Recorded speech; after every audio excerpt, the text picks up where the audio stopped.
It is the morning of the 11th of November, 1918. On the Western Front, the guns have just stopped. For 4 years, this land had never been quiet. Now it is. The men in the trenches stand and listen to nothing. A few hours earlier, in a forest in France, a small group of tired men had signed a piece of paper inside a railway carriage. With that signature, the Great War was over. 7 months later, the powerful men of the world gathered in a palace near Paris. They met in a long hall full of mirrors and gold. The room had been built long ago to make a king look like a god. There, they decided what the peace would look like. They decided who would pay and how much. They believed they were ending a war. They thought they were closing the worst chapter the world had ever known. But the peace they wrote in that golden room did not heal anything. It left a wound that would not close. And one of the men who helped end the First War would be murdered for it within 3 years. This is the story of how the quiet of that November morning became the loudest war in human history. This is The Drifting Historian. Tonight, the entire story of the Second World War. Sleep well. History continues.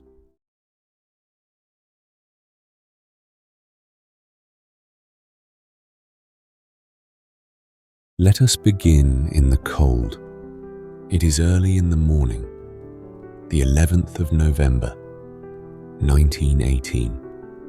We are in the north of France, in a stretch of ruined land that men had been fighting over for 4 long years. The ground here is not really ground anymore. It is mud, churned over and over by shells. There are no trees, only black stumps. There are no fields, only craters filled with grey water. For 4 years, this place had been the loudest place on earth. Guns fired day and night. Men lived in holes in the earth. They slept standing up. They died by the thousands for a few yards of mud, and then gave those yards back a week later. And now, on this particular morning, something strange is happening. It is getting quiet. The word had come down the line in the night. At 11 o'clock in the morning, the war would end. Not slowly, all at once. At 11 o'clock, every gun would stop. So the men waited. They watched their pocket watches.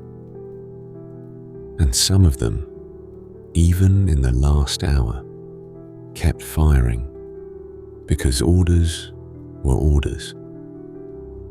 A few men died in that final hour, with peace only minutes away. Then the hour came, 11 o'clock, and the guns stopped. The silence that followed was so complete that men did not know what to do with it. Some cried. Some just sat down where they were. Many simply listened because they had forgotten what quiet sounded like.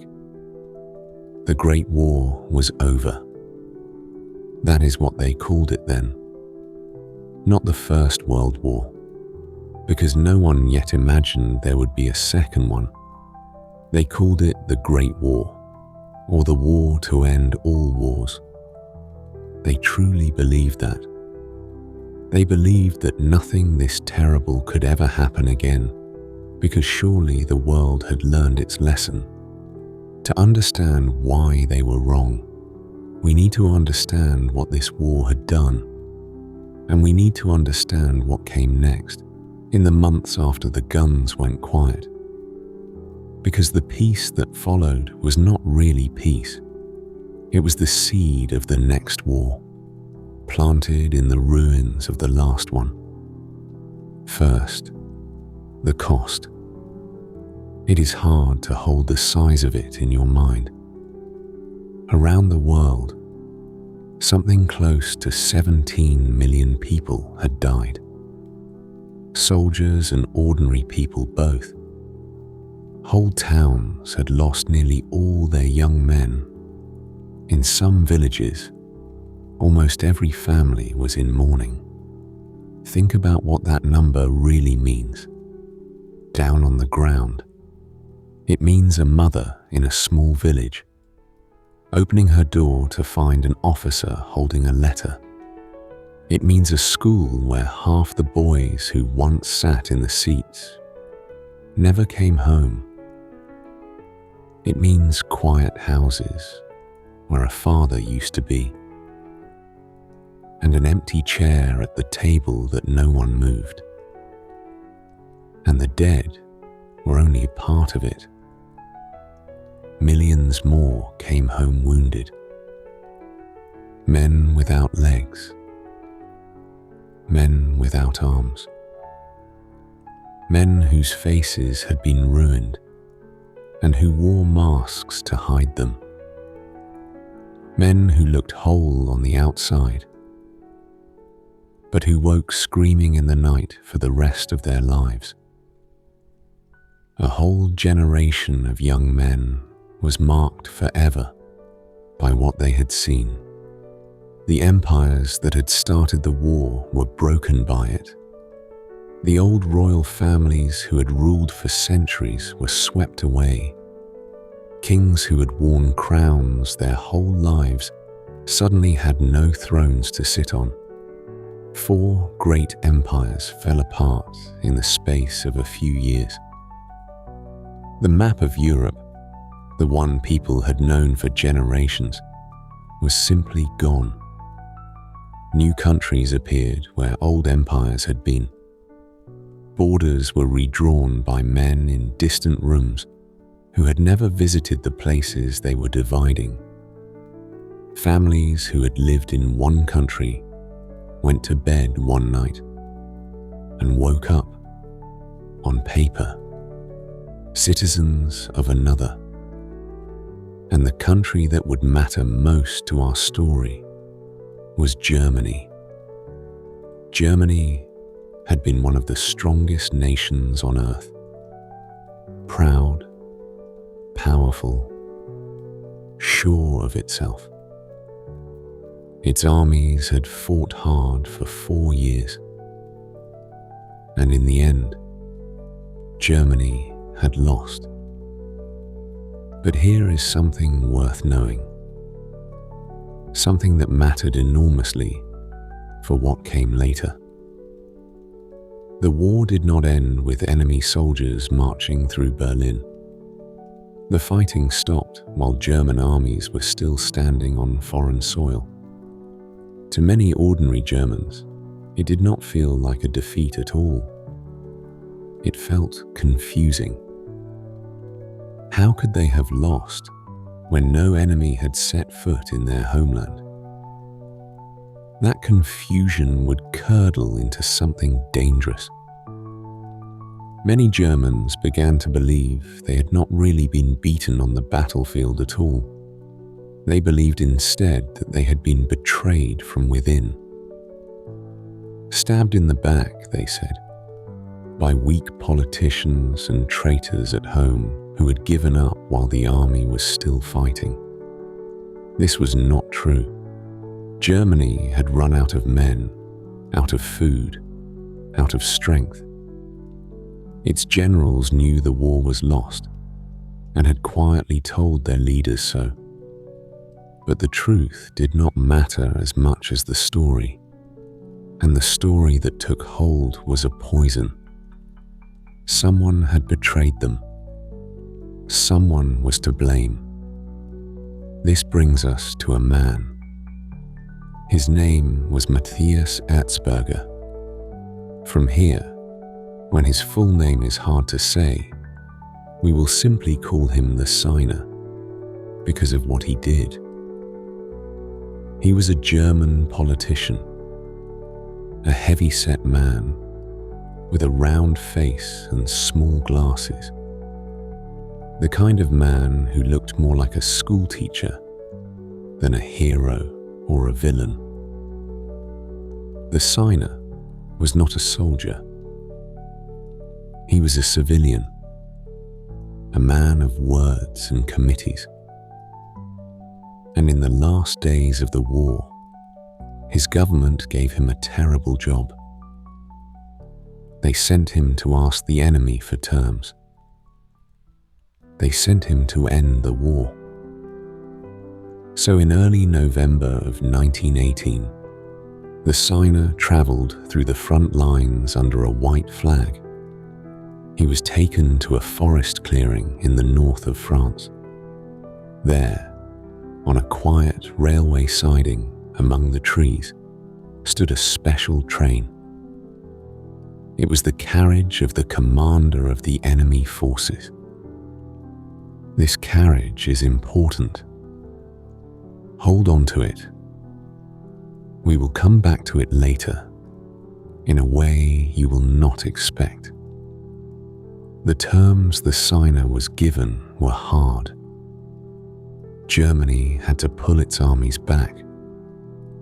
It had to hand over its weapons, its ships, its trains. It had to accept that the war was lost, completely and without argument. There was almost nothing to negotiate. The enemy held all the cards, and they knew it. The Signer read the terms. He argued where he could, which was not much. He warned that some of the conditions might cause his people to starve. And then, in the early hours of the 11th of November, in that carriage in the forest, he signed. His signature is what made the guns stop at 11 o'clock that morning. The silence the soldiers heard on the Western Front, that strange and total quiet, came from the stroke of his pen. Now think about what that meant for him. He had done a brave and necessary thing. The war was hopeless. Every day it continued. More men died for nothing. By signing, he saved countless lives. But back home, in the poison of the stab-in-the-back story, his signature did not look like courage. It looked like surrender. It looked like betrayal. To the angry and the bitter, the Signer was not the man who ended the suffering. He was the man who had handed away the war. He became a hated figure. His name was spat in the streets. He was blamed for the defeat, as if a single politician with a pen had lost a war that millions of soldiers could not win. While Germany seethed, the winners of the war gathered to write the peace. They met in France, in a grand old palace called Versailles. The most important meetings happened in a long room there, famous all over the world.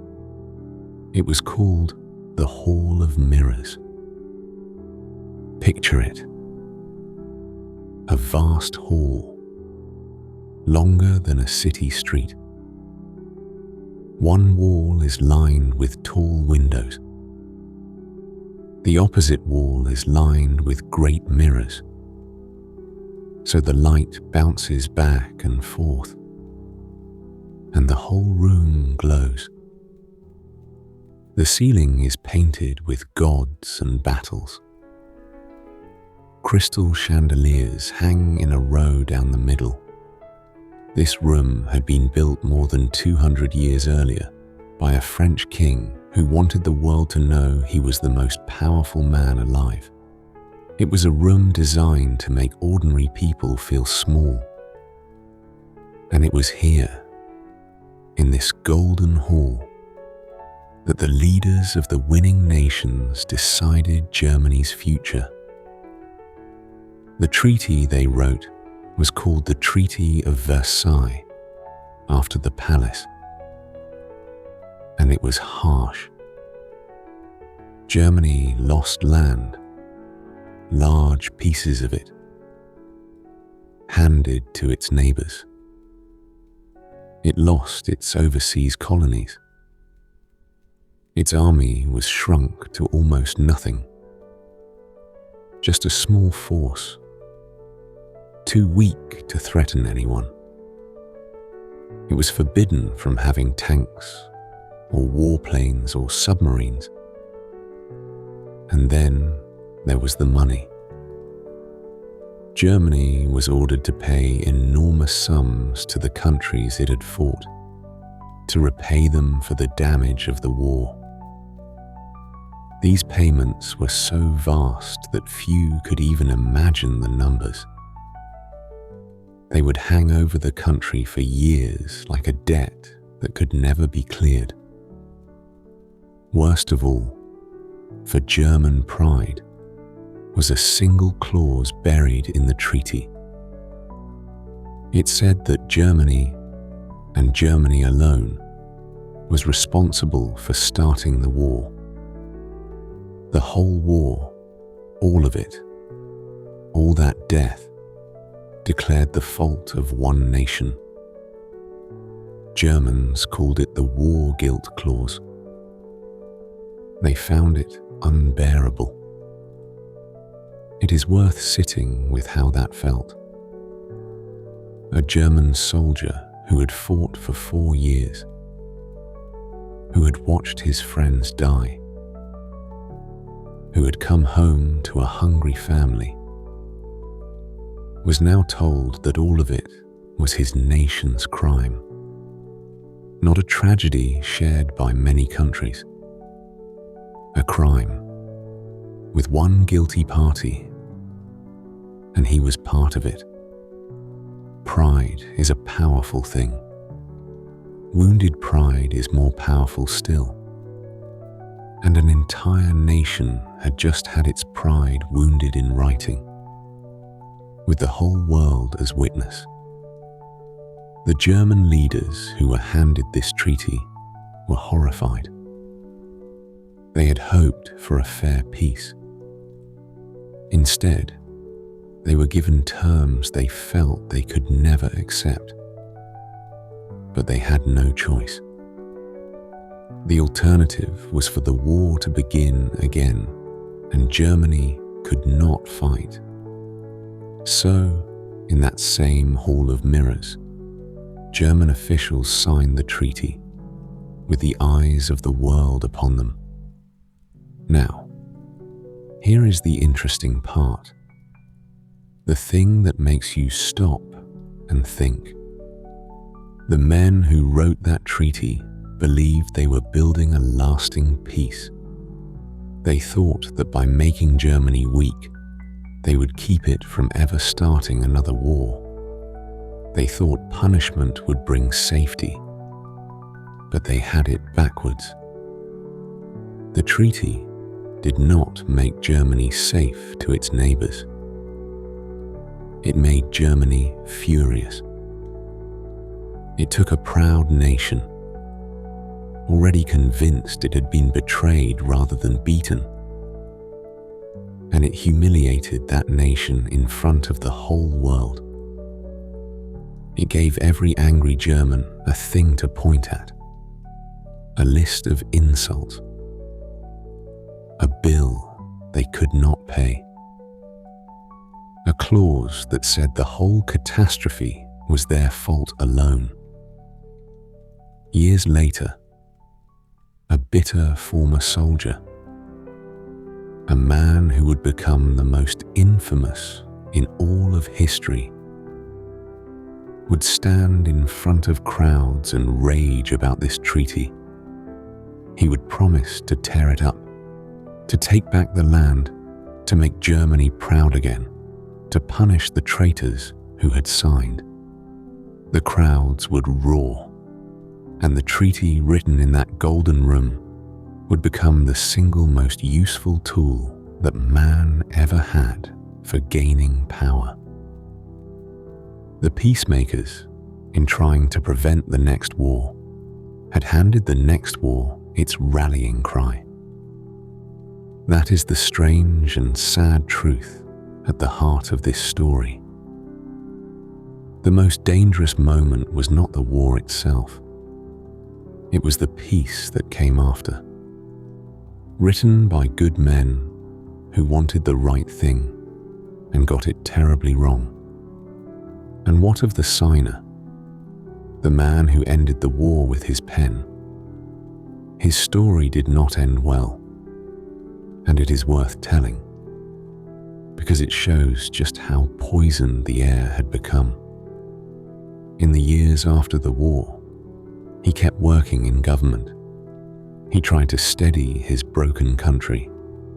He tried to sort out its ruined finances. But the hatred against him never faded.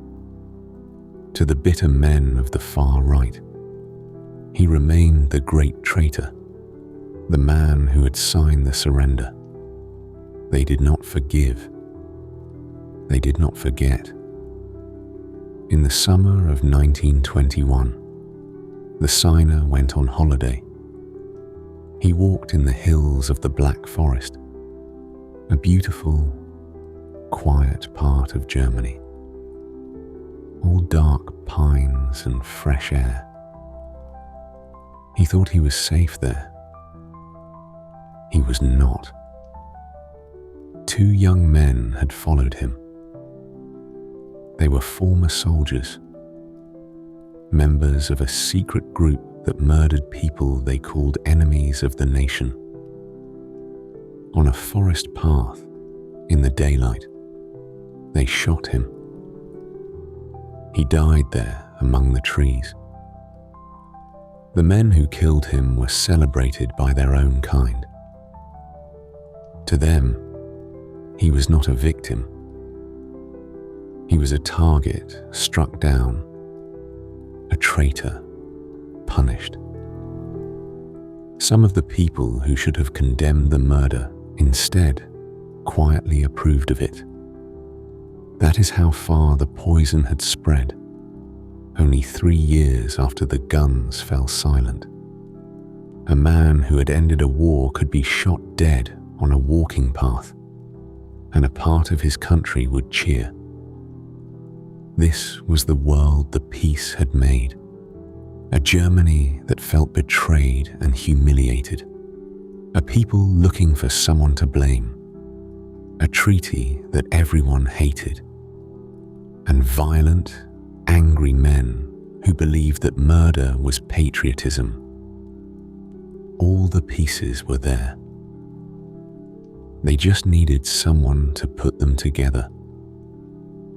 For now, though, the new Germany tried to live. It set up a fresh government, a young democracy, fragile and untested. It tried to pay its enormous bills. It tried to put the war behind it. But the ground was not steady. The anger had not gone anywhere. The bill was still due. And very soon, the money itself would begin to fail. In one of the strangest financial disasters the world has ever seen. The savings of millions of ordinary families would simply vanish into thin air. Imagine working hard your whole life, Imagine putting money away, a little at a time, year after year, for your old age. And then imagine waking up one morning to find it all worth nothing. Not stolen, not lost, just worthless. As if the numbers themselves had stopped meaning anything. That is what was about to happen to ordinary Germans. The careful and the thrifty most of all. That is where we will go next. To a time when a loaf of bread cost more than a house had cost a few years before. To wheelbarrows full of paper money that could not buy a single meal. To children playing with stacks of banknotes in the street because the notes were worth less than toys. And to the desperate, frightened people who would soon start listening to anyone who promised to make the madness stop. But that is a story for the next chapter. For now, let the guns stay silent. Let the soldiers go home. Let the world believe, for just a little longer, that the worst was finally over.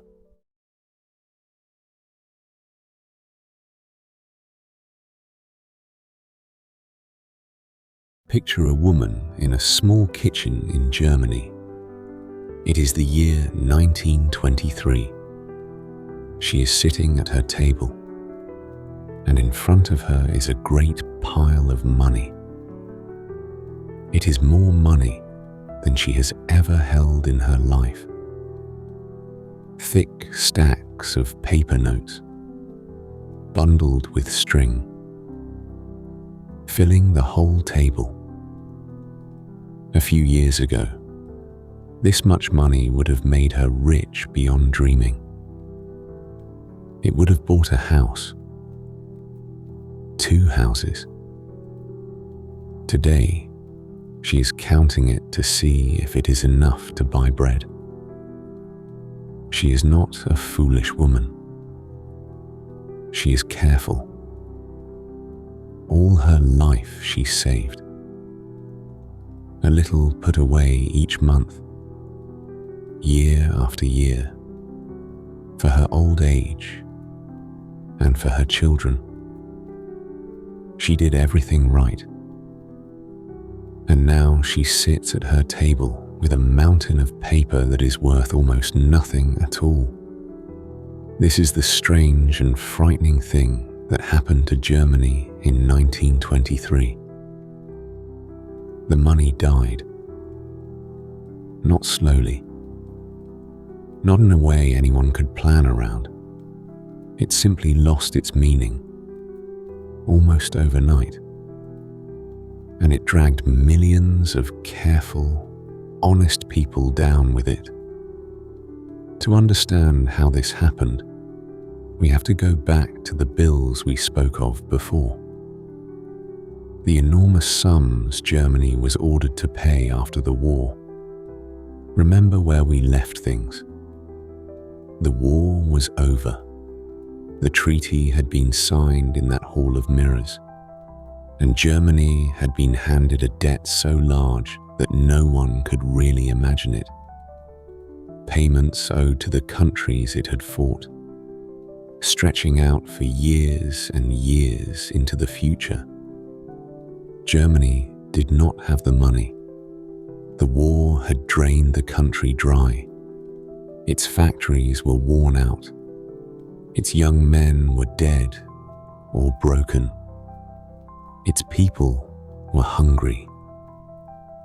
And on top of all that, it now owed a fortune it could not possibly pay.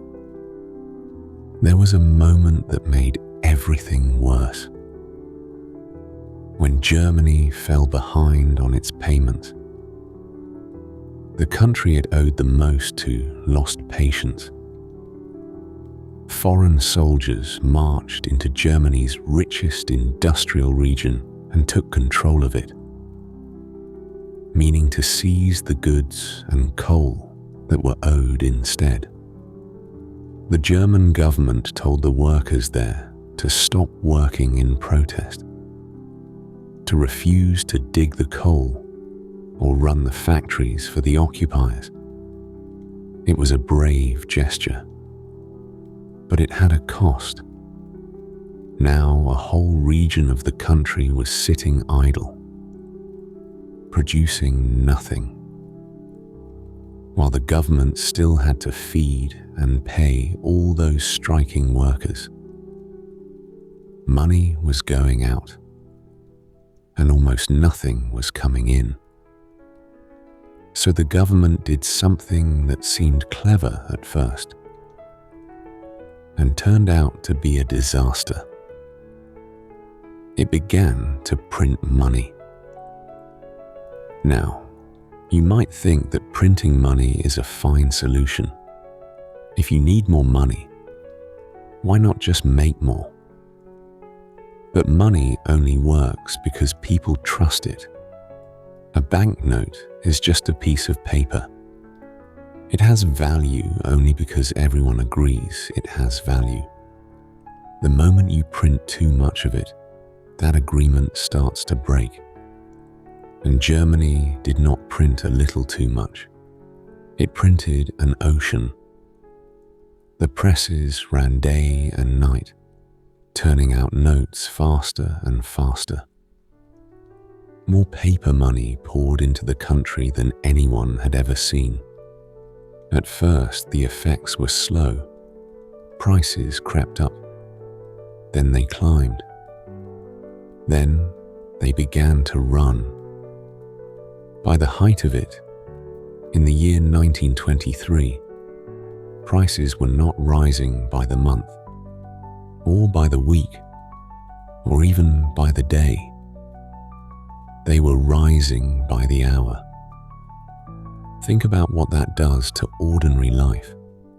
A loaf of bread that cost a certain amount in the morning would cost more by lunchtime, and more again by evening. Shopkeepers had to change their prices several times a day. Some simply stopped writing prices down at all, because the numbers were out of date before the ink dried. Workers stopped being paid once a month. They were paid once a day, and then twice a day, because by the time evening came, their morning wages were already worth less. Wives would wait at the factory gates at midday, take the cash the moment their husbands were paid, and run to the shops to spend it before the price went up again. There is a small detail from those days that says everything. People learn that if you sat down in a cafe and ordered a cup of coffee, the price on the menu was not the price you would pay. By the time you finished drinking, the coffee had gone up. It was cheaper to order 2 cups at once, at the start, than to order one, and then a second later. The numbers grew so huge they lost all meaning. A single loaf of bread, which had once cost a small handful of coins, came to cost billions of marks. To do the simplest sum, to add up the cost of a few groceries, you needed to count in the billions and the trillions. The numbers were so large that the human mind could no longer feel them. They were just zeros, more and more zeros, marching across the banknotes. People carried their money in baskets, in suitcases, in laundry bags. Some carried it in a child's pram. And still, by the time they reached the shop, it was often not enough. This is where we get the picture that has lasted ever since. The wheelbarrow. People did not carry their money in wallets anymore. They carried it in wheelbarrows. To buy a few groceries, you might push a barrow full of banknotes to the shop. And here is a story from those days that people have told ever since. They say a man left his wheelbarrow of money outside a shop for a moment. When he came back, the wheelbarrow was gone. The money was still there, dumped on the ground. The thief had taken the barrow and left the cash because the barrow was worth more. Whether that exact thing happened, no one can say for certain, but it captures the truth of it perfectly. The money had become the least valuable thing a person could own. Now we come to the part that is almost hard to believe, the part that shows just how upside down the world had become. When money is worth less than the paper it is printed on, people start to use it as paper. And that is exactly what Germans did.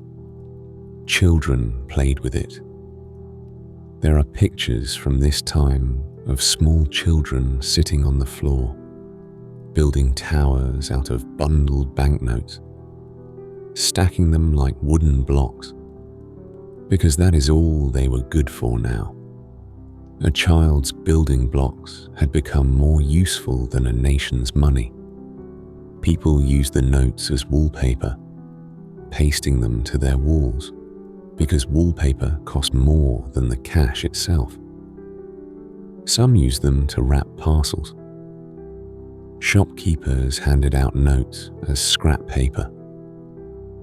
There are stories of people papering whole rooms in banknotes, of a kite made for a child out of money, of a man who pasted thousands of marks across a wall and found it the cheapest decoration he could buy. There is something deeply strange in those images. Money is supposed to be the thing that buys everything else.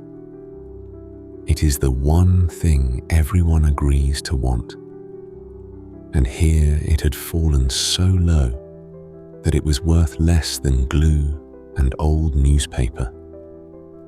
A thing that had ruled people's lives, that they had worked and saved and worried over, had become a craft material for children. And many people, when the winter came and they were cold, did the simplest thing of all. They burned the money for heat. A bundle of banknotes would keep a stove going. It was cheaper to burn the cash than to use it to buy firewood. Many say this was a common sight that hard winter. Families feeding their worthless savings into the fire just to stay warm. Sit with that for a moment. People burning money to keep from freezing. The careful savings of a lifetime, gone up the chimney as smoke, because the smoke was worth more than the money.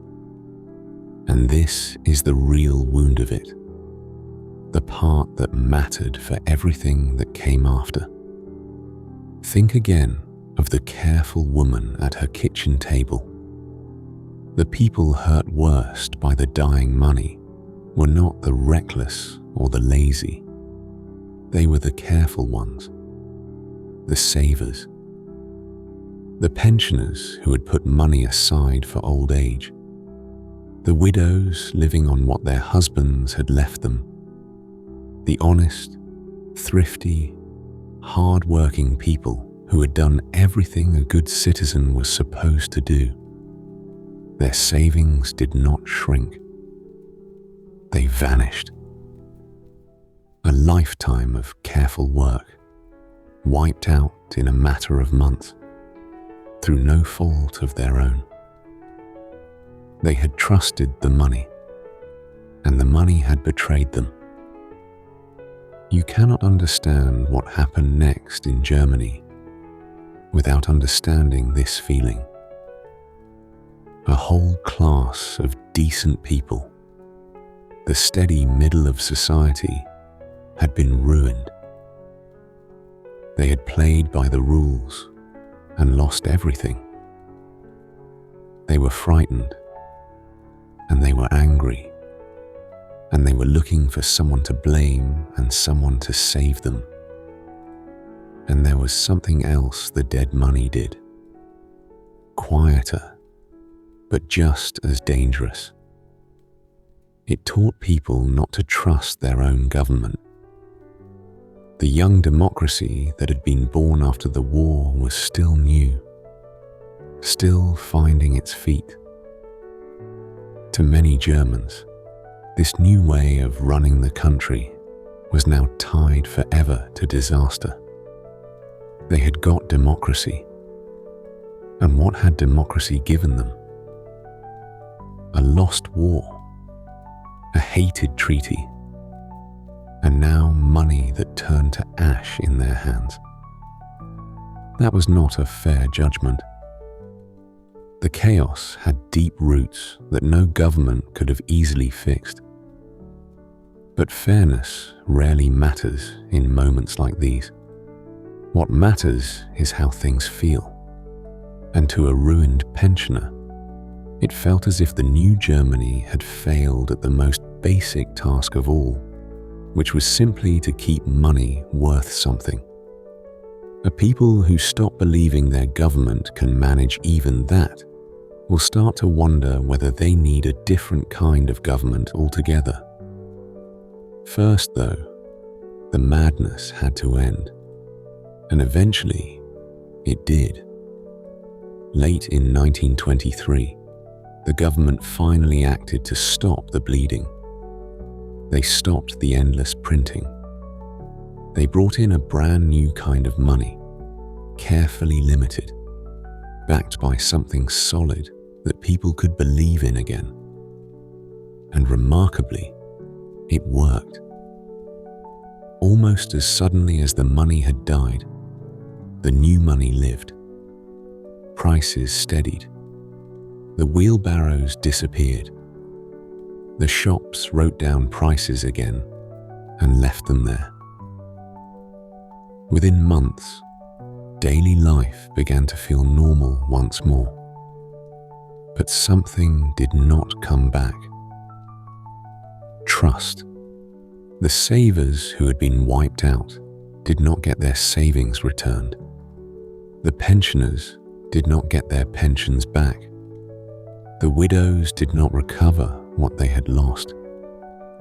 The money worked again, but the wound it had left in people's hearts did not heal. Think one more time of the woman at her kitchen table, the one we began with. The new money came too late for her. The pile of paper she had counted so carefully was simply gone. And so were the years of work it had stood for. She would live in the steadier days that followed. But she would never again believe that careful work kept a person safe. She had learned otherwise. In the hardest way there is. And there were millions like her. A whole generation of careful people who had watched the ground open under their feet for no reason they could understand. They did not become bad people, but they became afraid in a way that does not go away. And frightened people, when someone comes along promising the strength and order and a return to better days, will listen far more closely than they ever would have before. A whole generation had learned a terrible lesson. They had learned that the government could not protect them, that the careful path led to ruin just the same, that the world could turn upside down without warning and take everything they had. People who learn that lesson become willing to listen to dangerous things. They become willing to gamble on anyone who promises to make the chaos stop. And into this frightened, ruined country, in that very same year, stepped a man with a loud voice and a simple promise. In November of 1923, in the southern city of Munich, there was a large beer hall. The kind of place where people gathered to drink and talk and listen to speeches. One night, a political meeting was being held there, and a small, angry political group decided this was their moment to seize power. Their leader was a man named Adolf Hitler. In time, the whole world would know that name and shudder at it. But not yet. In 1923, he was a nobody. A former soldier from the Great War, still raging about the treaty, leading a tiny party that most of the country had never heard of. A small band of angry men in a single city. He held no office. He ran nothing. But he was a powerful speaker, the kind who could take a room full of tired, frightened people and make them feel for an hour that someone finally understood their anger, and he believed his hour had come. He had reason to think so. The country was at its lowest point. The money was dying in people's hands. The government in the capital looked weak and far away. To a man like him, it seemed the whole rotten structure was ready to fall, and that one good push might bring it down. He and his men burst into the beer hall with guns. He fired a shot into the ceiling to silence the room. He climbed onto a chair and declared that a revolution had begun. He took the important local officials who were present and pressured them at gunpoint to support him. For one wild night, it must have felt to him as though it was working. He meant to take over the city by morning, and then to march on the capital, and then to rule the whole country. It was a wild gamble, built on the hope that a desperate nation was simply waiting for someone bold enough to seize the moment. It did not work. The next day, he and his followers marched through the streets, expecting the people and the army to rise up and join them. Instead, they were met by armed police. Shots were fired. Men fell. The march broke apart in confusion, and the leader fled. He was caught a few days later and put on trial. The whole thing had been a failure. A clumsy, violent stunt that collapsed within a day. By rights, it should have been the end of him. A failed troublemaker, jailed and forgotten. But it was not the end.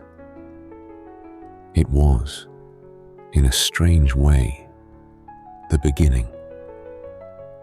Because his trial gave him a stage, and his time in prison gave him time to think and to write. He went into that prison a small-time agitator. He would come out with a plan, a book, and a burning patience. That is the story we will tell next. How a jailed, failed revolutionary turned his defeat into a slow and patient path to power. How a ruined country, still aching from the dead money and the hated treaty, slowly began to listen to him. But for tonight, let us leave the woman at her kitchen table.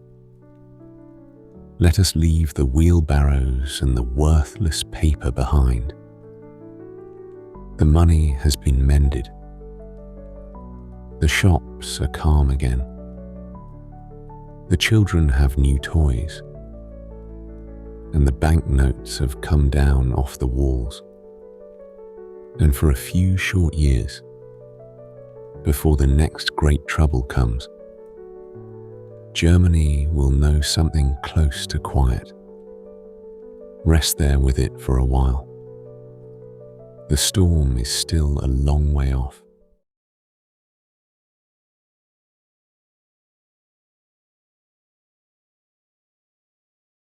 Let us begin in a prison cell. It is the year 1924.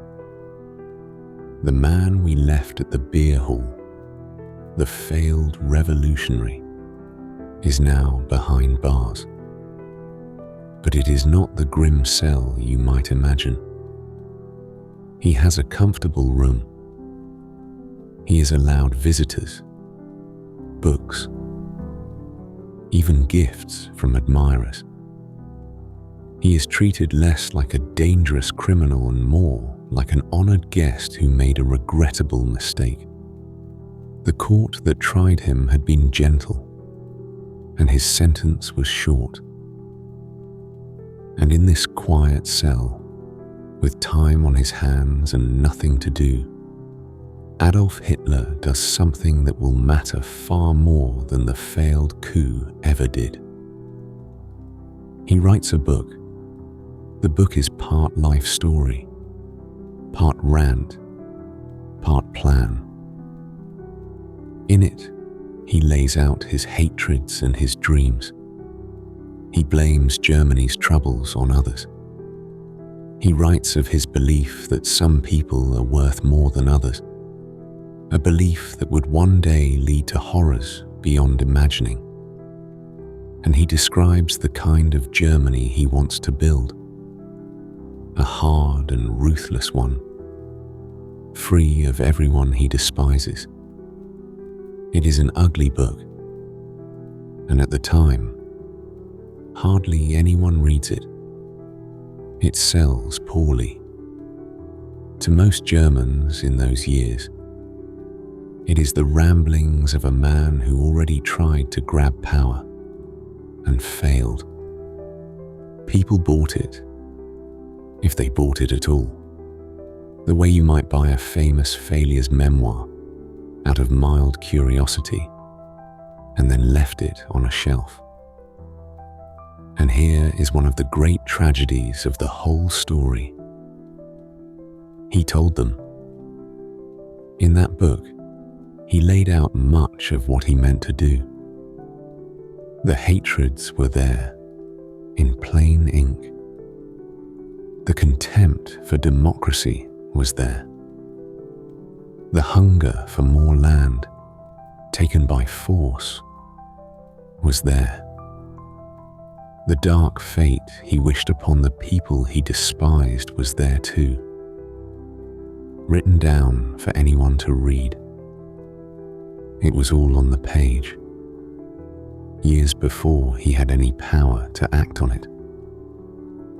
And the world, busy with its recovery and its good years, simply did not take it seriously. Surely, people thought, no one really means such things. Surely it is just talk, just the noise of an angry man. They would learn, far too late, that he had meant every word.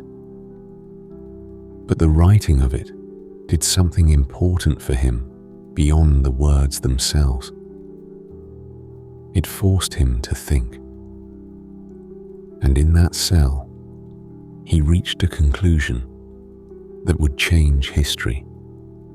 He had tried to take power with guns, in the streets, all at once, and it had failed completely. He had marched on the government, and the government had simply shot back and arrested him. So he decided he would never do that again. He would not fight his way to power. He would walk to it, through the front door, by legal means. He would build a party.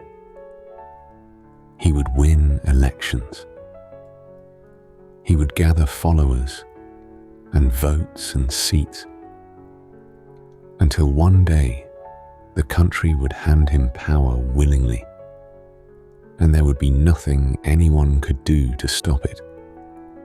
It was a patient plan, a cold and clever one, and it meant the failed brawler of the beer hall would come out of prison transformed into something far more dangerous. A man who understood that the slow path was the sure one. When he was released, after only a short stay, he set to work. Now, here is something worth understanding about the years that followed. For a long time, his patient plan did not seem to be working at all. The middle of the 1920s were good years for Germany. Remember where the country had been. The lost war, the hated treaty, the money that died in people's hands. By the time he left prison, all of that was finally settling down. The new money held its value. The factories started working again. Foreign banks lent Germany money to get back on its feet, and slowly the country recovered. People went back to work. They could buy bread at a price that stayed the same from morning to evening. They could plan for the future again. And here is the thing about a people who are doing well. They do not listen to angry men. When your life is steady, when your children are fed and your job is secure, the ranting of a man who promises to tear everything down and start again sounds like madness. You walk past him. You change the subject. So that is exactly what happened. Through the good years, Hitler gave his speeches and built his party, and hardly anyone cared. His followers were a small, loud group on the edges of things. In national elections, his party won only a tiny share of the vote. So small, it was almost a joke. There was one election in the prosperous late 20s where his party won so few seats that serious people felt safe in forgetting him completely. The respectable people of Germany dismissed him as a relic of the bad old days, a man whose moment had come and gone. If you had stood in Germany in those steady years and predicted that this man would one day rule the country and drag the whole world into war, people would have laughed at you. He looked finished, and that, in a way, is the most frightening part. The danger did not come roaring in where everyone could see it. It sat quietly on the edge of things, ignored and dismissed, waiting for the world to give it an opening. He kept building anyway. He gathered loyal men around him, hard and ambitious men who would become his closest helpers in the years of horror to come. He built his party like a machine, with branches in every town, newspapers, youth groups, and squads of uniformed men to march in the streets and pick fights with his enemies. He learned how to organize, how to raise money, how to put on a show. He was, in his cold way, preparing for an opportunity that had not yet arrived. He waited. He believed, with a strange and patient certainty, that his time would come again. He did not know when. He did not know how. But he was sure that the steady, comfortable Germany around him was a thin crust over old wounds, and that one day something would crack it open. He just needed the good times to end. And then, far across the ocean, in a city he had never seen, the good times ended for everyone. In the autumn of 1929, the great stock market in America collapsed. Fortunes vanished in a matter of days. Banks failed. Businesses closed. And because the world's money was all tangled together, the disaster spread outward from America like a crack across ice. It reached Germany with terrible force. Remember, Germany's recovery had been built partly on money borrowed from abroad, much of it from America. Now the foreign banks, in trouble themselves, demanded their money back. They called in the loans all at once. The German recovery, which had looked so solid, turned out to be standing on borrowed ground, and that ground gave way. Factories closed. Workers were thrown out by the millions.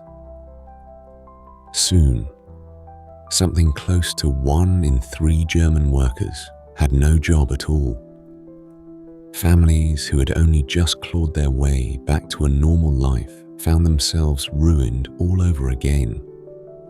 There were soup kitchens. There were men standing on street corners with signs begging for any work at all. There was hunger and fear and a deep, weary despair. And now, think about what this meant for the patient man and his party. For years, the good times had kept him locked out. People who were comfortable would not listen to him. But now, the comfort was gone. Now, there were millions of frightened, jobless, desperate people. And they were looking, just as their parents had looked during the dead money years, for someone to blame and someone to save them. This is the turn. This is the part that is so important and so chilling to understand. It was not strength that brought Hitler to power. It was misery. He had spent years shouting into rooms where no one listened. The thing that finally made them listen was not anything he did. It was catastrophe. When a man's children are hungry and he has lost all hope, he stops asking whether a leader is reasonable. He starts asking only whether the leader promises to fix things. And Hitler promised everything. He promised work. He promised bread. He promised to make Germany strong and proud again. He promised to tear up the hated treaty and to punish everyone he said had caused the suffering. To a desperate people, simple promises shouted with total confidence are powerfully attractive. He did not offer careful, honest answers. because careful, honest answers are hard and slow.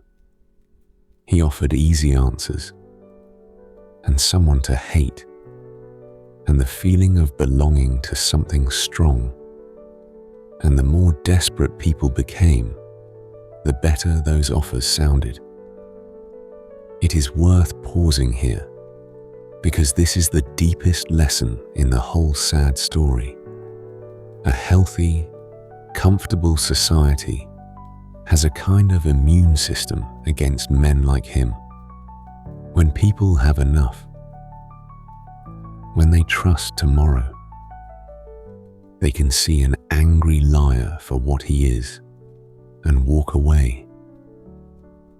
But take away their security, frighten them badly enough, leave them hungry and humiliated and without hope, and that immune system fails. The same words that sounded like madness in the good years start to sound like sense. The man does not change. The people do, because their world has been broken around them. That is why the road to this moment ran through so much suffering. The war, the treaty, the dead money, the great crash. Each one chipped away at the things that had kept a decent people safe from their worst instincts. By the time the crash came, there was little left to protect them. So the votes came. In election after election, through the early 1930s, his once tiny party grew and grew. From a joke on the edges of politics, it became one of the largest parties in the country. Millions who had ignored him now cheered him. He held enormous rallies, carefully staged to feel powerful and overwhelming. Banners, music, marching, lights. He understood, better than almost anyone before him, how to make people feel part of something huge. To a lonely, frightened, jobless man, standing in that roaring crowd, it felt like hope. It felt like finally being on the winning side of something. Not everyone fell for it. Many Germans saw exactly what he was and feared him deeply. He never won a majority of the country in a free vote. Most Germans, even at his peak, voted for someone else. But his party became the single biggest one. And in the broken politics of the time, that was enough to make him impossible to ignore. Now we come to the saddest part of the whole story. Because he did not, in the end, seize power. He was handed it. By the start of 1933, Germany's government was a mess. The democracy born after the war was exhausted and breaking down. No group could govern. The old, respectable politicians who ran things were tired and out of ideas and frightened of the chaos in the streets. So those respectable men made a terrible bargain. They looked at Hitler, the leader of the largest party, and they thought they could use him. They thought they could put him in the top office, let him calm his millions of angry followers, and control him from behind the scenes. They believed he was a crude, simple man who could be managed by clever people like themselves. They were catastrophically wrong. It was the worst misjudgment in the history of the modern world. Think about the arrogance of it and the blindness. These were experienced men, Generals, aristocrats, seasoned politicians. They had seen the rallies.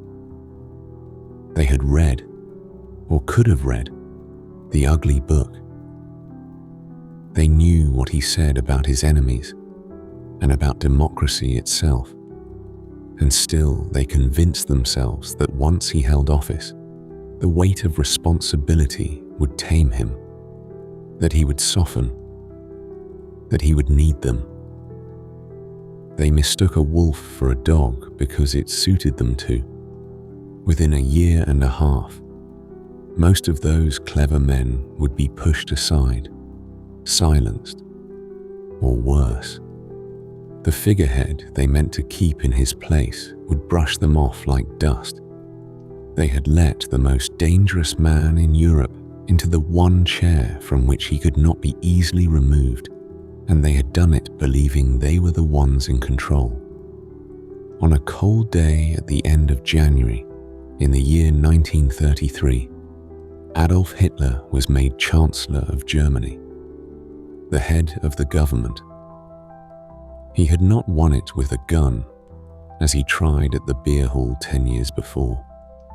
He had not even won it with a true majority of votes. He had been lifted into power by frightened old men who thought they were being clever, in a country worn down by war and ruin and despair. That night, his followers celebrated. They marched through the capital by torchlight, a great river of flame flowing through the streets, hour after hour. To them, it was a glorious dawn. The man who understood their anger, who promised to make everything right, had finally reached the top. To the people who feared him, watching from darkened windows, it looked like something else entirely. It looked like the lights going out. And here is the quiet, terrible truth of how it happened. There was no single dramatic seizure of power, no storming of the palace. It came through ordinary legal steps, an election here, a bargain there, a signature on an official document. The most destructive force the world would ever know walked in through the front door of a democracy, invited, and shook hands on the way. Everything that had come before led to this moment, the war that ended in that quiet November, the treaty written in the Hall of Mirrors, the money that died and ruined the careful savers, the great crash that threw millions out of work. Each disaster had loosened the ground a little more, until at last a desperate country reached for the loudest, angriest voice in the room and made him its master. He had the office now. But an office is not the same as total control. Around him there were still other powerful men. There was still a parliament. There were still courts and newspapers and laws and people who could say no to him. All of that was about to change. In a matter of months, the new chancellor would set about destroying every limit on his power, one by one, with frightening speed. He would turn a damaged democracy into a dictatorship where his word was the only law. And he would do most of it not by breaking the rules, but by twisting them. That is the story we will tell next. How a man who was handed an office turned it into a throne. How quickly a free country can stop being free when enough people are tired and afraid and willing to look the other way. But for tonight, let us pause here, at the very edge of it. The torches have burned out. The marching men have gone home. The country sleeps, most of it not yet understanding what has just happened. Ordinary families are in their beds, the children dreaming, the parents perhaps a little uneasy, without quite knowing why. For one more quiet night, the worst is still ahead, and not yet arrived. Let the snow fall on the silent streets. Let the new Chancellor wait until morning, and rest here a while, in the very last of the calm.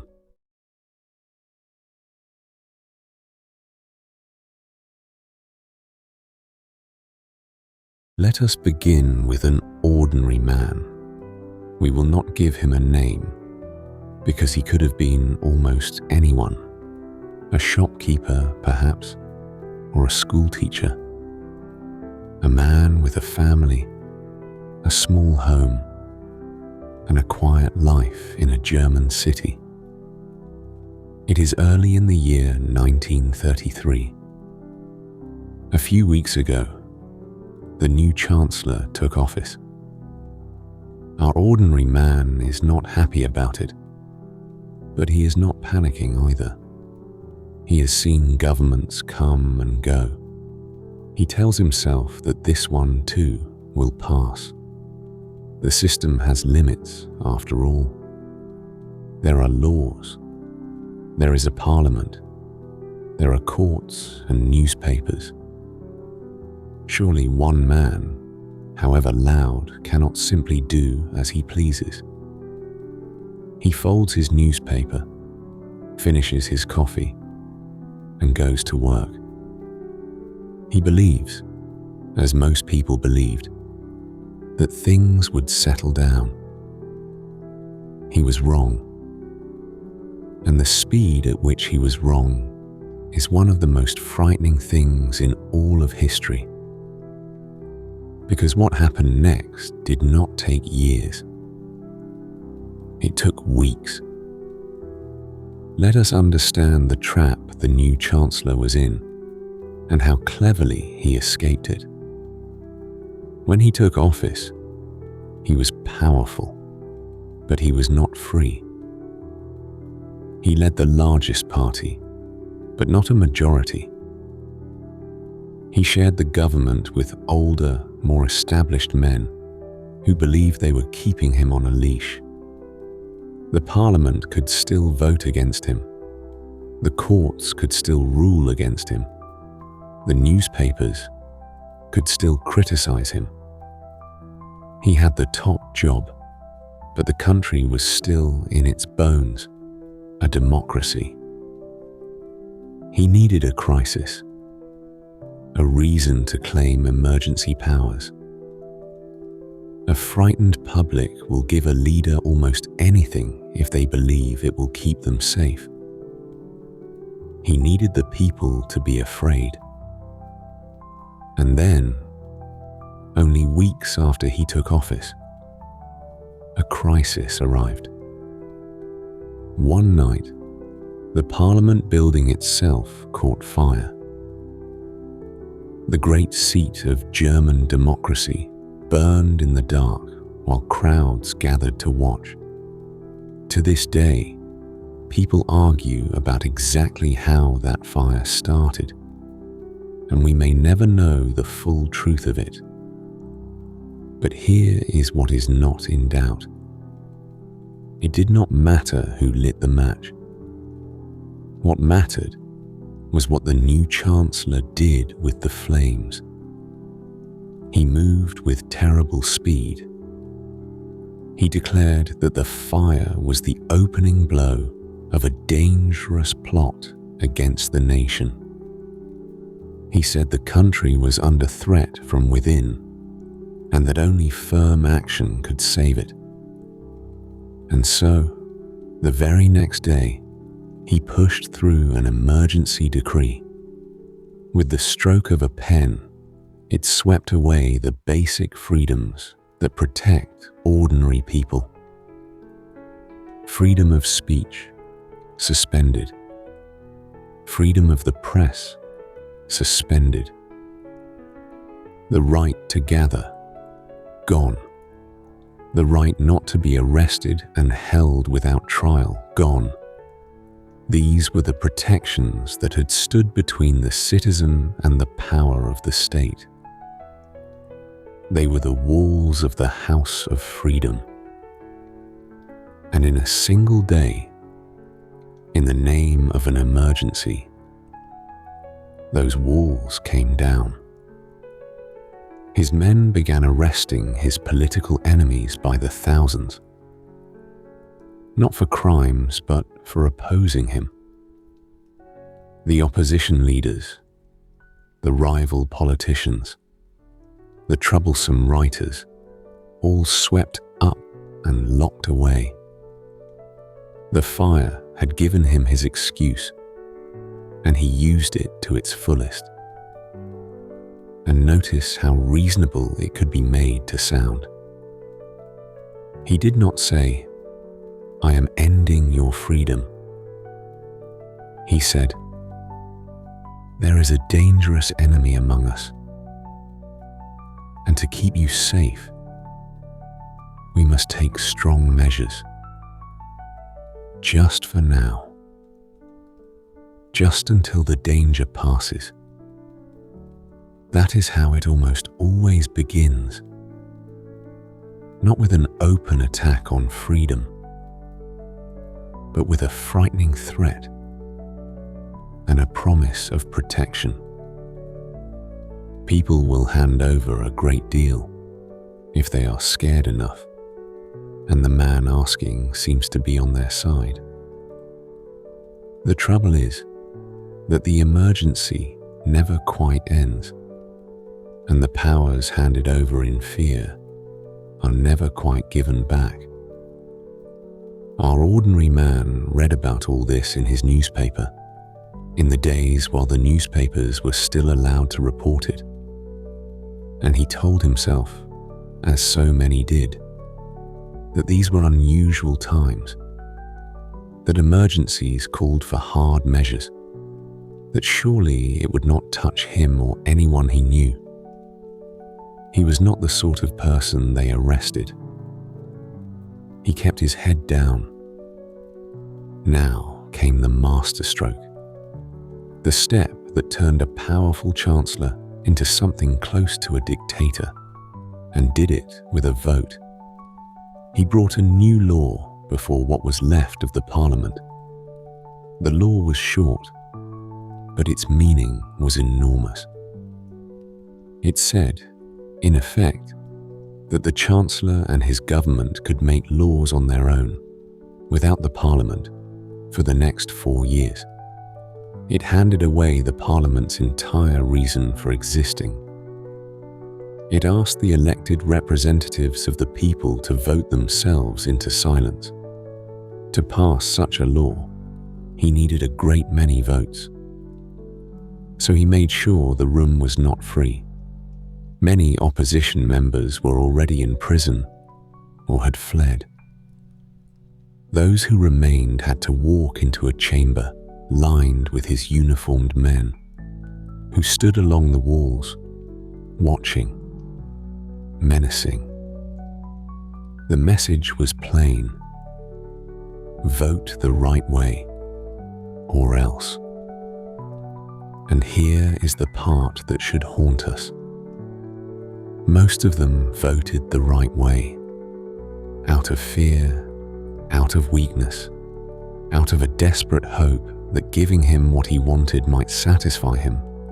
The Parliament voted to hand away its own power. Only one group of brave members stood up and voted no, knowing exactly what it would cost them. Their leader gave a fearless speech against the law, to a hostile room, standing up to warn that no one could take away the things that truly mattered, that ideas could not be killed by a vote. He spoke knowing the uniformed men along the walls were watching him do it. And then he watched the law pass anyway. Think about the courage that took, and the loneliness of it. To stand in a room where the outcome is already decided, where speaking out can only bring you harm, and to say no anyway, for the record, so that history would know that not everyone bowed. Those men paid for it. Many were soon arrested, driven from the country, or worse. But they had done the one thing left to do. They had refused. It was not enough. Courage rarely is, against a machine that no longer plays by the rules. The brave were too few, and the frightened were too many, and the law passed by the wide margin he needed. With that vote, the trap was sprung. The Chancellor no longer needed the Parliament. He could now make any law he liked, by himself. The democracy had, in a legal ceremony, signed its own death warrant. After that, everything moved quickly, and it moved through the law, not around it. One by one, the other political parties were banned or pressured into dissolving themselves, until only his remained.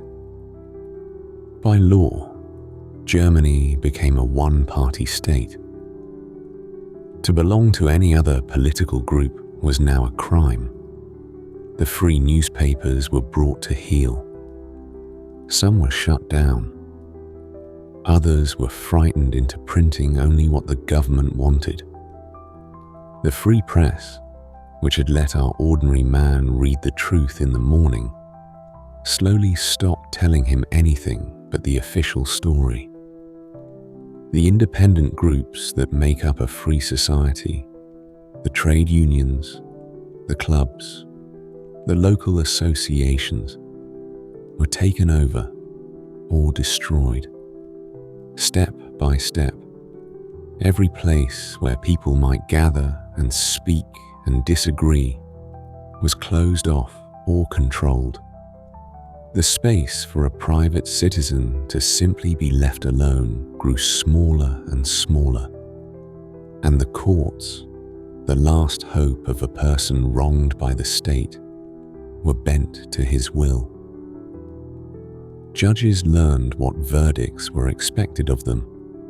The law became not a shield for the citizen, but a weapon for the ruler. Now, here is the interesting part, the part that is most important to understand and most disturbing. Almost none of this was done by storming the streets. There was no great battle, no army seizing the capital. It was done with decrees and votes and official stamps. It was done legally, or with a thin coat of legality painted over it. That is the chilling truth at the heart of this chapter. A free country did not have its freedom torn away by force in a single dramatic blow. It was talked, frightened, and voted out of its freedom, step by careful step, with most people going along, telling themselves each time that this was the last step, that surely it would go no further. But it always went further. Each surrender made the next one easier. Each freedom given up made it harder to defend the ones that remained. The man who said yes to the emergency decree found it harder to say no to the next law and the next. By the time enough people understood what was truly happening, the means to stop it were already gone. The cage was built, bar by bar, by people who kept believing they were still free. This is why the story of these few months matters so much. It is not just the story of one wicked man. It is the story of how a modern, educated, civilized country can lose its freedom. Not overnight to an invader, but slowly from within, with the quiet cooperation of frightened, ordinary people. It is a warning written in real history. There was still some danger to him, even now, and not all of it from outside. Some of it came from within his own movement. He had risen to power with the help of rough and violent men, the street fighters and brawlers of his party.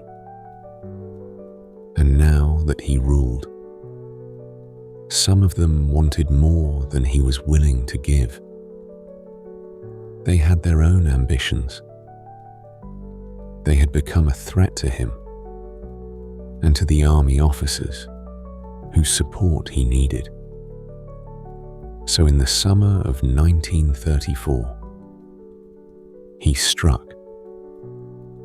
Over a few brutal days, his most trusted men hunted down and killed the rivals he no longer wanted, including some of his oldest comrades, men who had marched with him in the early days. It was murder, plain and simple, carried out by the state against its own. And afterward, instead of being punished, it was declared lawful. The leader announced that he had acted to save the nation, and the killings were quietly blessed as the right thing to do. It was a message to the whole country, and everyone understood it. There were no more rules. The man at the top could have anyone killed, even his own friends, and call it justice. From that point on, fear sat in every room in Germany. And there was still one limit left. One last thing standing above him. The old president of the country, a famous and aged war hero, still held the highest office of all. As long as the old man lived, there was someone, on paper at least, above the Chancellor. In the summer of 1934, the old president died. The Chancellor did not let the moment pass. Within hours, he combined the two highest offices in the land into one and took them both for himself. He was no longer just the head of the government. He was now the head of state as well. He took a new title for himself, one that simply meant leader. And from then on, that is what he was called, the leader.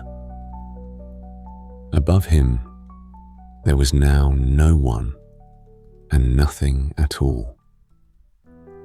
And then came the final piece, the one that made it complete. The army.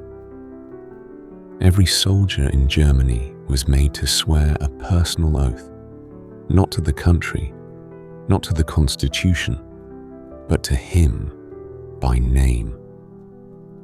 The men with the guns now belonged to one man. With that, the last possible check on his power was gone. There was no office above him, no law he could not change, and no army that might refuse him. In a little over 18 months, a damaged but living democracy had become an absolute dictatorship, with one man holding total power over a nation of millions. and most of it had been done with paper and ceremony. And what of our ordinary man, the shopkeeper or schoolteacher we began with? He was still there, still going to work, still keeping his head down. But his world had changed around him in a single year and a half. The newspaper he read now told him only what the leader wanted him to know. The neighbors he once argued politics with had learned to fall silent because you never knew who was listening. The clubs he belonged to flew new flags. There were uniforms everywhere now. He had not been arrested. He had not lost his home. In the small details of his daily life, much looked the same, and that was part of how it worked. For the ordinary man who stayed quiet and caused no trouble, life went on, and it was easy to tell himself that things were not so bad. It was the people who spoke up, the people who were different, the people the leader had marked as enemies, who learned the full truth of what the new Germany was. For now, our man simply lived in it, a little more careful, a little more afraid, and told himself it would be all right. So by the end of 1934, the inside work was done. One man held a great nation completely in his hand. He controlled its laws, its press, its courts, and its army. He had taken a wounded democracy and in less than 2 years turned it into a machine that answered to him alone. But a man like this does not stop when he has won at home. The hatreds in that ugly book he wrote in prison were not only about Germany, they were about the wider world, about the treaty he despised, about the land he believed his country deserved, about the enemies he meant to face. Total power inside his own borders was never the goal. It was only the tool. Now that he had the tool, he would turn it outward. He would begin to rebuild the army the treaty had forbidden. Quietly at first, then openly, daring anyone to stop him.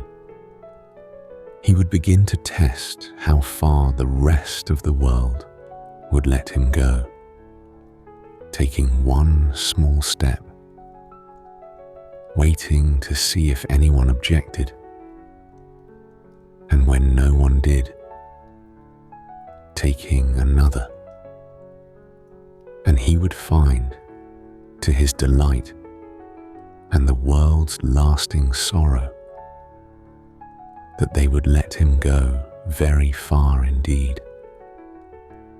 The other great nations of the world were tired. They had bled themselves white in the last war and wanted nothing so much as never to fight another. They would look at each new thing he did and tell themselves it was small, that it was reasonable, that surely this would be the last of his demands. They would make the same mistake again and again that the frightened men of his own country had made. They would believe that giving him a little would make him content. That is the story we will tell next. How the world watched a dangerous man grow stronger, and again chose to look away and hope and do nothing until it was far too late. But for tonight, let us leave our ordinary man at his window in the early dark with the flags hanging still in the cold air.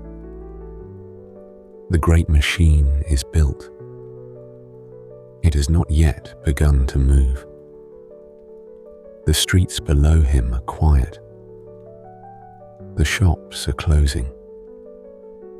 And somewhere a tram rattles home through the dusk. For one more quiet stretch of years, there is still an uneasy peace, the kind that holds its breath. Rest there with him in the last of it, while the lights are still on.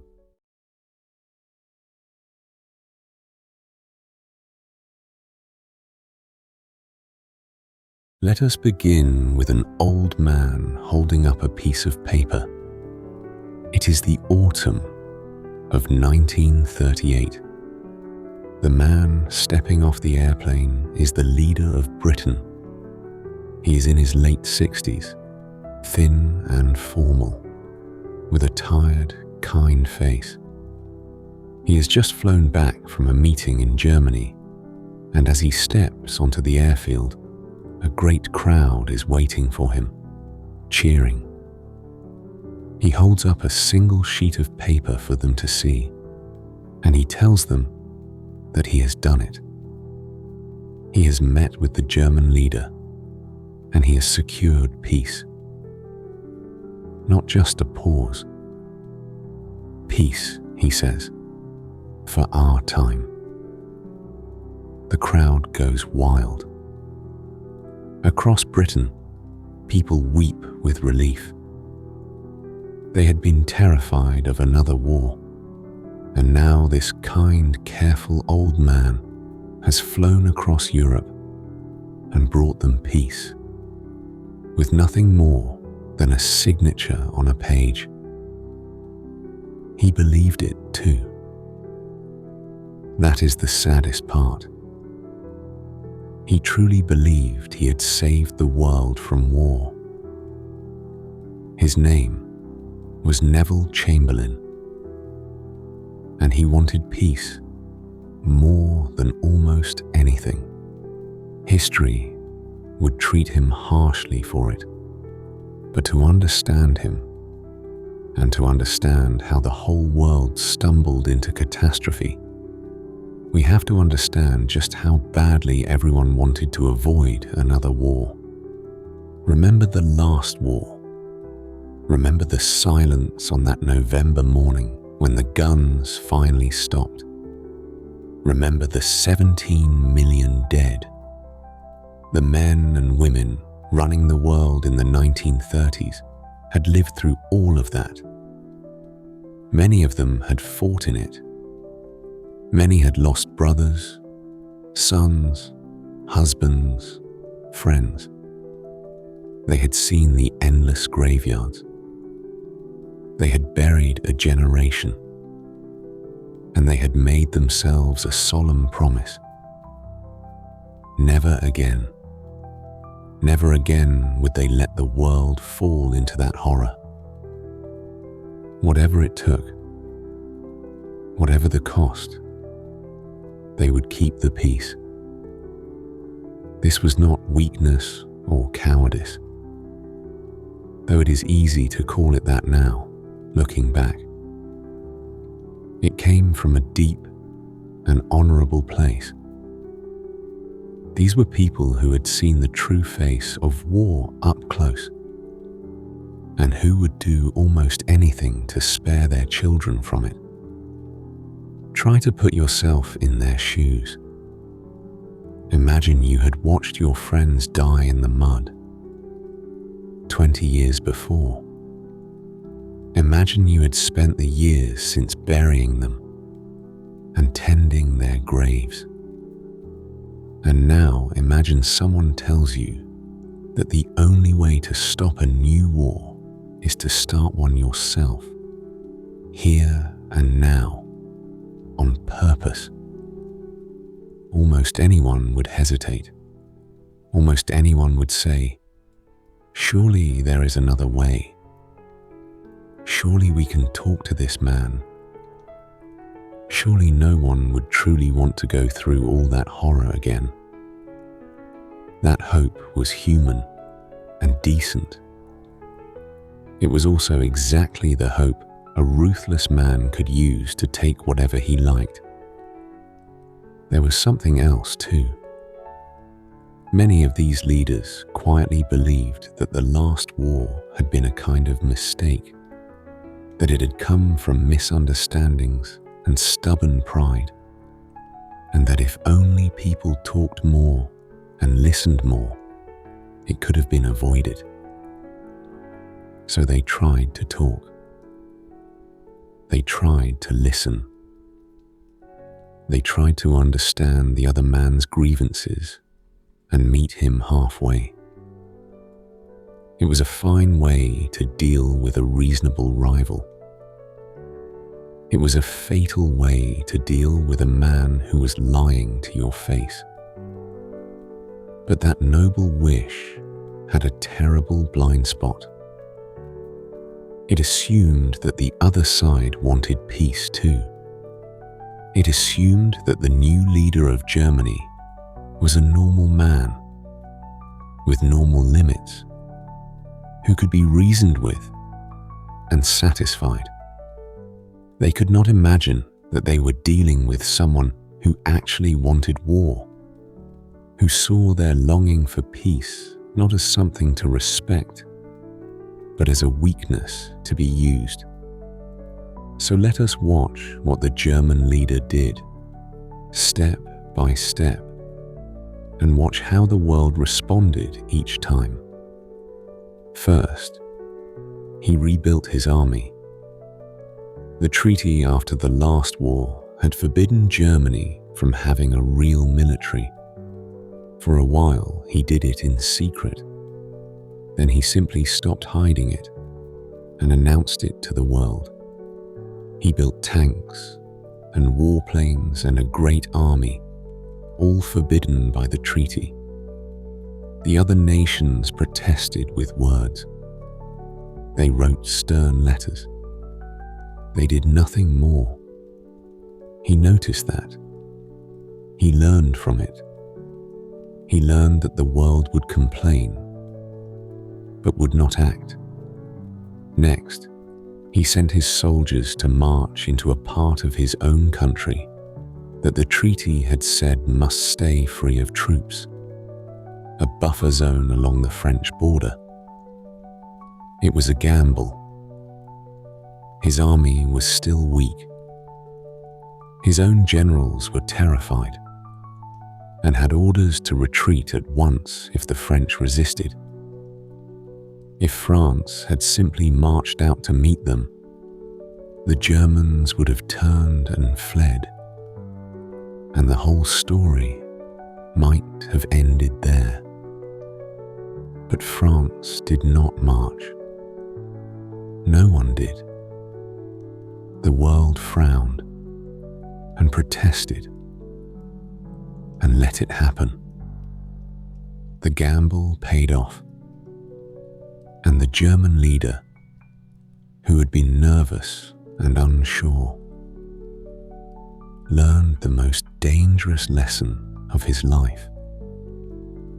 He learned that he could do as he pleased, and no one would stop him.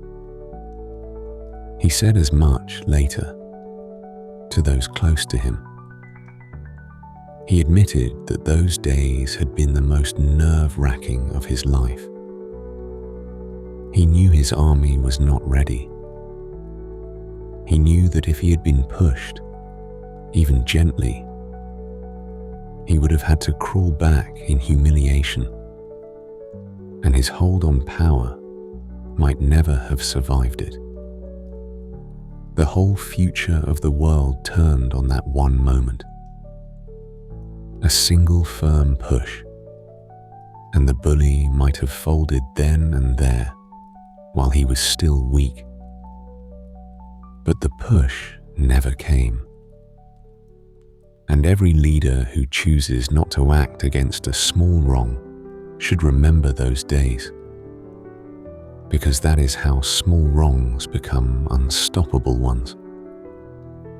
The cheap moment to stop him passed, quietly, with stern letters and no soldiers.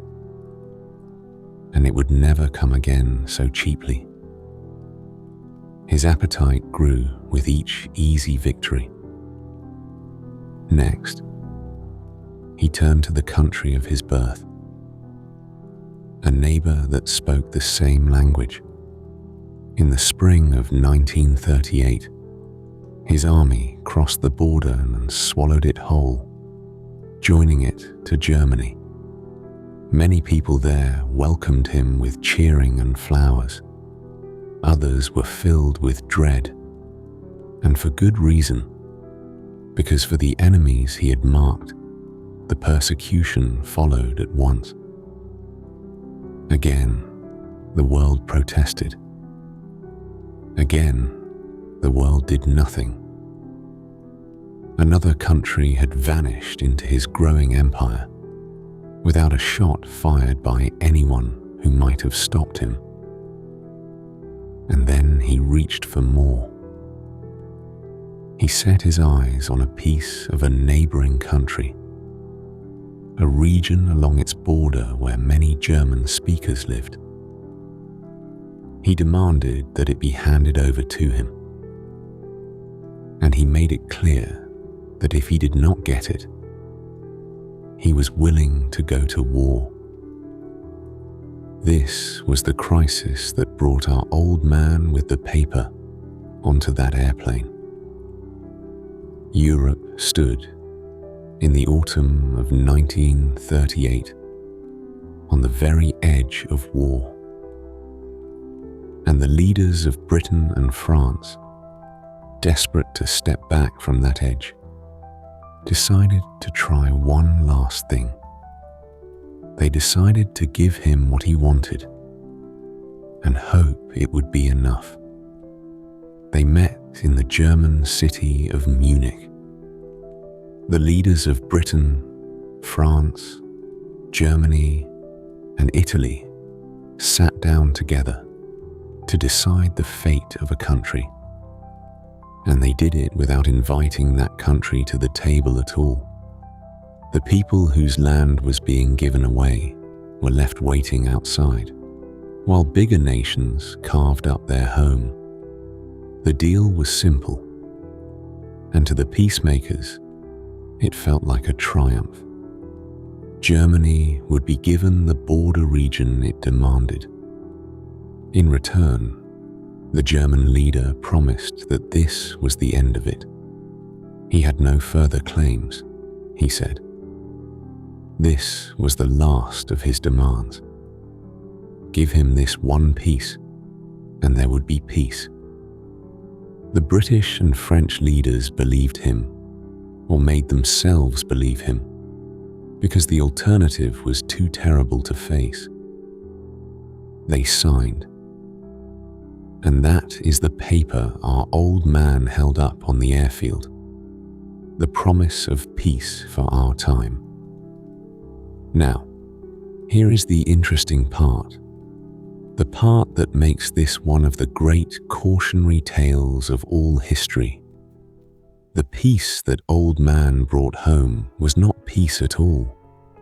It was an illusion, and a short one. Here is the cold truth of it. By giving the German leader what he wanted, the peacemakers did not satisfy him. You cannot satisfy a man like that, because his hunger has no bottom. Every time he was given something, he simply wanted the next thing. Each surrender did not buy peace. It only proved to him that the world was weak, and it handed him more strength for the war he always intended to fight. Worse, the land they gave away was not theirs to give. It belonged to another country, a country with its own people, its own army, its own mountain defenses. By handing that border region to Germany, The peacemakers stripped that country of the very mountains and forts it would have needed to defend itself. They did not just fail to stop him, they helped him by weakening his next victim for him. And so the paper that promised peace for our time was worthless the moment the ink dried. The old man flew home to cheering crowds, believing he had saved the world.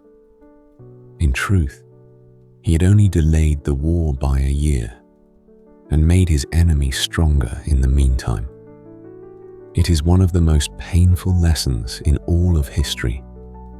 Trying to buy off a bully does not make him stop. It teaches him that bullying works. There were a few people, even then, who saw it clearly. A handful of voices warned that this was not peace, that it was surrender dressed up as peace, and that the bill would come due with terrible interest. One politician in Britain, mostly ignored at the time, said that his country had been given a choice between war and dishonor, that it had chosen dishonor, and that it would have war anyway. He was right. But in that moment, with the crowds weeping for joy and the newspapers full of relief, almost no one wanted to hear it.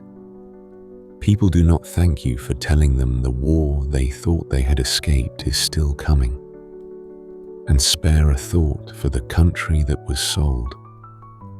Its people had not been beaten in battle. They had a strong army and good defenses. They were simply handed over by their friends, at a table they were not allowed to sit at, in the name of someone else's peace. They felt it as the deepest of betrayals, and history has never quite been able to argue with them. It did not even take a year for the truth to come out. In the spring of 1939, just months after the Munich meeting, the German leader broke his solemn promise completely. He sent his armies in and seized the rest of that same neighboring country, the part he had sworn he did not want. There was no border dispute this time, no German speakers to claim. It was simply a conquest, naked and plain, of a free people who had done nothing. And now, at last, the scales fell from the world's eyes. Even those who had most wanted to believe in peace could no longer pretend. The old man with the paper, who had trusted the promise, felt the betrayal most bitterly of all. He had staked everything on the German leader's word, and that word had turned out to be worth nothing. Britain and France finally understood what they were facing. They saw, far too late, that there would be no end to it, that this man would keep taking and taking until someone stood up and said no. So they made a promise of their own. They turned to the next country on the list, the one everyone could see was in danger, and they swore that if it were attacked, they would go to war to defend it. That country was Poland. The German leader did not believe them. Why would he? Every time before, they had backed down. He was sure they would back down again. He was wrong. This time, finally, he had gone too far. On the first day of September, in the year 1939, German tanks crossed the border into Poland. The great army he had built, in secret and then in the open, finally rolled forward to take by force what he wanted. From the air, his warplanes fell upon Polish towns. The war that everyone had dreaded for 20 years had begun at last. 2 days later, Britain and France kept their word. They declared war on Germany. The old man who had wanted peace so badly, who had flown across Europe and waved his hopeful paper, now had to stand before his nation and tell them in a heavy and broken voice that they were at war after all. He spoke to his country over the wireless that morning, and you can still hear the sorrow in the words. He told them that everything he had worked for, everything he had hoped for through all those long years, had crashed into ruin. There was no triumph in him, no anger, only a deep and weary grief. He was a man watching his life's great effort fail, and knowing that the failure would be paid for in the blood of the young. Everything he had tried to prevent had come to pass. It nearly broke him, and within a year he would be gone from office, and not long after, gone from the world. And so it came again. The thing the world had sworn would never happen. The thing the graveyards of the last war were supposed to have bought forever. Another great war, beginning where the last one had ended, between many of the same nations, over the same old wounds that had never truly healed. It is worth pausing before we go on to feel the sadness of how it happened. The war did not come because no one tried to stop it. It came, in part, because of how hard people tried to avoid it. Good men, decent men, men who had seen the last war and never wanted another, kept giving ground in the hope of peace, and every inch they gave made the next war more certain. Their kindness was real. Their wish for peace was honest, and it was used against them by a man who saw mercy only as a weakness to exploit. There is no simple lesson in it, except perhaps this: peace is precious and worth almost any sacrifice. But a peace bought by feeding a tyrant is not peace. It is only the war, postponed and made worse. The hardest truth the men of 1938 had to learn was that sometimes the only way to stop a great evil is to stand against it early, while the cost is still small, before it grows strong enough to take everything. They learned it too late. By the time they understood, the tanks were already rolling, and the long darkness was already falling across the world. But for tonight, let us leave the old man with his paper. Let us remember him kindly, for he wanted the right thing, even if he was terribly wrong about how to get it. The crowds have gone home. The cheering has faded. The hopeful paper lies forgotten on a desk somewhere. The first day of the war has dawned grey and cold over Europe, and the world, holding its breath, waits in the half-light to see what this new war will bring. Rest now. Let the morning come slowly. The story goes on tomorrow.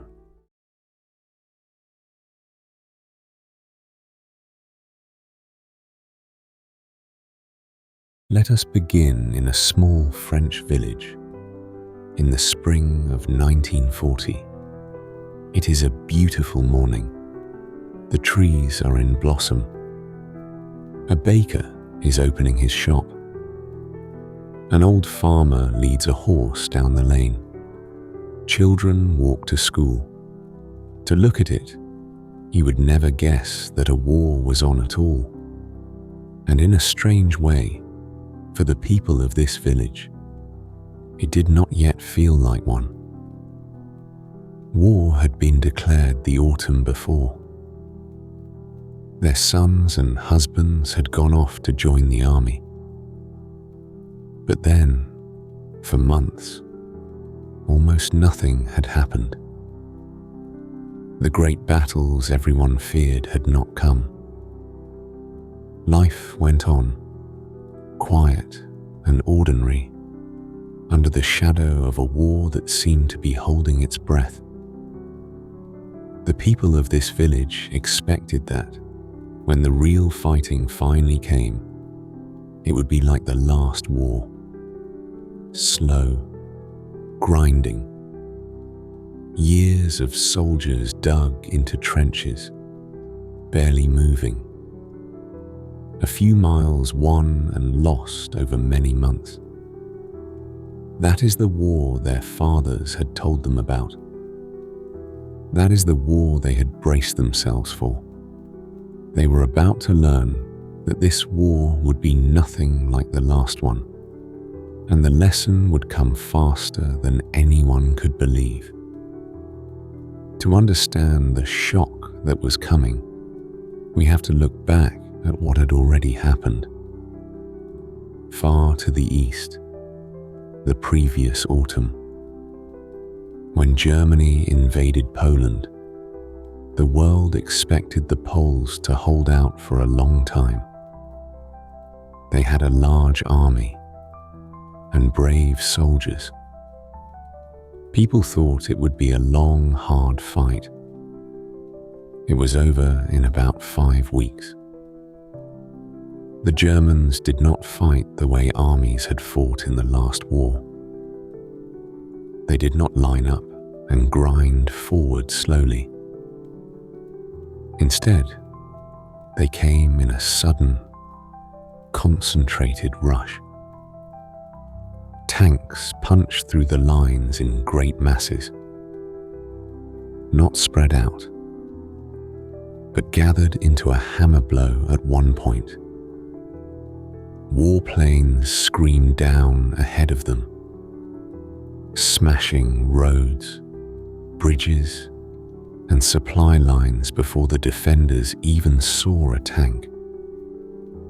And it all moved with terrible speed, faster than the defenders could react, faster than orders could be sent and answered. By the time the Polish army organized a defense in one place, the Germans were already far behind them somewhere else. The front did not hold and slowly bend. It shattered, and the pieces were overrun before they could regroup. Poland fell, crushed between Germany on one side and another great power that struck from the other side soon after. The world watched and worried and did not fully understand what it had just seen. It looked like a one-sided slaughter against a weaker enemy. Few grasped that they had just witnessed a brand new way of making war, one that would soon be turned on them. There is a famous image from that campaign that captures the misunderstanding perfectly. People told stories of Polish horsemen, brave cavalry on their horses, charging against German tanks with lances and swords. It became a symbol of the whole thing, the old world meeting the new, courage against steel. But here is the truth, and it matters, because it is the kind of story that gets told wrong for 100 years. The Polish cavalry did not charge tanks. That did not happen the way the legend says. The Poles used their horsemen cleverly, as fast-moving soldiers who would dismount and fight. The story of men on horses throwing themselves at tanks was mostly invented afterward, partly by enemy propaganda, to make the defenders look foolish and backward. Many historians believe it was simply not true. The Poles were not fools. They were brave men, fighting a new kind of war they had never seen before, and losing, as everyone who first faced that war would lose. Then came the strange winter, the months when nothing seemed to happen. After Poland fell, the war in the West went quiet. Britain and France had declared war on Germany, but for months, the great armies just sat facing each other and did almost nothing. The soldiers waited in their forts and trenches. They grew bored. They wrote letters home. They played cards. They watched the seasons turn. Some people began to call it a strange name, the war when nothing happened, because it seemed like a war in name only. It was an odd, dreamlike time. Two nations had solemnly declared war, and yet daily life carried on much as before. Shops were open. Trains ran. In the cities, people went to the cinema and the cafe. Some soldiers began to wonder if perhaps the whole thing would simply fizzle out, if some deal might be reached and everyone could go home. The fear that had gripped people when war was declared began to fade. Surely, they thought, if the enemy meant to attack, he would have done it by now. That feeling of false calm was dangerous. It lulled the defenders. It let them grow comfortable behind their great wall, sure that the quiet would last, sure that they had time. They did not know that on the other side, the enemy was not resting at all. He was studying maps, moving his forces, and planning the boldest stroke of the entire war. The quiet was not peace. It was a held breath. The French, in particular, felt safe behind a mighty line of forts as they had built along their border with Germany. It was a marvel of concrete and steel, a wall of fortresses stretching for miles, bristling with guns dug deep into the earth. They had spent years and a fortune building it. They believed it made them safe. They believed that if the Germans came, they would break themselves against this wall, just as armies had broken against trenches in the last war. There was only one problem with the Great Wall, and it was a problem the French had told themselves not to worry about. The wall did not cover the whole border. At one end, it stopped. Beyond it lay a thick, hilly forest, a tangle of steep slopes and narrow roads. The French generals had decided that no large army could ever pass through that forest. It was, they said, impassable. so they left it lightly guarded and stretched their strongest forces elsewhere. The Germans looked at that same forest, and they came to the opposite conclusion. They decided to send their main attack straight through it. In the middle of May, in the year 1940, the storm finally broke. It came in the morning, all at once, after the long quiet. German forces struck into the small countries to the north, drawing the British and French armies up to meet them.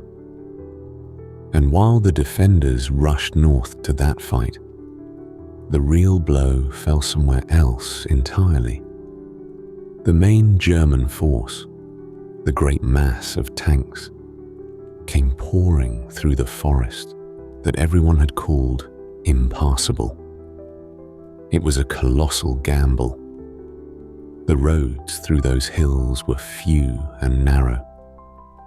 The tanks and trucks were jammed nose to tail in lines stretching back for 100 miles. If they had been caught there, packed together and unable to move, it would have been a disaster for Germany. But they were not caught. They came through the forest, crossed the river beyond it, and burst out into open country behind the Great Wall of forts, in the one place the French had left weak. And then they did what they had done in Poland. They did not stop to fight set battles. They raced.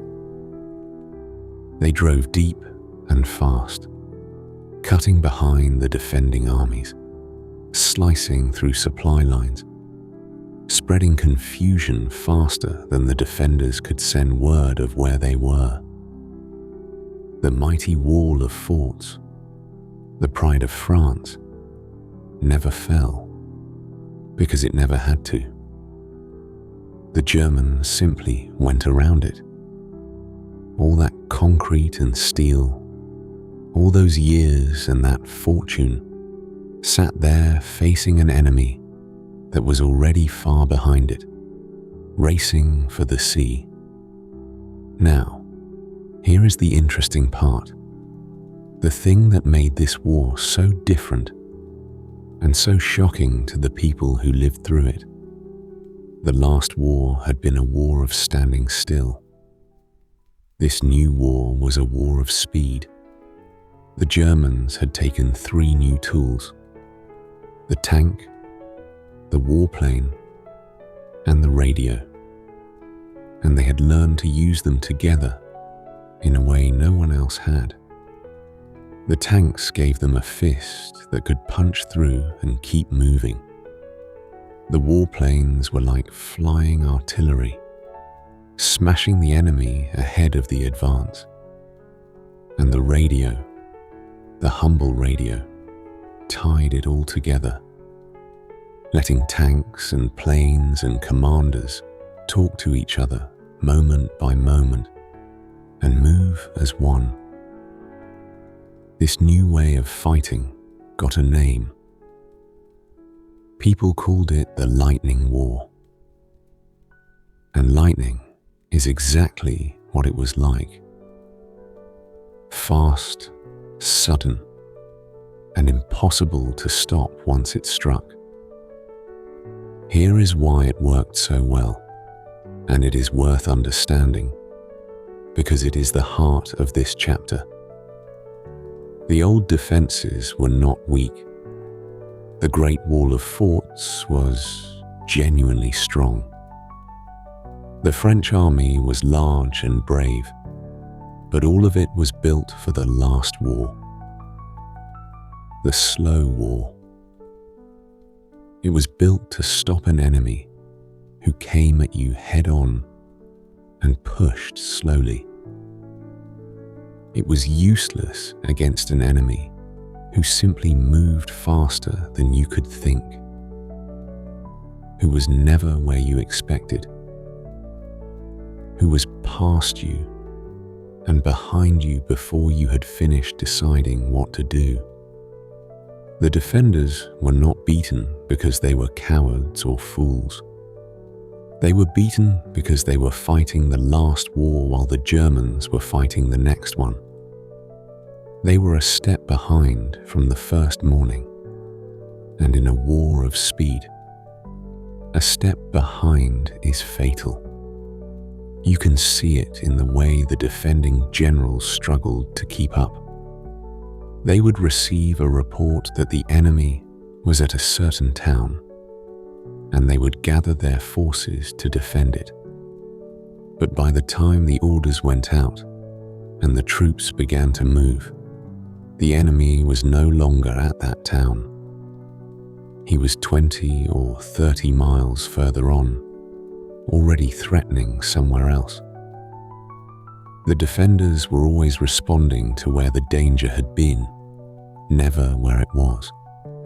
It was like trying to catch smoke with your hands, and the speed did something to the mind as well as to the map. Soldiers who had not even seen the enemy heard that the enemy was behind them, and they began to fear they were already surrounded. Rumors flew faster than tanks. Panic spread.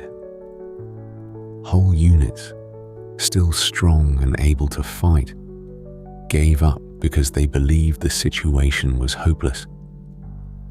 In a war that moved this fast, fear itself became one of the enemy's most powerful weapons.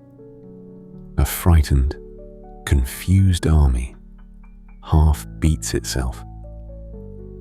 For the ordinary people, it was a catastrophe beyond imagining. Remember our quiet village, with its baker and its blossoms.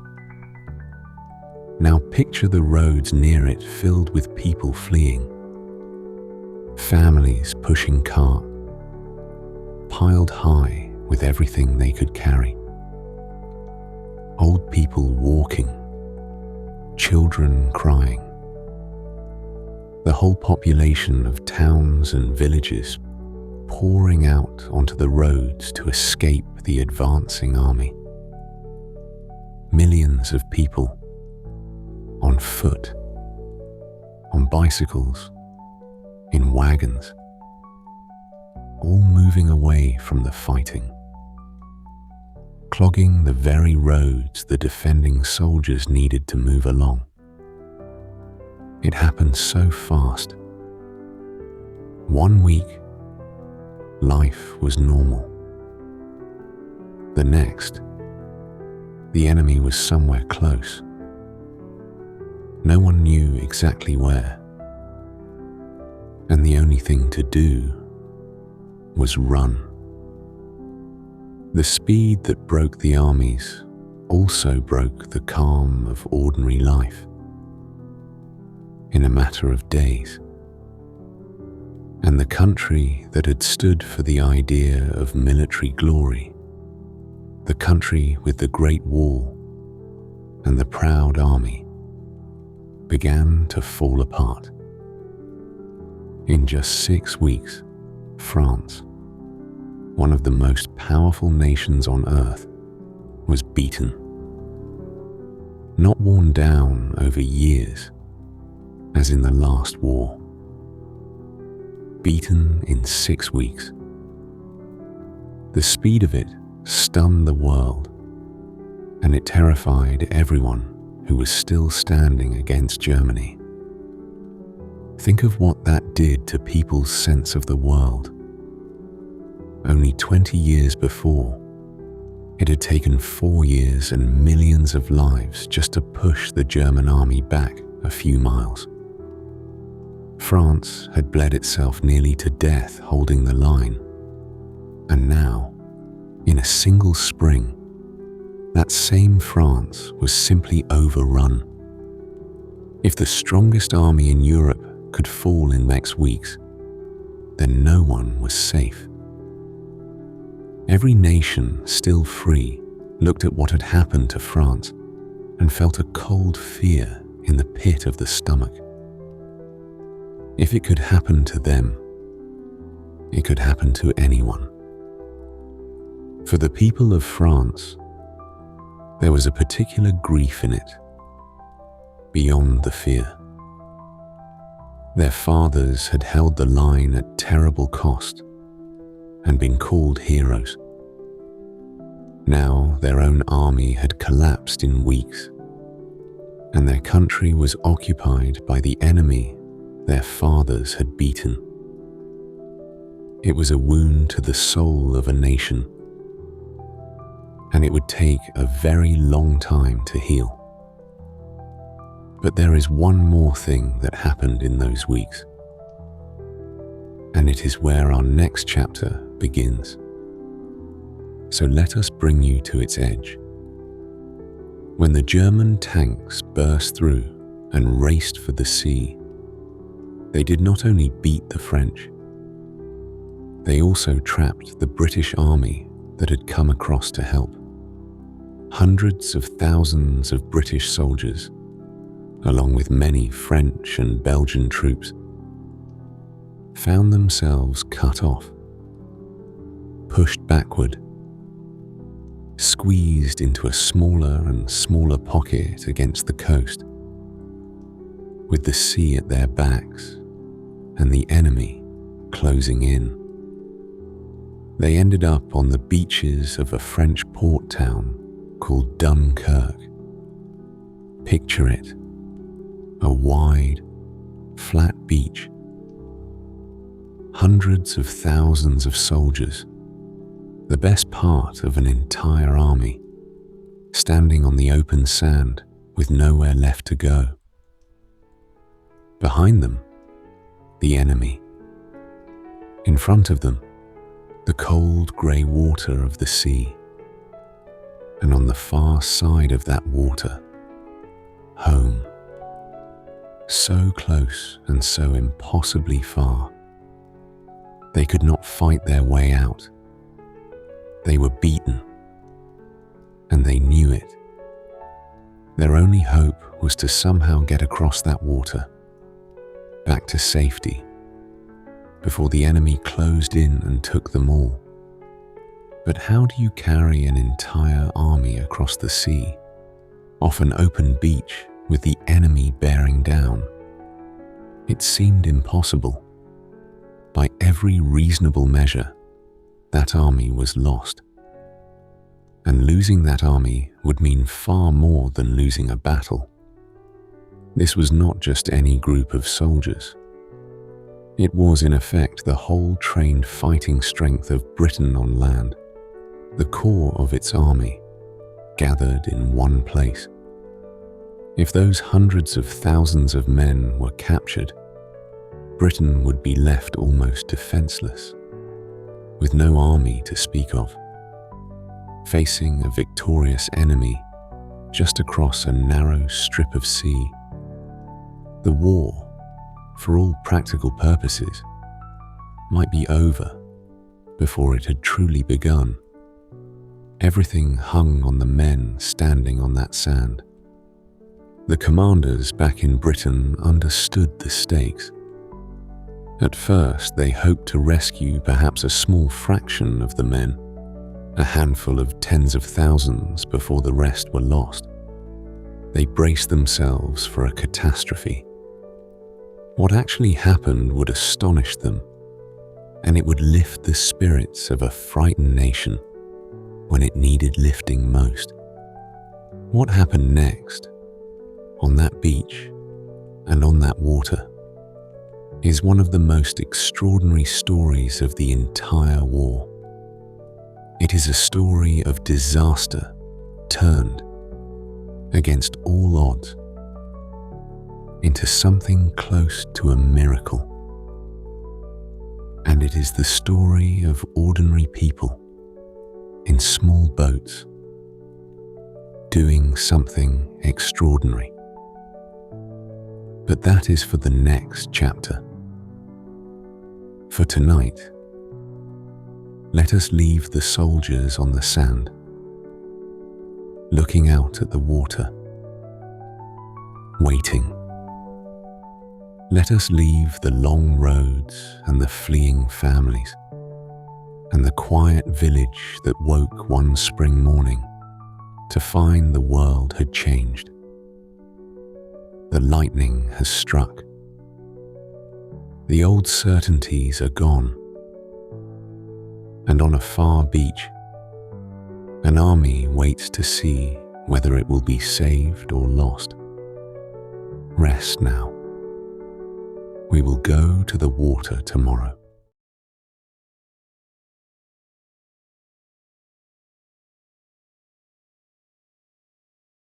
Let us return to the beach.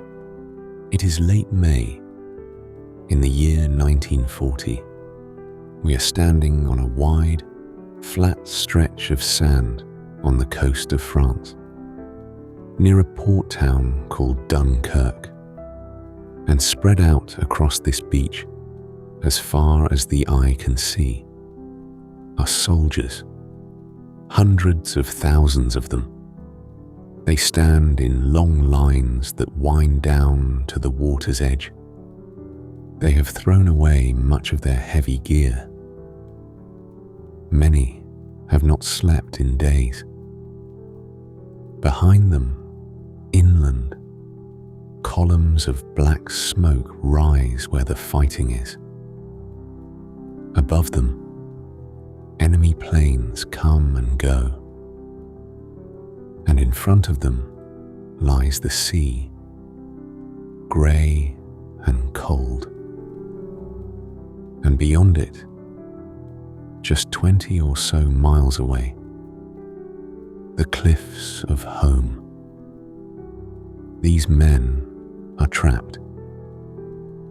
The lightning war we spoke of last time has cut them off and driven them here, to the edge of the land, with nowhere left to run.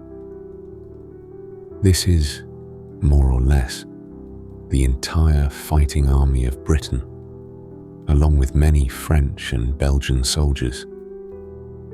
And it is cornered. By every sensible measure, this army is finished. You cannot fight your way off a beach, and you cannot easily carry hundreds of thousands of men across the open sea, off bare sand, while the enemy closes in and the planes come down. The people in charge brace themselves for the worst disaster in their nation's history. They hoped, at best, to save a small part of these men before the rest were killed or captured. What happened instead became one of the most remarkable stories of the entire war. First, let us understand the problem they faced, because it shows why what came next was so extraordinary. The town of Dunkirk had a harbour, but it was being bombed and was hard to use.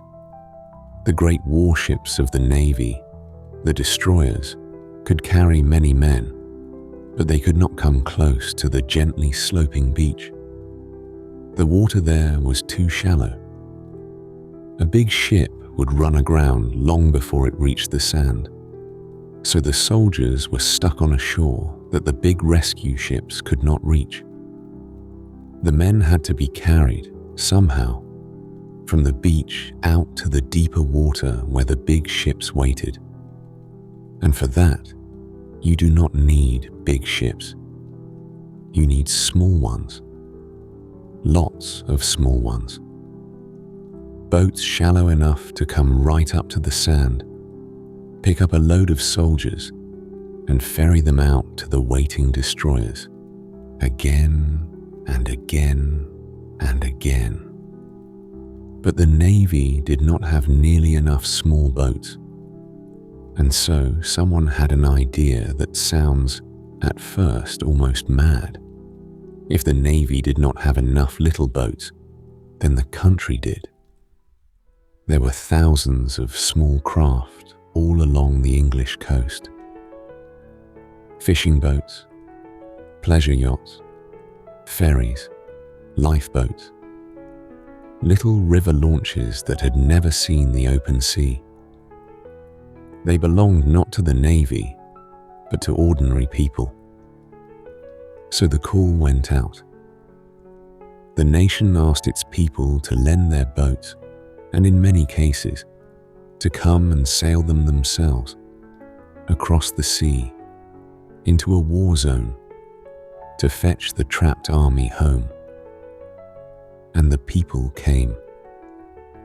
From little harbors all along the coast, an astonishing fleet began to gather. Not warships, but a jumble of small civilian craft of every shape and size. Weekend pleasure boats, working fishing vessels that smelled of the day's catch, pretty little river cruisers built for calm summer afternoons, old lifeboats. Some were sailed by naval crews, but many were sailed by their own owners. Ordinary men who had answered the call. Men who had never imagined they would take their little boat into the middle of a war. These came to be known, ever after, as the little ships, and the sight of them, this strange and humble armada, setting out across the channel toward the smoke on the far shore, is one of the images of the whole war that people have never forgotten. They sailed into real danger.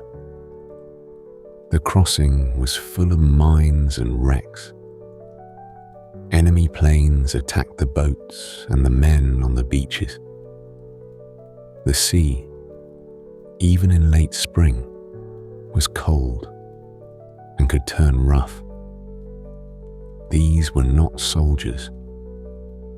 They were shopkeepers and fishermen and retired men in their small boats, sailing straight toward the guns to bring strangers home. Think about what it took to make that choice. These were not men who had been ordered to go. Many were civilians, free to stay safely at home. They had families. They had businesses to mind. They knew, more or less, what they were sailing into, because the news of the trapped army had spread. And still they went. They topped up their fuel, packed a little food, and pointed their small boats at the smoke on the horizon. Because somewhere on the far side of that water were young men who needed help. And they had a boat. There is something in that which goes to the very heart of what a people can be at their best. Not generals, not heroes in uniform, but ordinary folk who simply decided that the right thing to do was to go. And so they went.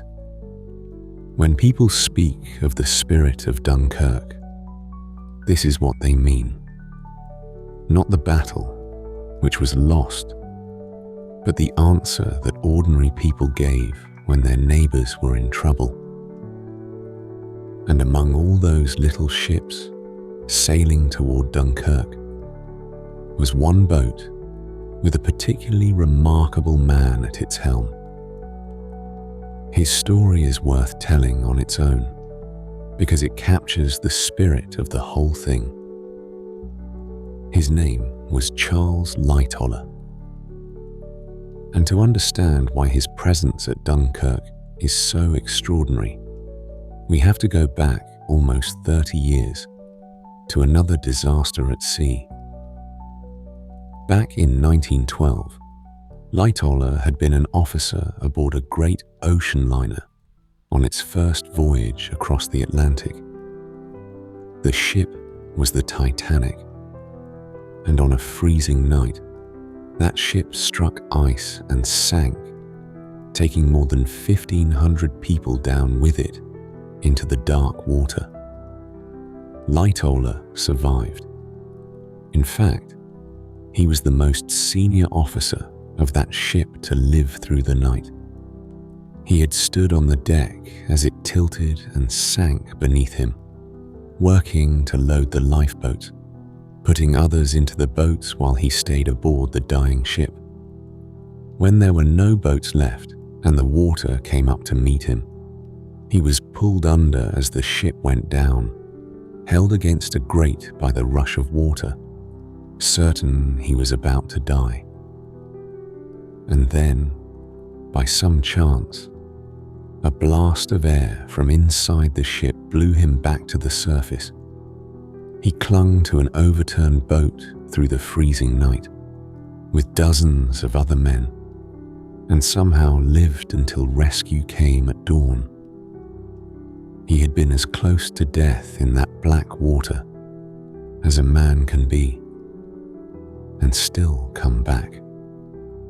He had felt the sea reach up and take hold of him, and he had slipped its grip by the narrowest margin.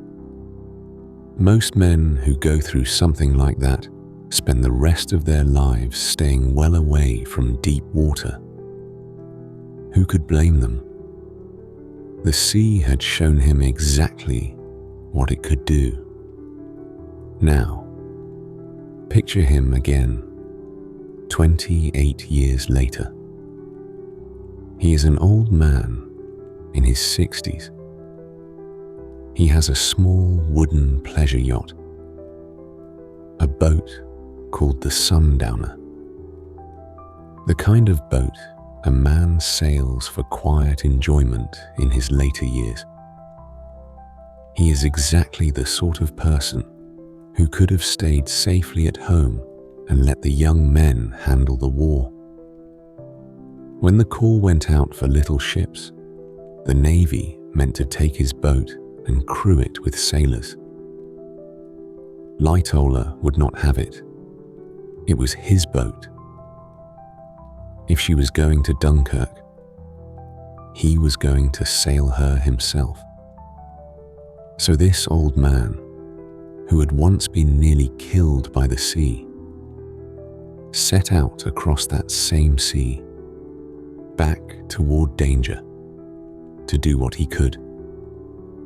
Now here is the part that makes you shake your head in wonder. The Sundowner was a small boat.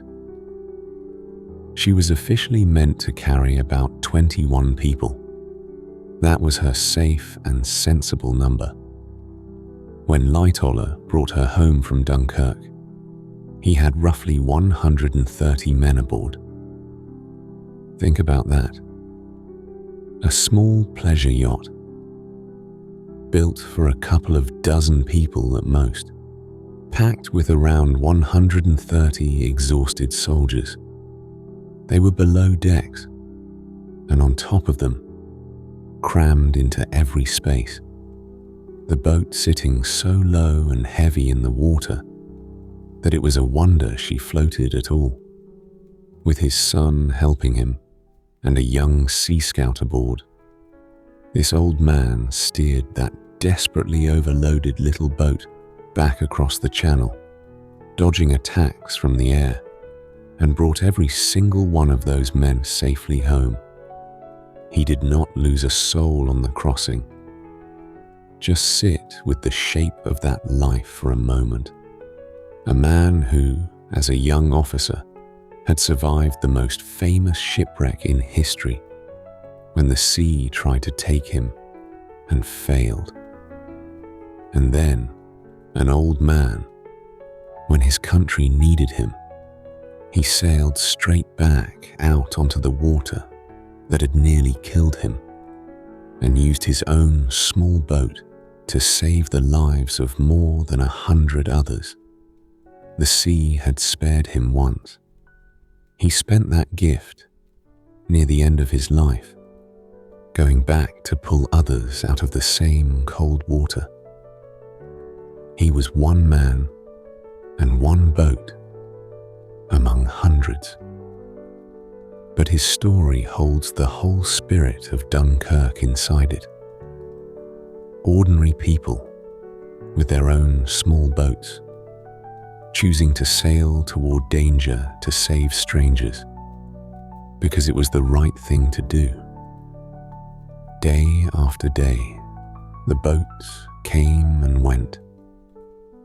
The little ships ferried men from the beach to the big ships.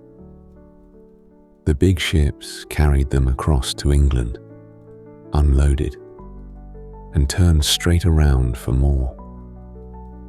The Navy worked itself to exhaustion. The civilian sailors made the crossing again and again.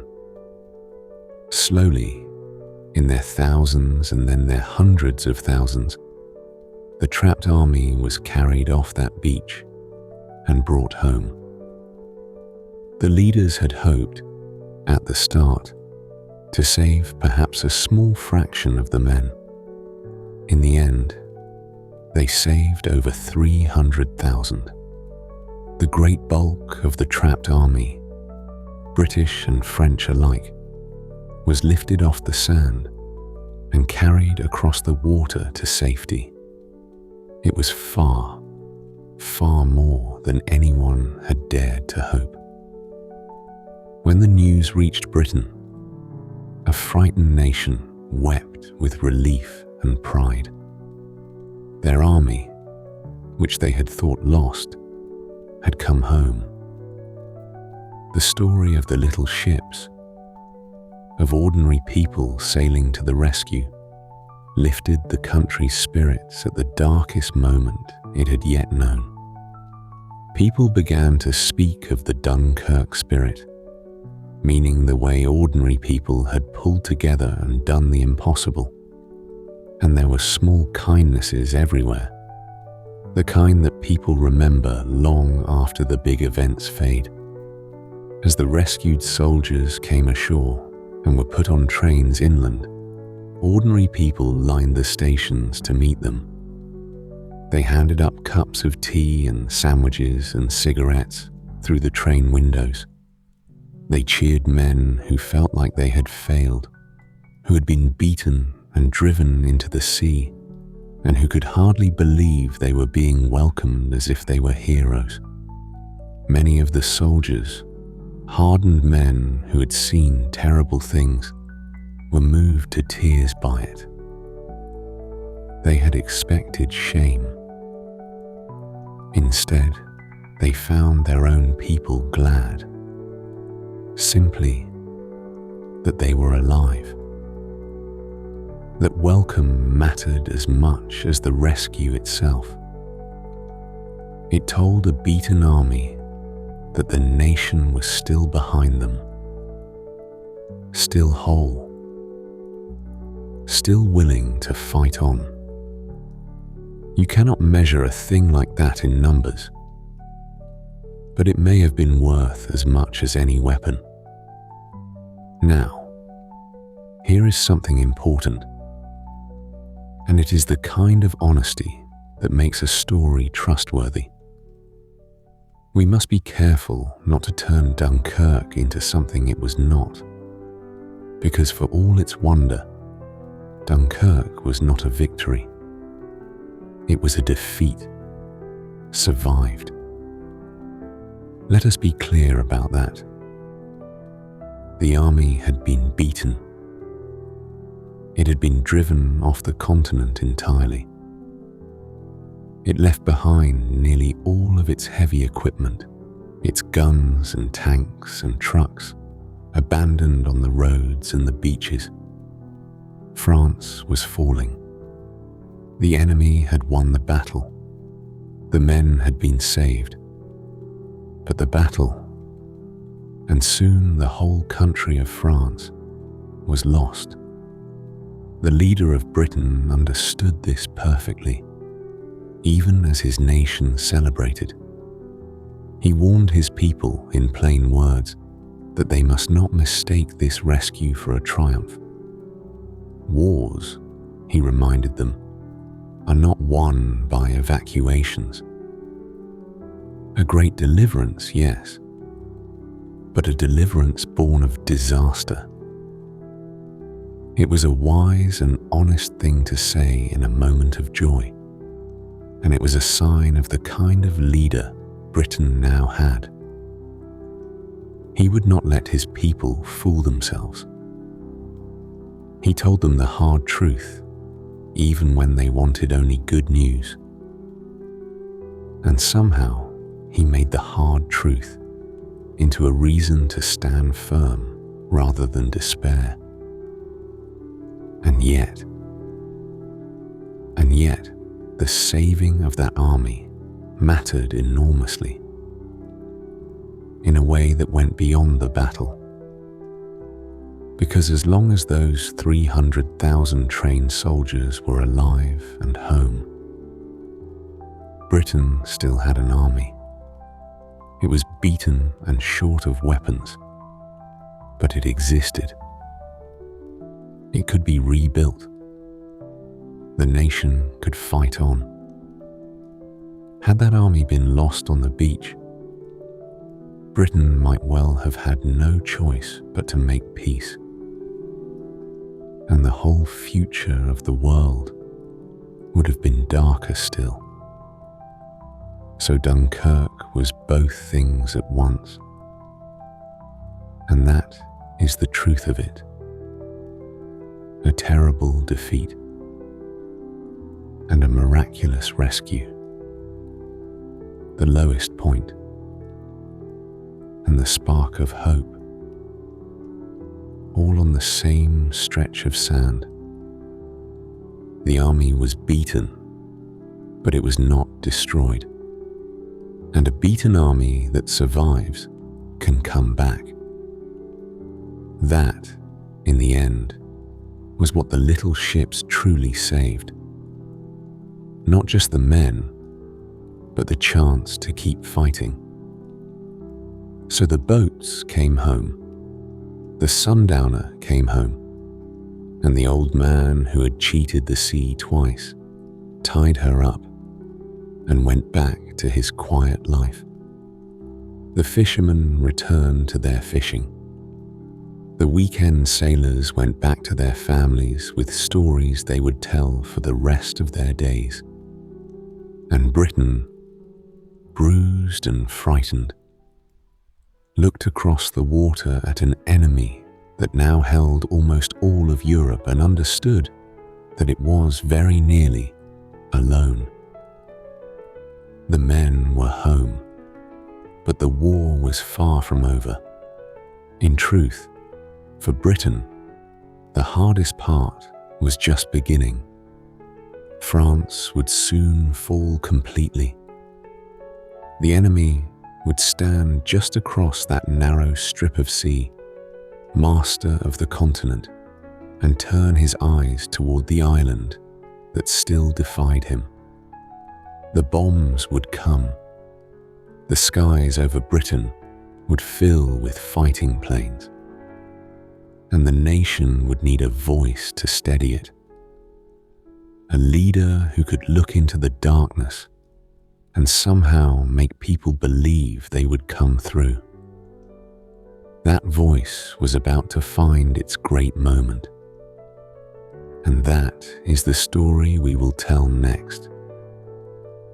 But for tonight, let us leave the little ships at their moorings, rocking gently in the dark water. Let us leave the soldiers home at last, sleeping in their own land. The beach is empty now. The smoke has cleared. The old skipper is asleep, and his small, brave boat is quiet at her berth.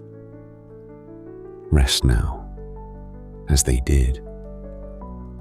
Tomorrow, the sky.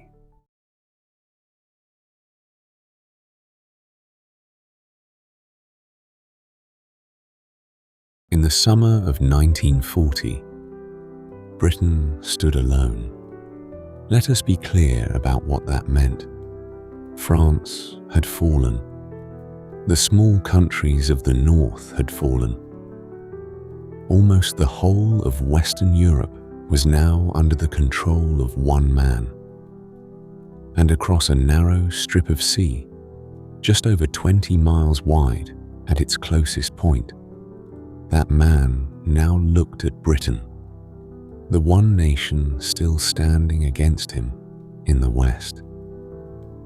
By every cold calculation, Britain should have lost. Its army had just escaped from Dunkirk, beaten and short of weapons. Its ally was gone. It faced the most powerful military on earth, fresh from conquering a continent, sitting just across the water. Many people around the world watching assumed that Britain would either be invaded and crushed, or would soon be forced to make peace. It seemed only sensible. But Britain did not make peace.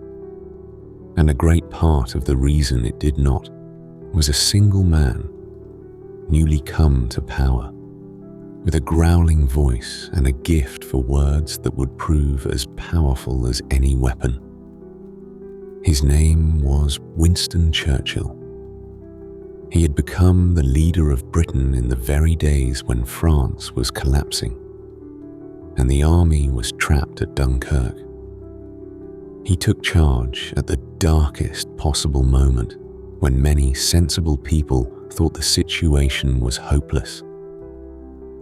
He was not a young man. He had spent years out of favor, often ignored, warning anyone who would listen about the danger of the German leader, back when most people did not want to hear it. Now, at last, in the hour of greatest peril, his country turned to him. And Churchill did something that does not show up on any map or in any list of guns and tanks. He gave his people the will to keep fighting.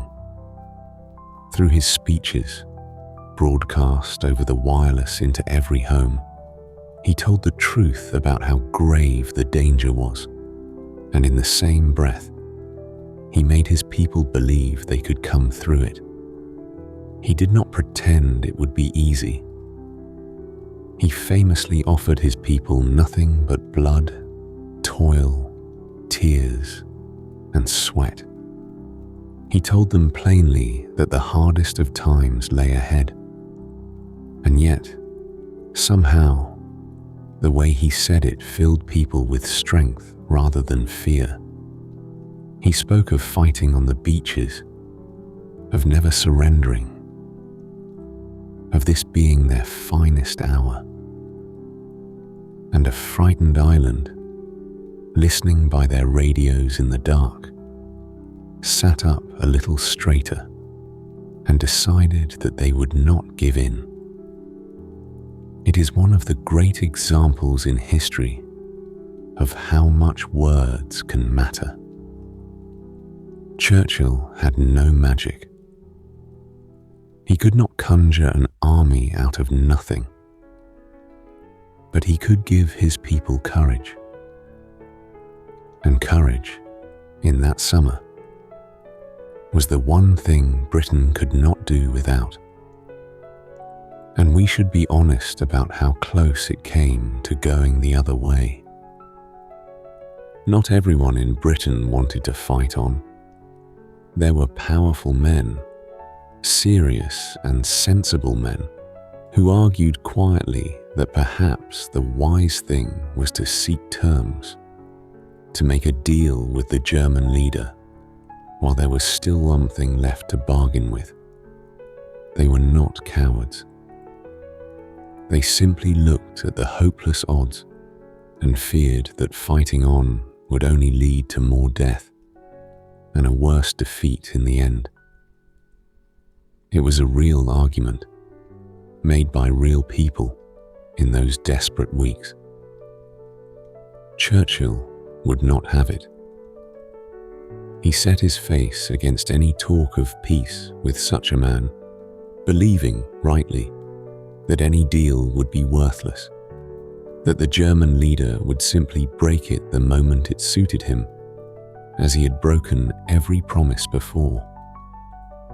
So Britain chose the harder road, the road of fighting on alone with little hope, because the man at the top refused to take the easier one. History turned in part on that single stubborn choice, because soon the test came, and it came not on the ground, but in the sky. The German leader knew that to invade Britain, he first had to control the air over the Channel and the coast. His ships could not cross, while enemy planes could attack them from above. So before any invasion, he had to destroy the British Air Force. He had to win the sky. And so began one of the most famous battles in history, fought entirely in the air, over the fields and towns of southern England, through the summer and into the autumn of 1940. People came to call it the Battle of Britain. The German Air Force was larger. It had more planes and more experienced pilots, fresh from their victories across Europe. Against them stood a smaller force of British pilots, many of them very young, some with only a few hours of training, climbing into their fighter planes again and again to meet the waves of attackers. Day after day, the battle raged in the sky. The British pilots would scramble to their planes at a moment's warning, race up to meet the incoming bombers and fighters, fight a desperate few minutes among the clouds, land, refuel, rearm, and go straight back up again. They flew until they were exhausted beyond reason.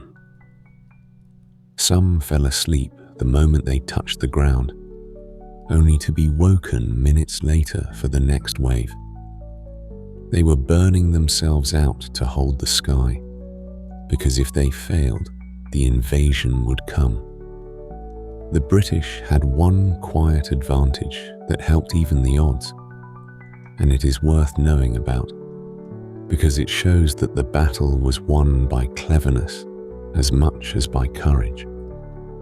Along the coast, the British had built tall towers that could detect enemy planes far out over the sea, while they were still gathering long before they arrived. It was a new and secret invention.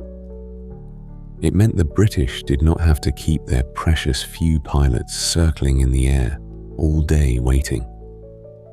They could rest on the ground, save their planes and their strength, and be sent up at exactly the right moment to meet the attack head-on.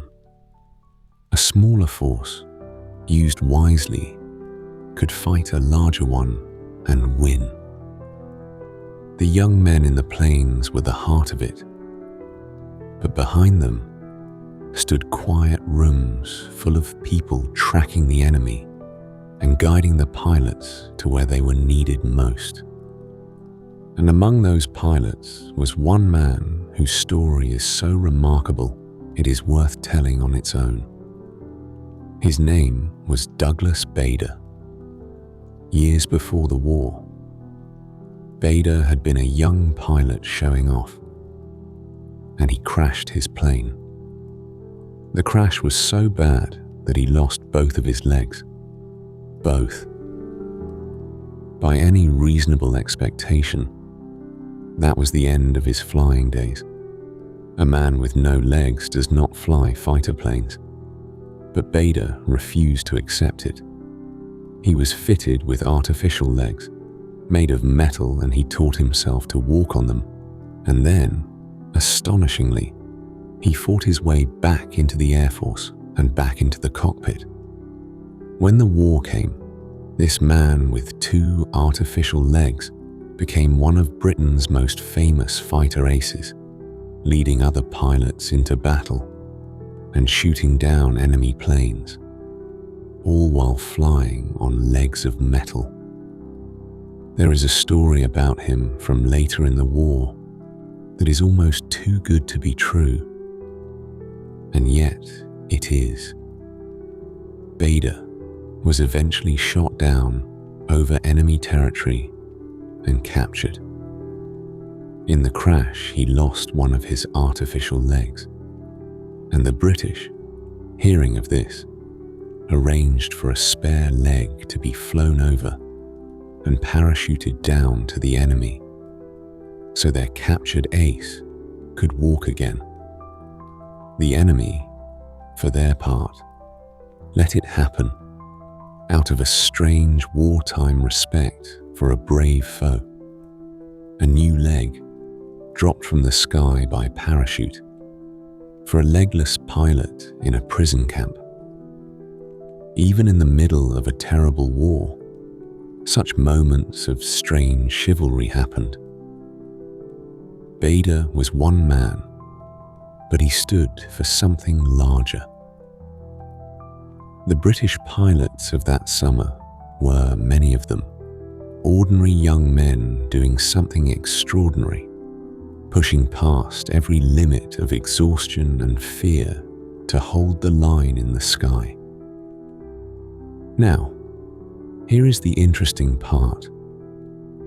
The thing that decided the fate of Britain, and perhaps of the world. Against the odds, the British pilots held. They were outnumbered, exhausted, and pushed to the very edge. But they shot down German planes faster than the Germans could bear to lose them.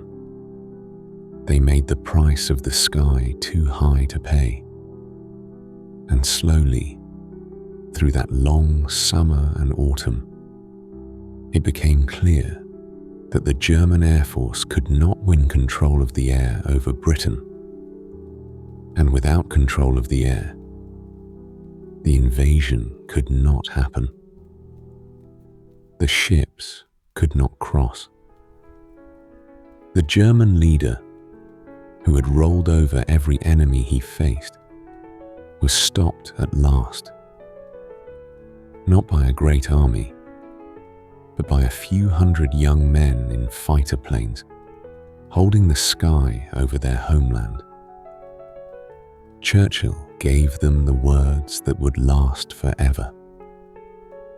Never, he said, in the field of human conflict, was so much owed by so many to so few. From then on, those pilots were known simply as the few. A handful of young men against whom the whole weight of the enemy air force had been thrown and who had not broken. It was the first time in the war that the German leader had been truly stopped. The first crack in the idea that he could not be beaten. And it was won in the sky over England by the few. We should remember the cost of it quietly before we move on. Many of those young pilots did not survive. They were boys, really. Most of them barely out of school, and a great number of them died in those few months, falling from the summer sky over the green field of their own country. They had so little training, some of them, that they barely knew how to fly the planes they died in. They went up anyway, day after day, knowing the odds. The freedom of the island, and in a real sense the future of the world, was bought with the lives of a few hundred very young men. When people called them the few, they did not only mean that there were not many of them, they meant that the whole nation owed them a debt it could never repay. But the enemy was not finished. Unable to defeat the Air Force and clear the way for invasion, the German leader changed his plan. If he could not win the sky, he would try to break the will of the people instead. He turned his bombers away from the airfields and onto the cities. And so began the time the British called the Blitz. Night after night, for months, the bombers came over London and other cities, dropping their bombs in the darkness. Whole streets were destroyed. Homes were turned to rubble. Families spent their nights underground, in shelters and in the tunnels of the Underground Railway, listening to the bombs fall above them, not knowing if their house would still be standing in the morning. It was meant to break them. The idea was simple and cruel. Bomb the people night after night until they could not bear it anymore, until they begged their leaders to make peace. It had worked, the German leader believed, to terrify other nations into surrender. It did not work on Britain. And that, in its quiet way, is one of the most moving parts of the whole story. There is a strange thing about trying to bomb a people into surrender, and it has been proven again and again in history. It tends to do the opposite. When an enemy drops bombs on your home, on your street, on your children, you do not feel like surrendering to him. You feel like you will never, ever give him the satisfaction. The cruelty meant to break the British instead gave them a clear and simple thing to be brave about. Every morning they survived was a small victory. Every shop that reopened was an act of defiance. The bombs did not turn the people against their own government. They turned the people against the man dropping the bombs. The people endured. Night after night, they went down into the shelters, and morning after morning, they came back up, swept the broken glass from their shops, and carried on. They went to work past the rubble of the night before. They put signs in the windows of bombed shops, saying they were still open for business. They made grim jokes about it. They looked after their neighbors. They were frightened, of course. They were human. But they did not break. And they did not beg for peace. Something in them simply decided that they would take whatever was thrown at them and keep going. The bombing, meant to shatter their will, instead seemed to harden it. A people being attacked in their own homes, night after night, found a stubborn strength they perhaps had not known they had. And Churchill's voice was there through all of it, steady in the dark, telling them that they would endure, that they would come through, that this was their finest hour. He gave their stubbornness a shape and a meaning.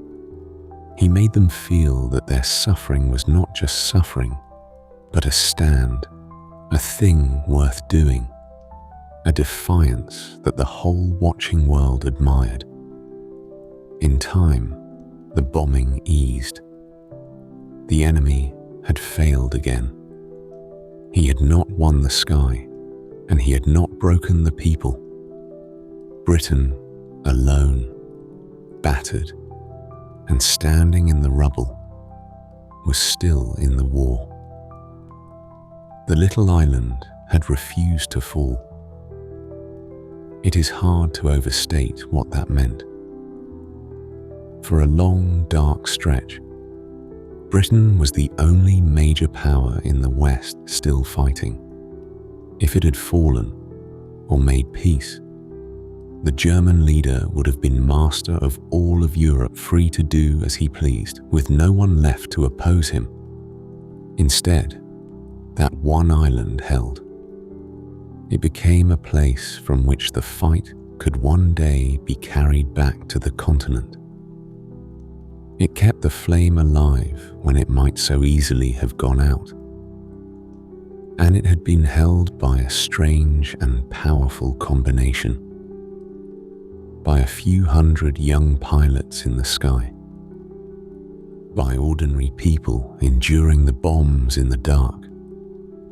And by an old man with a growling voice, who could not give his people guns they did not have, but who could give them the one thing that mattered most: the belief that they could win.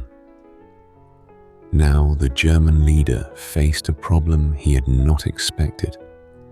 Britain would not fall, and he could not easily cross the water to force it. He had conquered the West, but the West would not lie quietly. And so his restless, hungry mind turned away toward the East, toward the one great power he had always truly meant to destroy, toward a country so vast that taking it on would be the greatest gamble of his life and the beginning of his ruin. That is the story we will tell next. How the man who could not beat a small island chose, instead, to attack the largest country on earth. But for tonight, let us leave London in the grey morning, with the fires dying down and the great dome still standing above the smoke. Let us leave the weary pilots asleep at last, their planes cooling on the quiet airfields, and the people climbing up from the shelters into a new day, blinking in the light. The island held. The night is over, for now, and the worst of the bombs have passed. Rest, as they finally could, in a city that was battered but unbeaten. Tomorrow, we go east.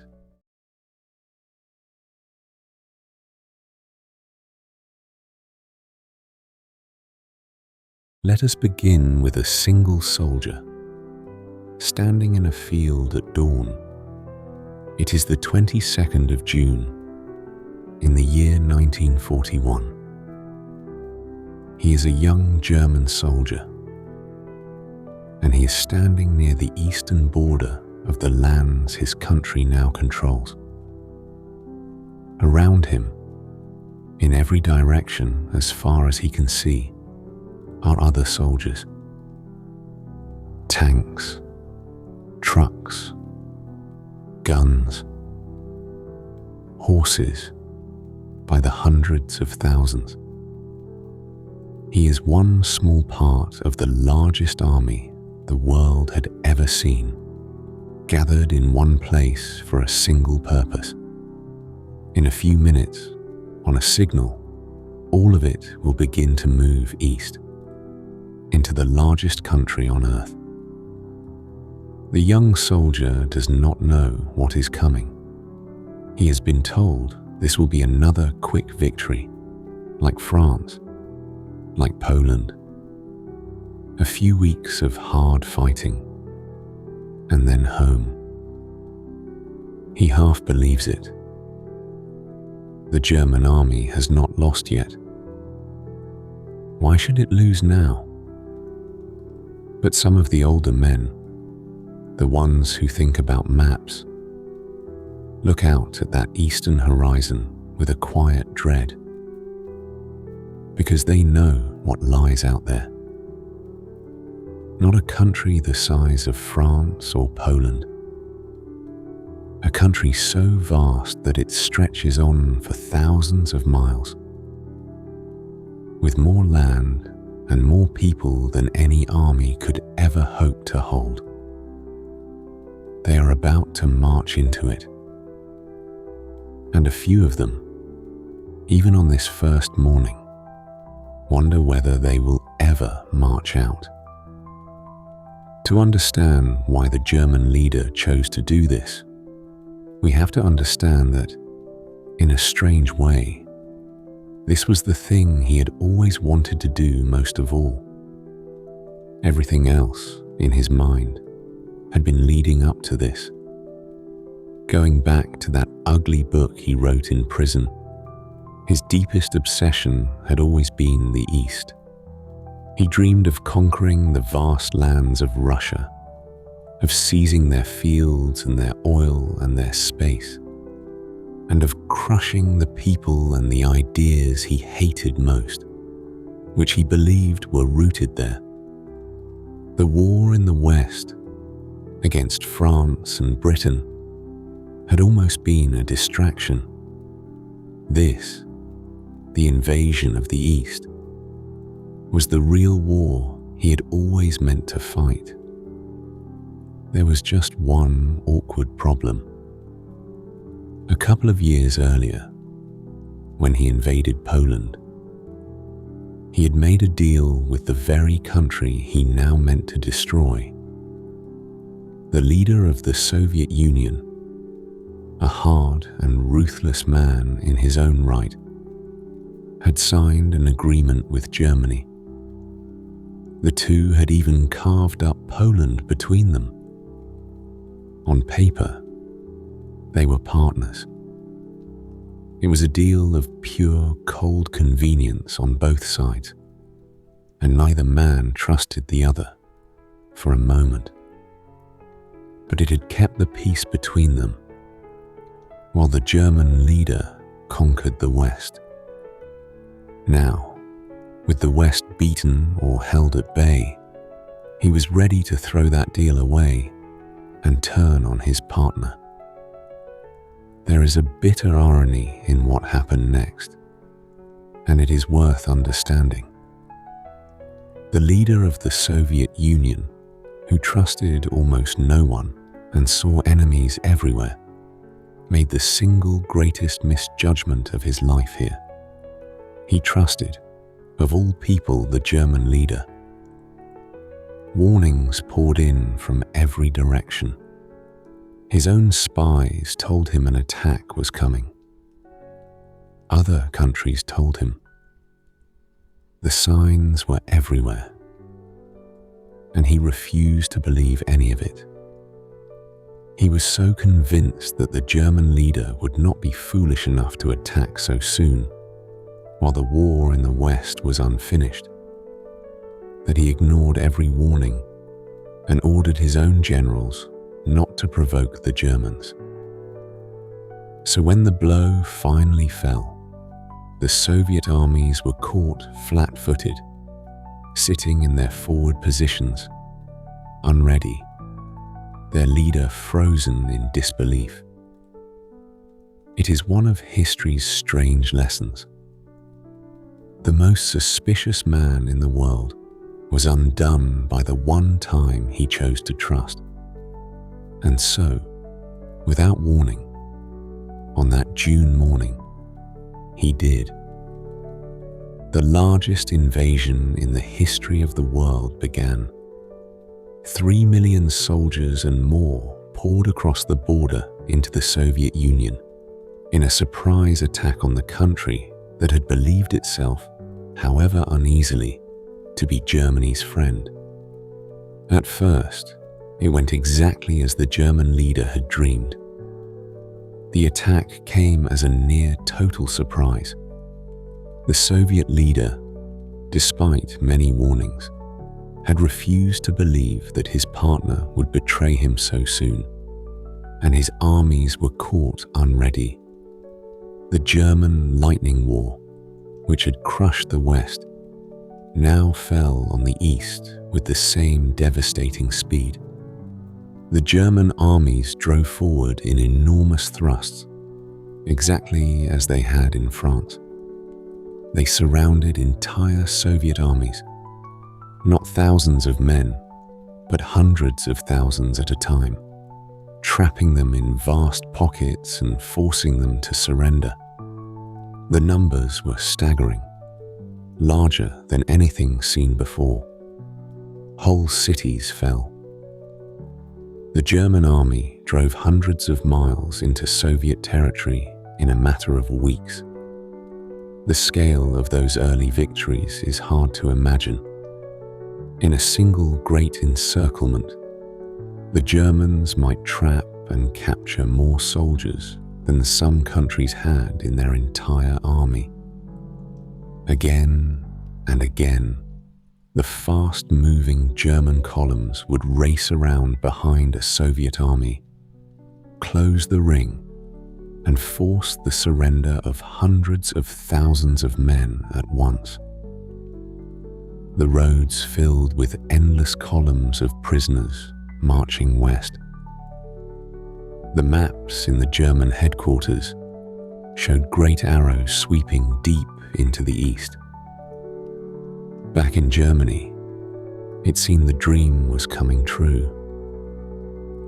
The newspapers spoke of victory after victory. It looked as though the largest country on earth might fall as quickly as France had.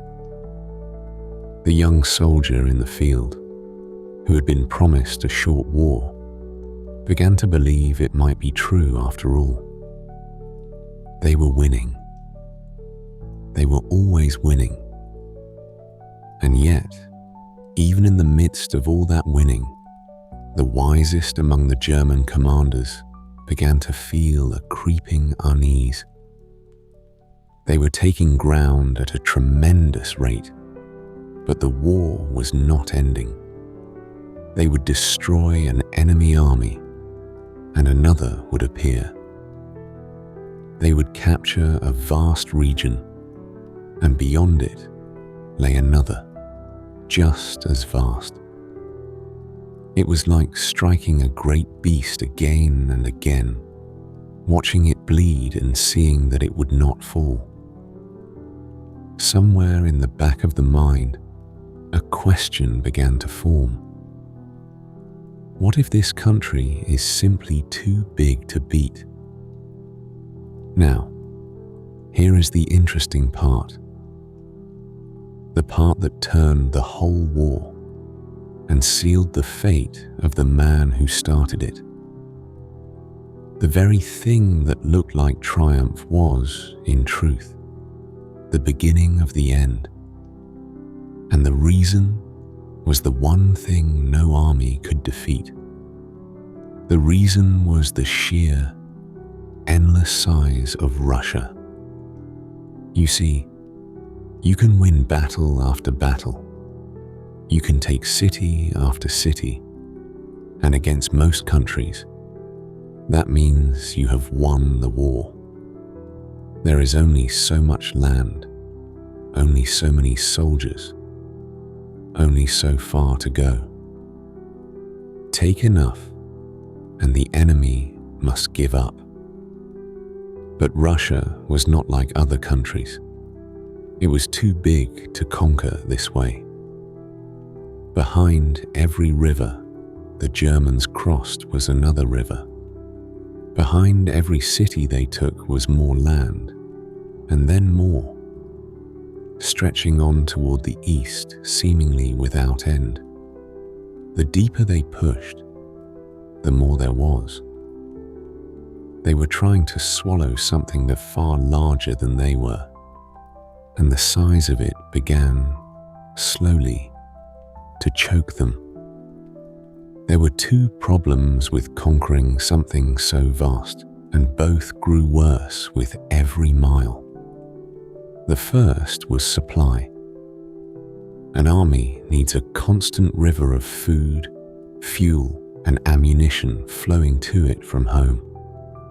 The further the German army advanced, the longer that river had to stretch, over poor roads, deep into hostile land.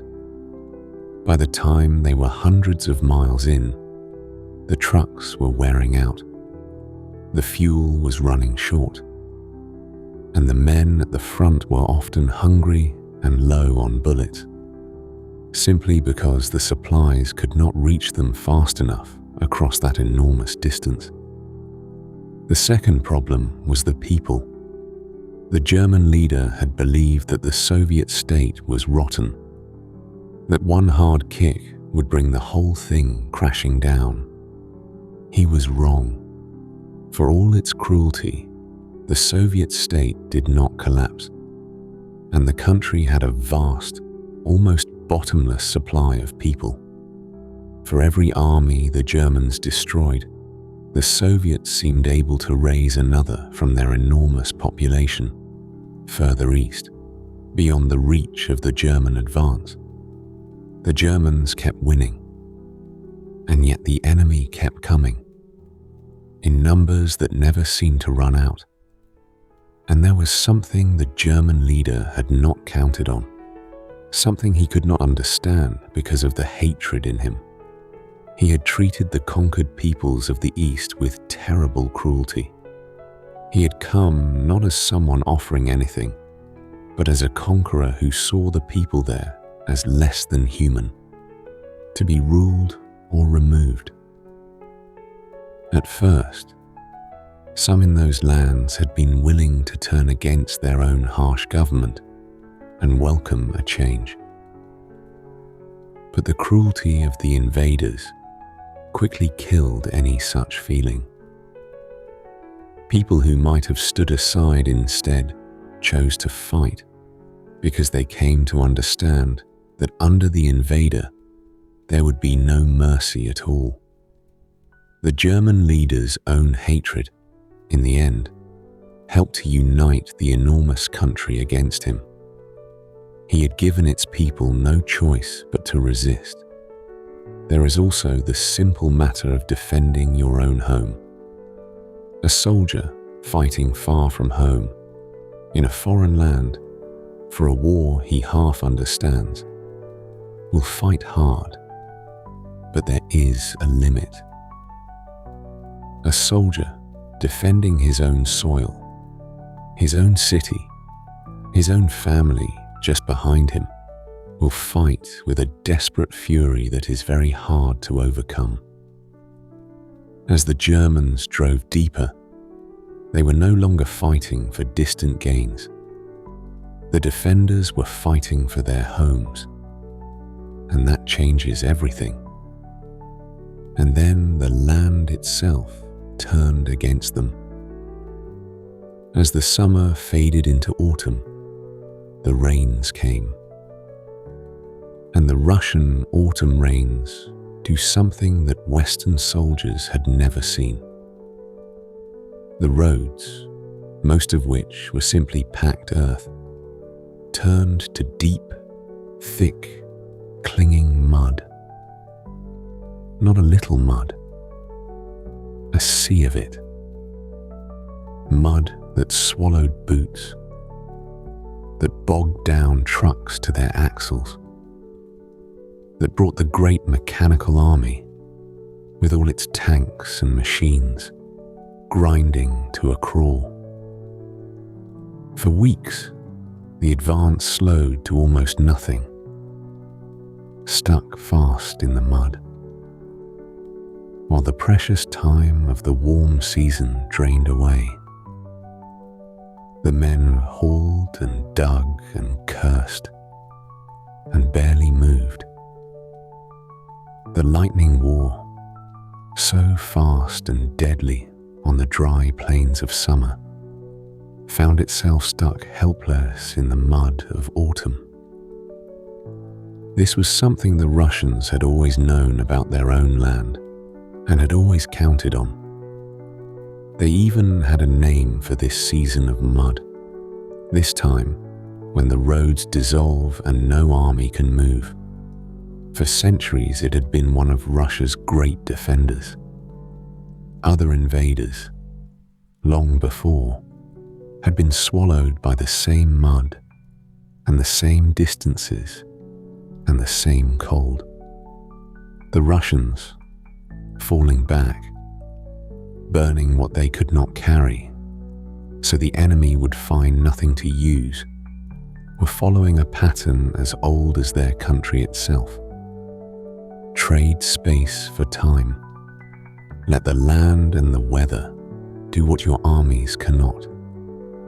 Make the invader come so far that he cannot hold what he has taken, and then let the winter finish him. It had worked before. The German leader, in his pride, had not learned that lesson of history. He was about to learn it the hard way. And all the while, in the back of every thinking soldier's mind, was a single cold thought. After the mud comes the frost. After the autumn comes the Russian winter. And the Russian winter is one of the most terrible things on earth. Here is a fact that tells you almost everything about the gamble the German leader had made. He had been so sure that Russia would fall quickly in a single summer that he had not properly prepared his army for winter. He had bet everything on a fast victory before the cold came. He believed his soldiers would be in their final triumph, or safely settled, long before the first snow. So as the temperature began to drop on that endless plain, hundreds of thousands of German soldiers found themselves with no proper winter clothing. They had the thin uniforms of summer. They had no heavy coats, no warm boots, no gloves, fit for the cold that was coming. Their leader had been so confident of a quick win that he had not made sure his men could survive a Russian winter, because in his plan, there would not be one to survive. It was, looking back, one of the greatest mistakes in the history of warfare. He had let his own certainty blind him. He had marched the largest army in the world deep into the most enormous and unforgiving country on earth. And he had not packed coats because he simply could not imagine being there long enough to need them. The young soldier from the field of June, who had been promised a short war and a quick way home, now stood on a freezing plain 1,000 miles from Germany, in a summer uniform, watching the sky turn the iron grey of coming snow. The dream of quick victory was dying, and the real enemy, the cold, had not even arrived yet. So this was the great gamble, and we can see now how it stood as the year turned cold. The German leader had thrown everything into one enormous bet. He had attacked the largest country on earth, betrayed his only major partner, and committed his entire war to a single throw of the dice. He had bet that Russia would fall in one summer, and he had very nearly been right. The German army had won astonishing victories, killed and captured Soviet soldiers in numbers almost beyond counting, and driven deep into the heart of the country. By the standards of any normal war, they had won many times over. But Russia was not a normal war, and it would not fall by normal rules. The distances had stretched his army thin. The endless supply of Soviet manpower had refused to run out. The mud had stolen his precious time, and now the winter, the oldest and deadliest defender Russia has, was coming for an army that had not even brought coats. Far ahead, through the falling snow, the German soldiers could see at last the lights of their great goal, the capital of the Soviet Union itself, the city of Moscow. It was so close now. Just a little further, one more push, and surely the war would be won. They would reach for it.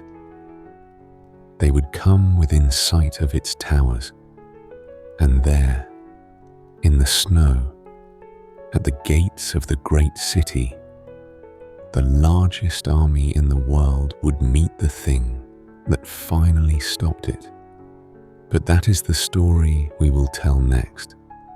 The story of how the great gamble was lost, not in a single battle, but in the snow outside one city, in the coldest winter those soldiers had ever known.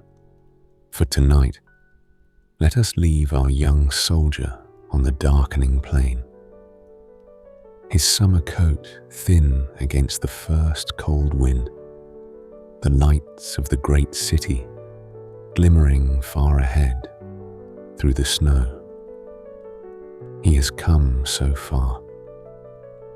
He is so very far from home. He thinks of his family, warm in their kitchen 1,000 miles away, and he wonders if he will see them again. Around him, the great army shivers and waits, and the first real snow begins to fall soft and silent and endless. The largest army the world had ever seen has reached the edge of its strength, at the edge of a great city, at the edge of winter. And the winter is almost here. Rest now, while he still can. Tomorrow, the cold.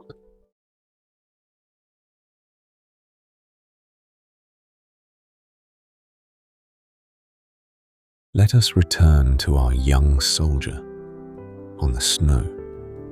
It is December, in the year 1941. He is the same young man we left at the edge of the Russian plain, the one who was promised a short war and a quick way home.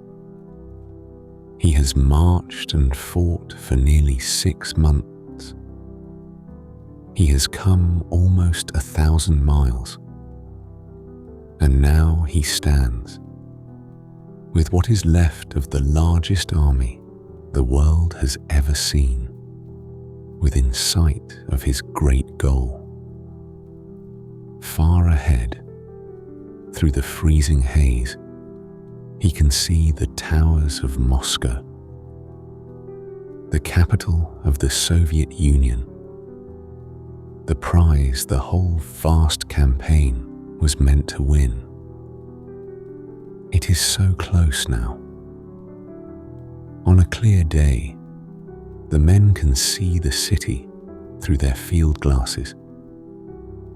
Some of the lead units have come close enough to glimpse its outskirts. They are almost there, but the soldier is not thinking about the city.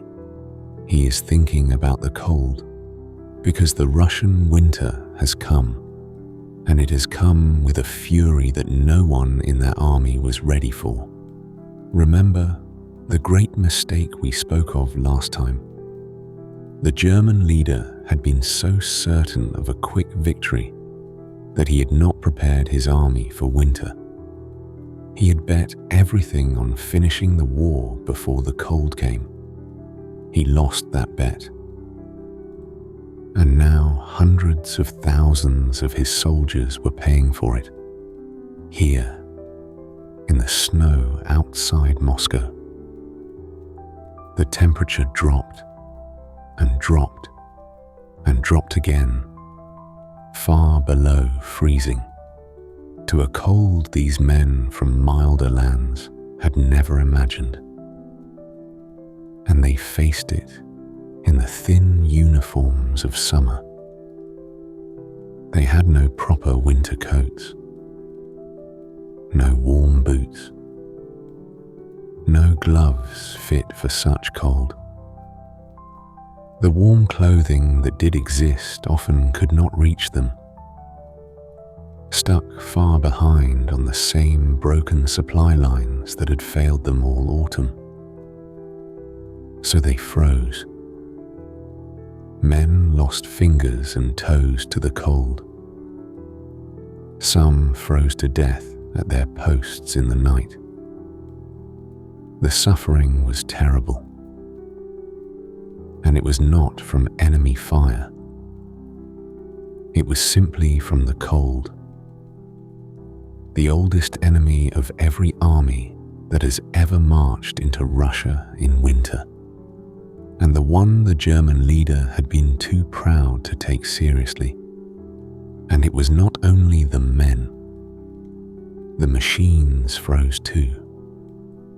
The engines of the tanks and trucks would not start in the brutal cold. The grease in the guns turned stiff and useless. The mighty mechanical army, the army of the lightning war, found that its lightning had frozen solid. A tank that will not start is just a cold steel box.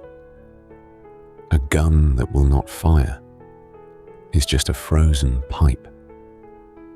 The very things that had made the German army so deadly were failing, one by one, in the grip of the Russian winter.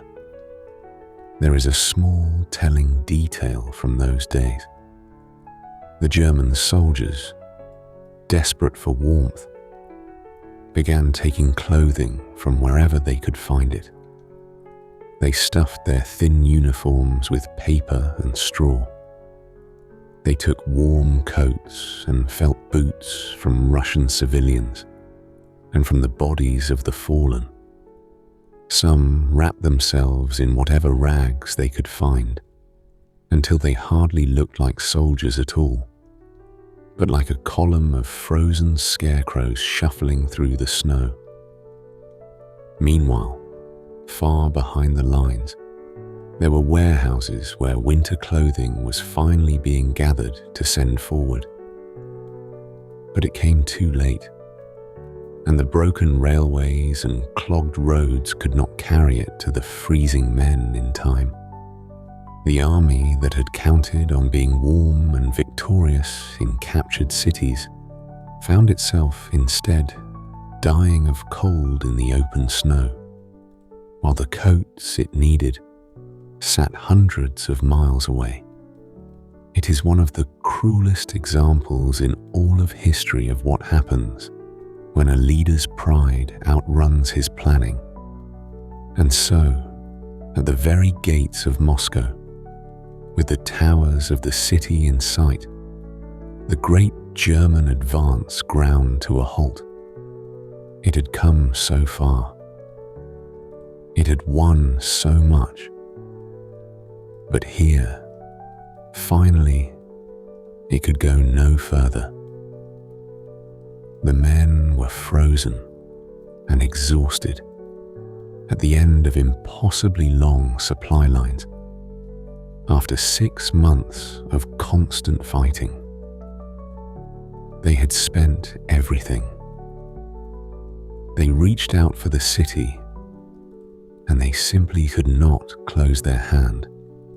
For the first time in the entire war, the German army, which had rolled over every enemy it had ever faced, was stopped. Not pushed back yet, but stopped, held snow, just short of its goal. And for the defenders of the city, and for their leader, that alone was a kind of miracle. But the Soviets were not finished with merely stopping them. They were about to do something the Germans thought impossible. They were about to push them back. Here is something the German leader had not known, and it changed everything. Far to the east, the Soviet Union had kept fresh armies in reserve. These were troops from the cold lands of the far east of the country. Men who knew winter, who were dressed and equipped for it, with warm coats and white camouflage, and weapons that worked in the cold.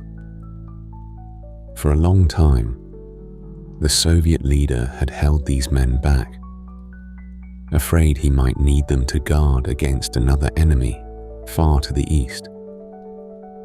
But now, learning that this other threat had faded, he made the decision to bring them west, to Moscow. It was an enormous undertaking.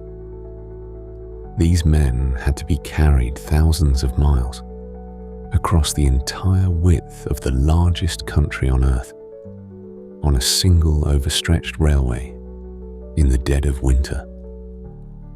Train after train rolled west through the snow, day after day, carrying fresh soldiers, guns, and supplies toward the capital. It was the kind of thing that only a country of such vast distances and such vast resources could do. And it was the kind of thing the German leader had never imagined the Soviets could manage. He had counted them out. He had been told their reserves were spent. He was wrong, as he was wrong about so much concerning that enormous country. So as the frozen, exhausted German army sat stalled in the snow, fresh Soviet armies, rested and ready and built for winter, gathered quietly behind the city. The Germans, peering ahead at Moscow, did not know they were there. They thought they faced a beaten enemy on the edge of collapse. In truth, a hammer was being raised behind the city, and it was about to fall. And then, in the deep cold of early December, they struck. The blow fell on a German army that had nothing left to give. The Germans were frozen, worn out, low on everything, and utterly unprepared to be attacked. They had been straining every nerve just to survive the cold and to make one last push at the city.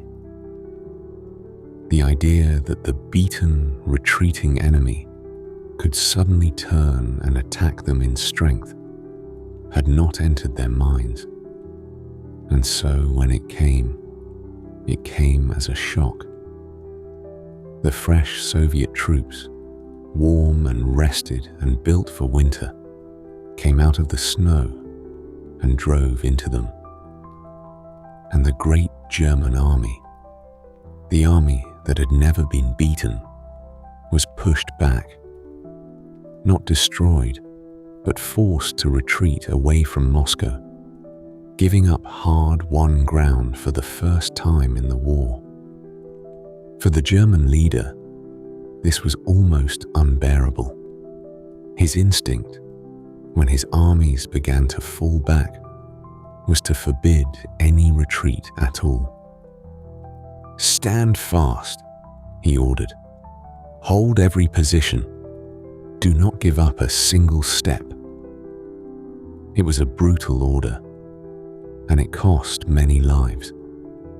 freezing men told to hold ground that could not be held. Some historians believe that this stubborn refusal to retreat, harsh as it was, may actually have stopped the retreat from turning into a total collapse by forcing the army to cling together rather than scatter in panic across the snow. Others believe it simply added to the suffering.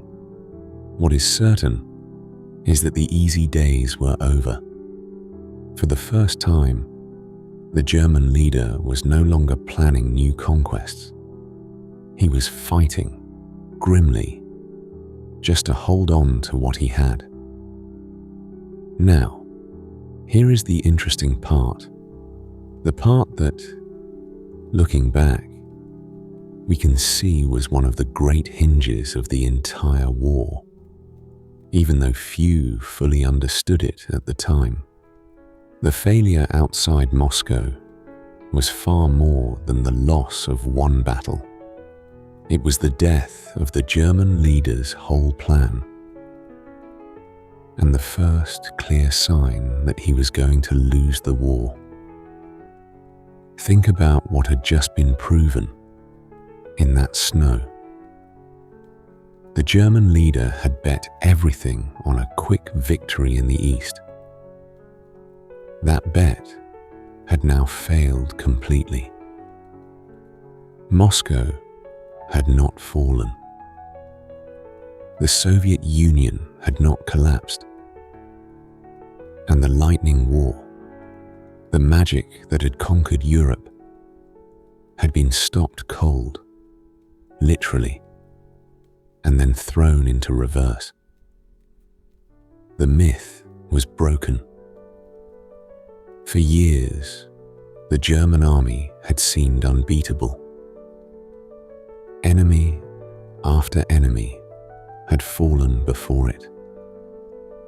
People had begun to believe it simply could not be stopped. And now, in the snow outside Moscow, the world saw that it could. The unbeatable army had been beaten. That single fact sent a shiver of hope through every nation still fighting the German leader, and a shiver of doubt through Germany itself. And there was the matter of the city itself, which had refused to fall. The people of Moscow had not fled in panic, as the German leader had imagined they would. They had dug trenches around their own city with their bare hands. Women and old men and children working in the freezing cold to build defenses. They had been told their capital would be held, and they had believed it, and they had helped to hold it. A city that fights for itself is a very hard thing to take, and Moscow had fought. And there was something deeper and worse for the German leader, hidden inside this defeat. The kind of war he had planned for was a short one. Quick, sharp, decisive. Win fast before the enemy can bring all its strength to bear. That was the only kind of war Germany could hope to win, because Germany was not as large or as rich in people and resources as the enemies now lining up against it. But the failure at Moscow meant the short war was over. From now on, it would be a long war, a grinding, year after year struggle of endurance, where what mattered was not lightning strikes, but sheer staying power. Who had more men, more factories, more oil, more time? And in a long war of endurance against the vast Soviet Union and the other great powers gathering against him, the German leader could not win. He had simply not realized it yet. So what happened after the Great Retreat from Moscow? The front did not collapse. The German army, though pushed back, was still enormous and still dangerous. It dug in, held a new line, and stopped the Soviet advance before it could turn into a complete disaster. The winter eventually eased. Both sides, exhausted, settled in to gather their strength. But everything had changed. The mood was different now. The dream of a quick and total victory in the East, the dream the German leader had chased his whole life, was dead. It had died in the snow within sight of Moscow's towers. What lay ahead was years of brutal fighting across that vast frozen land, a war that would grind on and slowly, terribly, bleed the German army white. Our young soldier survived the retreat, though many around him did not. He had marched east in the summer sun, full of confidence, promised a short war. Now he found himself dug into a frozen line deep in Russia, having seen the unbeatable army beaten, knowing in his bones that the easy victory was never coming, and that the war he was in would be longer and harder than anything he had been told. He was a very long way from home, and he was beginning to understand that he might never get back. It is worth pausing to feel the size of what had just happened, because it is easy to miss. There was no single dramatic moment, no surrender, no flag planted, no clear day of victory. There was just an army, stopped in the snow, and then pushed back a little. But inside that quiet, frozen halt was the turning of the entire war. The high tide of the German leader's conquests had been reached, out there on the white plain before Moscow. From this point on, though it would take years and cost millions of lives, the tide would slowly begin to flow the other way. The man who had conquered most of a continent had finally met something he could not beat.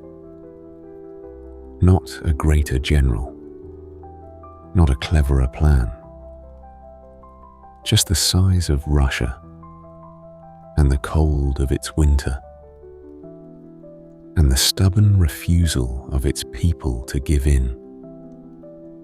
Three things that no army, however mighty, has ever truly conquered, and that have broken the proudest conquerors who ever dared to try. The same things that had defeated proud invaders centuries before had defeated him too. He had marched into the oldest trap in all of history, certain that he was far too clever to fall for it, and he had fallen for it all the same, exactly as others had before him. And while all of this was unfolding in the snow of Russia, something else was about to happen on the far side of the world that would change the war just as completely. Up to now, the greatest single power in the world had stayed out of the fighting. Far across the ocean, a vast nation, rich beyond measure, with more factories and resources than any other on earth, had watched the war from a distance. Its people, by and large, did not want to join it. They had their own ocean between them and the troubles of Europe, and they meant to keep it that way. As long as that giant slept, the war remained. In a sense, a war among the older powers. But that was about to end. In a single morning of fire, on the other side of the world, that sleeping giant would be attacked and would wake in a fury. And once it was in the war, it would throw its enormous strength behind the fight against the German leader and his partners. The arithmetic of the whole war was about to change, and change against him, even as his army froze in the Russian snow. The two events, the failure at Moscow and the waking of the giant across the ocean, came within days of each other. Looking back, we can see them as the twin blows from which the German leader would never recover, though it would take years yet to play out. That is the story we will tell next. But for tonight, let us leave our soldier in the snow, dug into his frozen line, the towers of Moscow still standing safe in the distance. The great advance is over. The army that could not be stopped has been stopped. The cold has done what no general could, and the city has held. Let the snow keep falling, soft and endless, on the quiet front.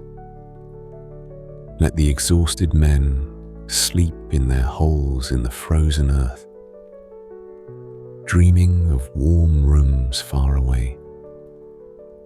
The high tide has been reached and has begun, ever so slowly, to turn.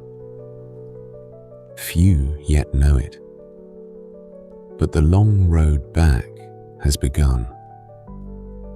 Rest now. Tomorrow, we cross the ocean.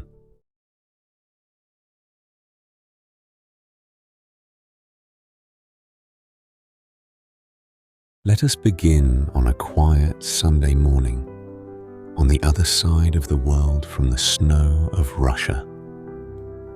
It is the 7th of December in the year 1941. We are in America, in an ordinary town, where an ordinary young man is having an ordinary morning.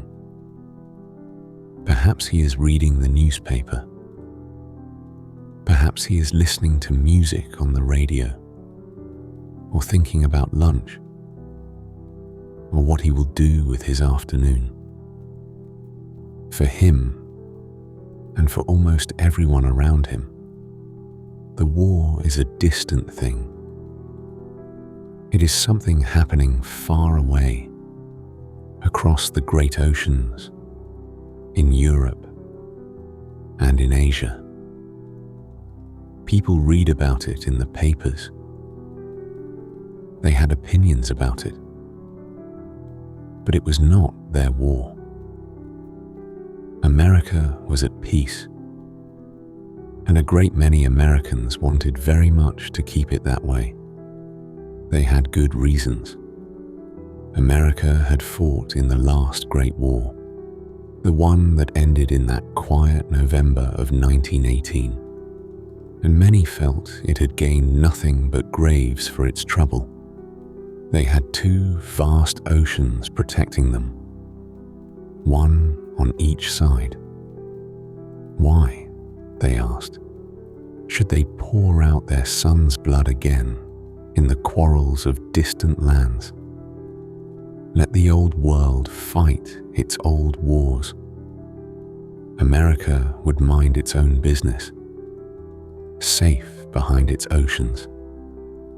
That young man, on that quiet Sunday morning, had no idea that his peaceful world was about to end. In a few hours, everything would change. not just for him, but for the entire planet. And it would change in a single morning of fire, thousands of miles away, on a sleepy island in the middle of the Pacific Ocean. Far out in the Pacific, America kept a great fleet of warships at a base on a Pacific island. It was a beautiful, peaceful place, far from any fighting. The ships rested in the harbor in long, neat rows. It was early on a Sunday morning there too, and most of the sailors were still asleep, or just waking, or sitting down to breakfast. It was, by every expectation, a perfectly safe place to be. But across the ocean, another great power had made a terrible decision. The nation of Japan had been expanding its own empire across Asia and the Pacific for years, and its ambitions had brought it into deep conflict with America. The two countries had been locked in a tense standoff, with America using its great economic strength to try to force Japan to pull back. Japan's leaders decided they would not pull back. Instead, they would strike first. They would launch a surprise attack to smash the American fleet in one blow, before America was ready, hoping to win themselves a free hand across the Pacific before the giant could recover. The thinking behind it was a gamble, much like the German leaders' gamble in Russia, and it rested on the same fatal hope. The Japanese leaders knew that America was far stronger than they were in the long run. They could not hope to outbuild it or outlast it. So their only chance, as they saw it, was speed and shock. Hit America so hard, so suddenly, that it would lose heart. Decide the Pacific was not worth the cost, and agree to leave Japan alone. They were betting that one terrible blow would make a soft and divided nation give up rather than fight. It was the same mistake, at heart, that others had made about Britain and about the Soviet Union. It mistook the wish for peace for a lack of will to fight. It assumed that because a people did not want war, they would not wage it fiercely once forced to. That assumption had been wrong about the British in the Blitz. It had been wrong about the Russians in the snow. And it was about to be proven, most spectacularly of all, wrong about the Americans. So in secret, a Japanese fleet had sailed thousands of miles across the empty ocean. And on that quiet Sunday morning, without any warning, without any declaration of war, the planes came. The attack came out of a clear morning sky. Wave after wave of Japanese aircraft fell upon the sleeping fleet. The peaceful harbor, so calm a moment before, erupted into fire and noise and chaos. The great battleships, caught at anchor, could not move, could not escape. Many were struck again and again. Some were sunk where they lay. Others were set ablaze. Sailors, many of them only just woken, fought desperately to save their ships and their shipmates amid the smoke and the flames. Thousands of Americans were killed that morning, in less than 2 hours, in a place they had thought was perfectly safe. It was a stunning, devastating blow. By the time the Japanese planes flew away, much of America's Pacific Fleet lay wrecked and burning in the harbor. By the cold measure of the attack itself, it was a brilliant success for Japan. They had smashed the fleet, just as they had planned. And yet, even in the middle of that disaster, fate left America a hidden gift, though no one could see it that day. The most important ships of the modern age were no longer the great battleships. They were the aircraft carriers, the ships that carried the warplanes. And on that Sunday morning, by sheer chance, America's aircraft carriers had been away from the harbor, out at sea. They were not there to be sunk. The Japanese had smashed the old kind of power, the battleships, and missed the new kind entirely. It was a stroke of luck that would matter enormously in the months to come, though on that morning of fire and grief, no one was thinking about luck. For the men in the harbor, there was no luck, only horror and courage.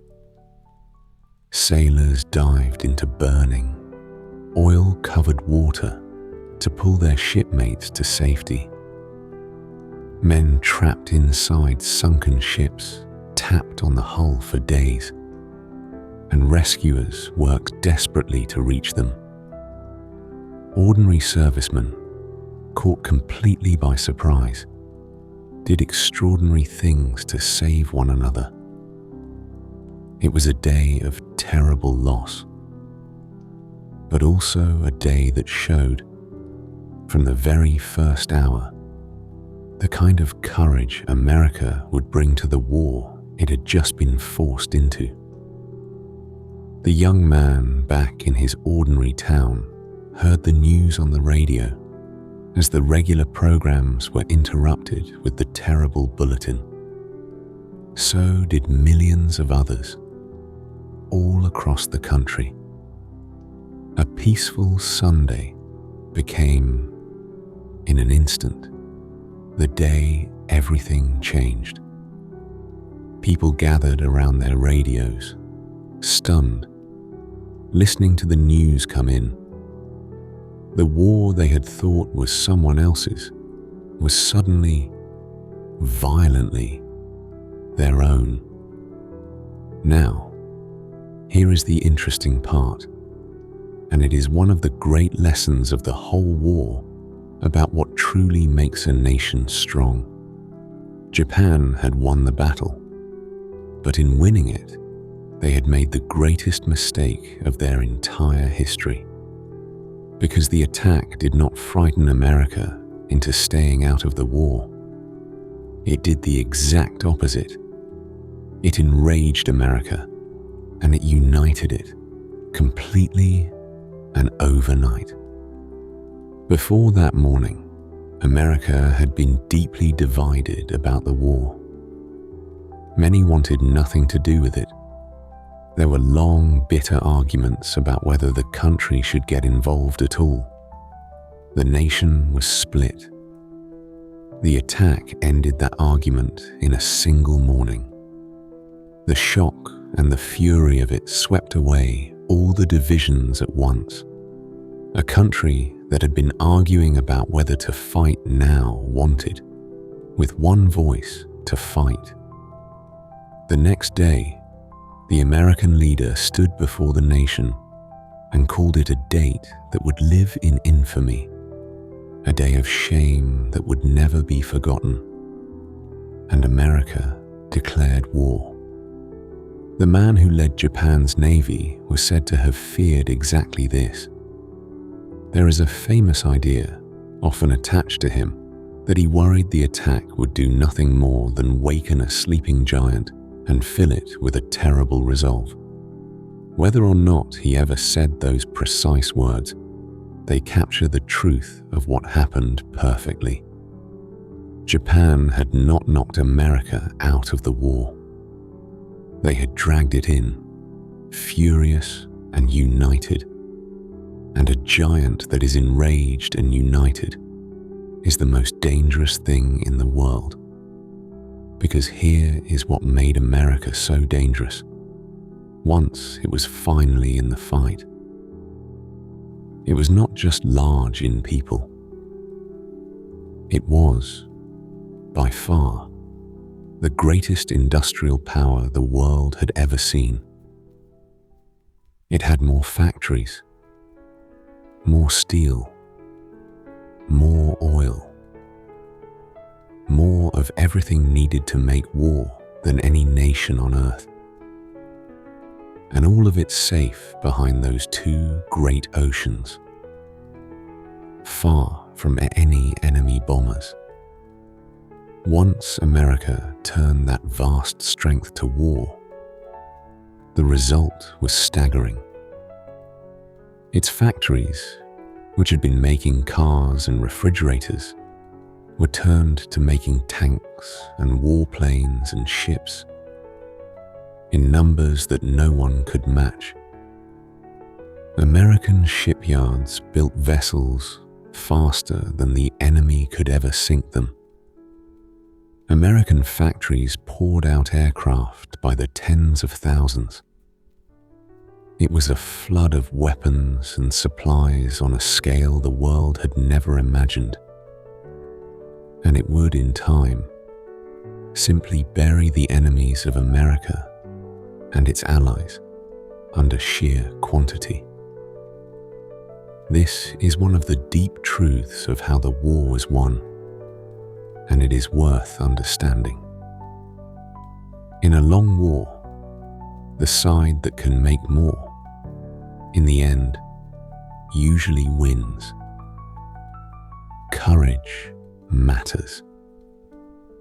Skill matters. Clever plans matter. But over years of grinding struggle, the country that can build 10 tanks for everyone it loses will eventually beat the country that can only build 2. And America could outbuild everyone by far.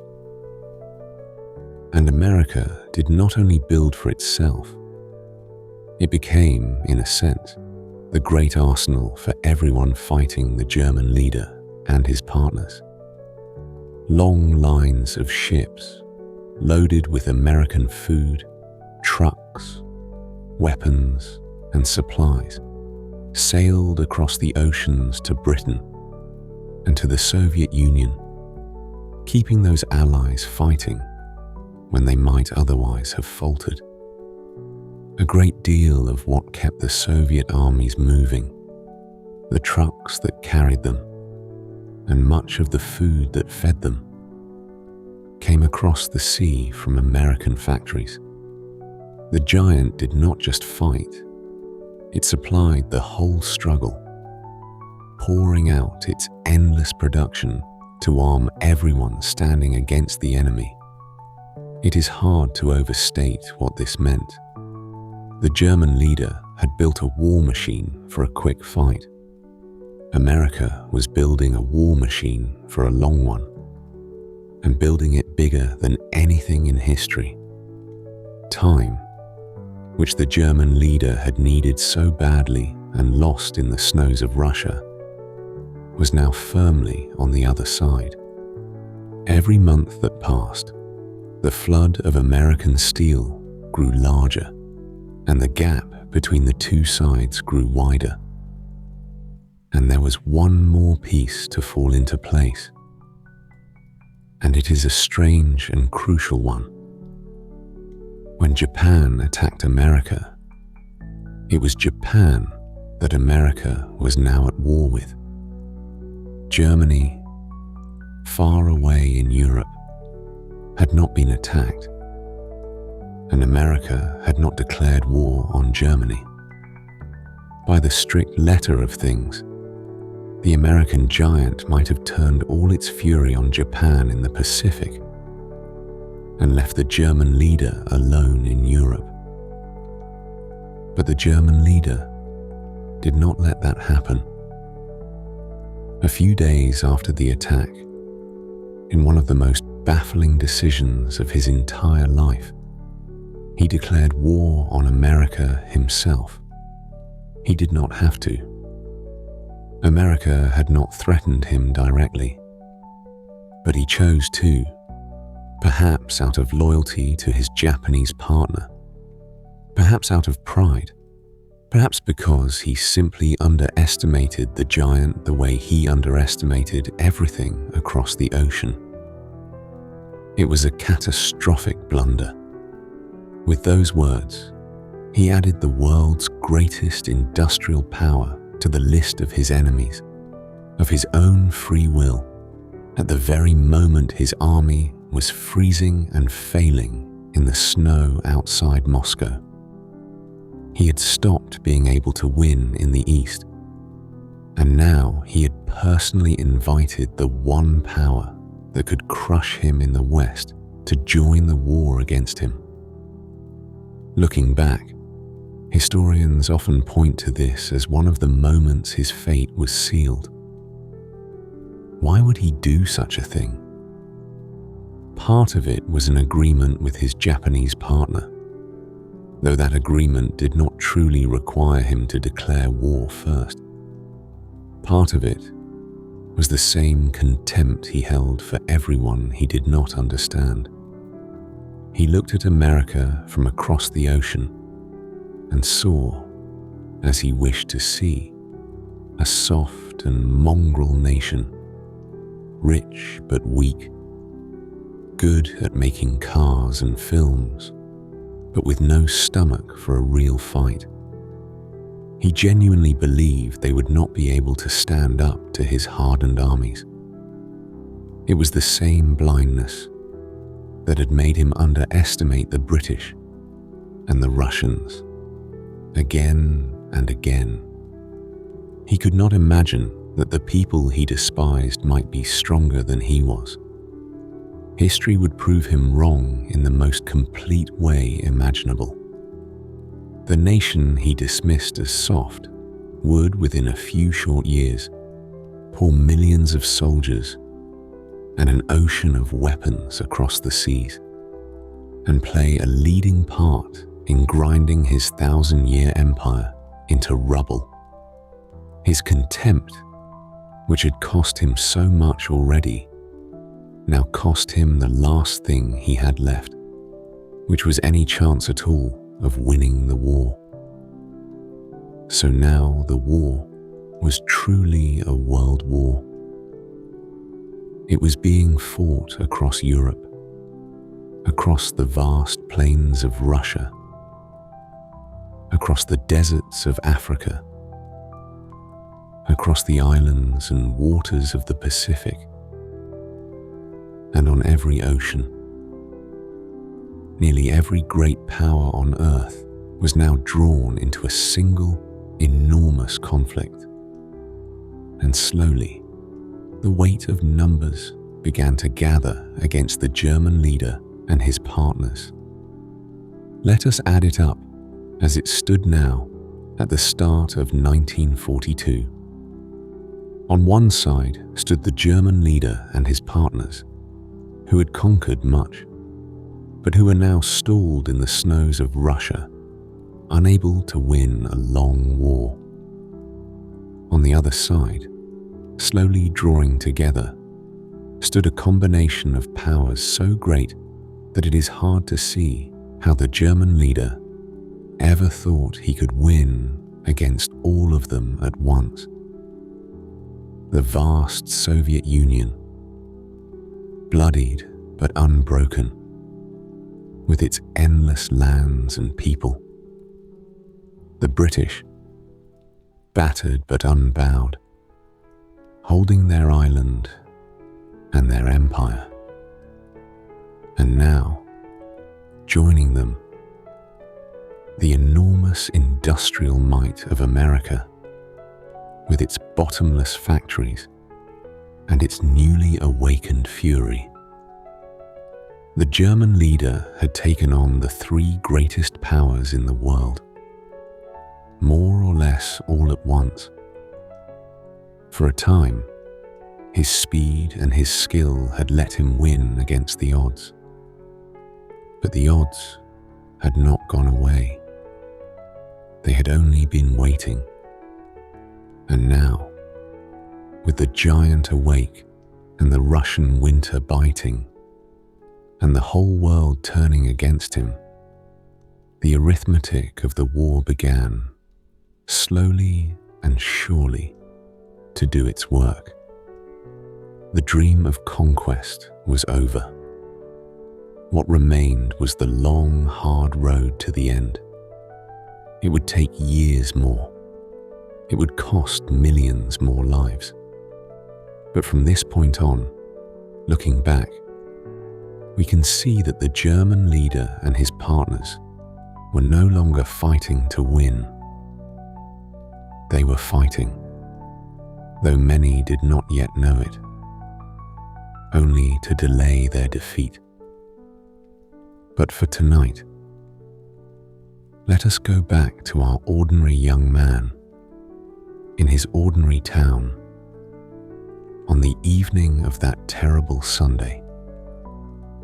The radio is still on. The news is still coming in. His peaceful world is gone, and a hard road lies ahead of him, as it does for millions like him. Tomorrow he may go and volunteer, as so many did. But tonight, he simply sits and listens and begins to understand that the world has changed forever. Let him rest while he still can. Tomorrow, the long road back begins in earnest.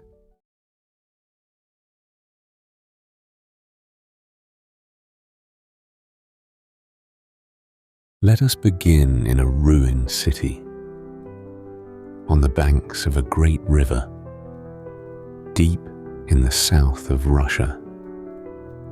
It is late in the year 1942. A year has passed since the German army froze in the snow outside Moscow.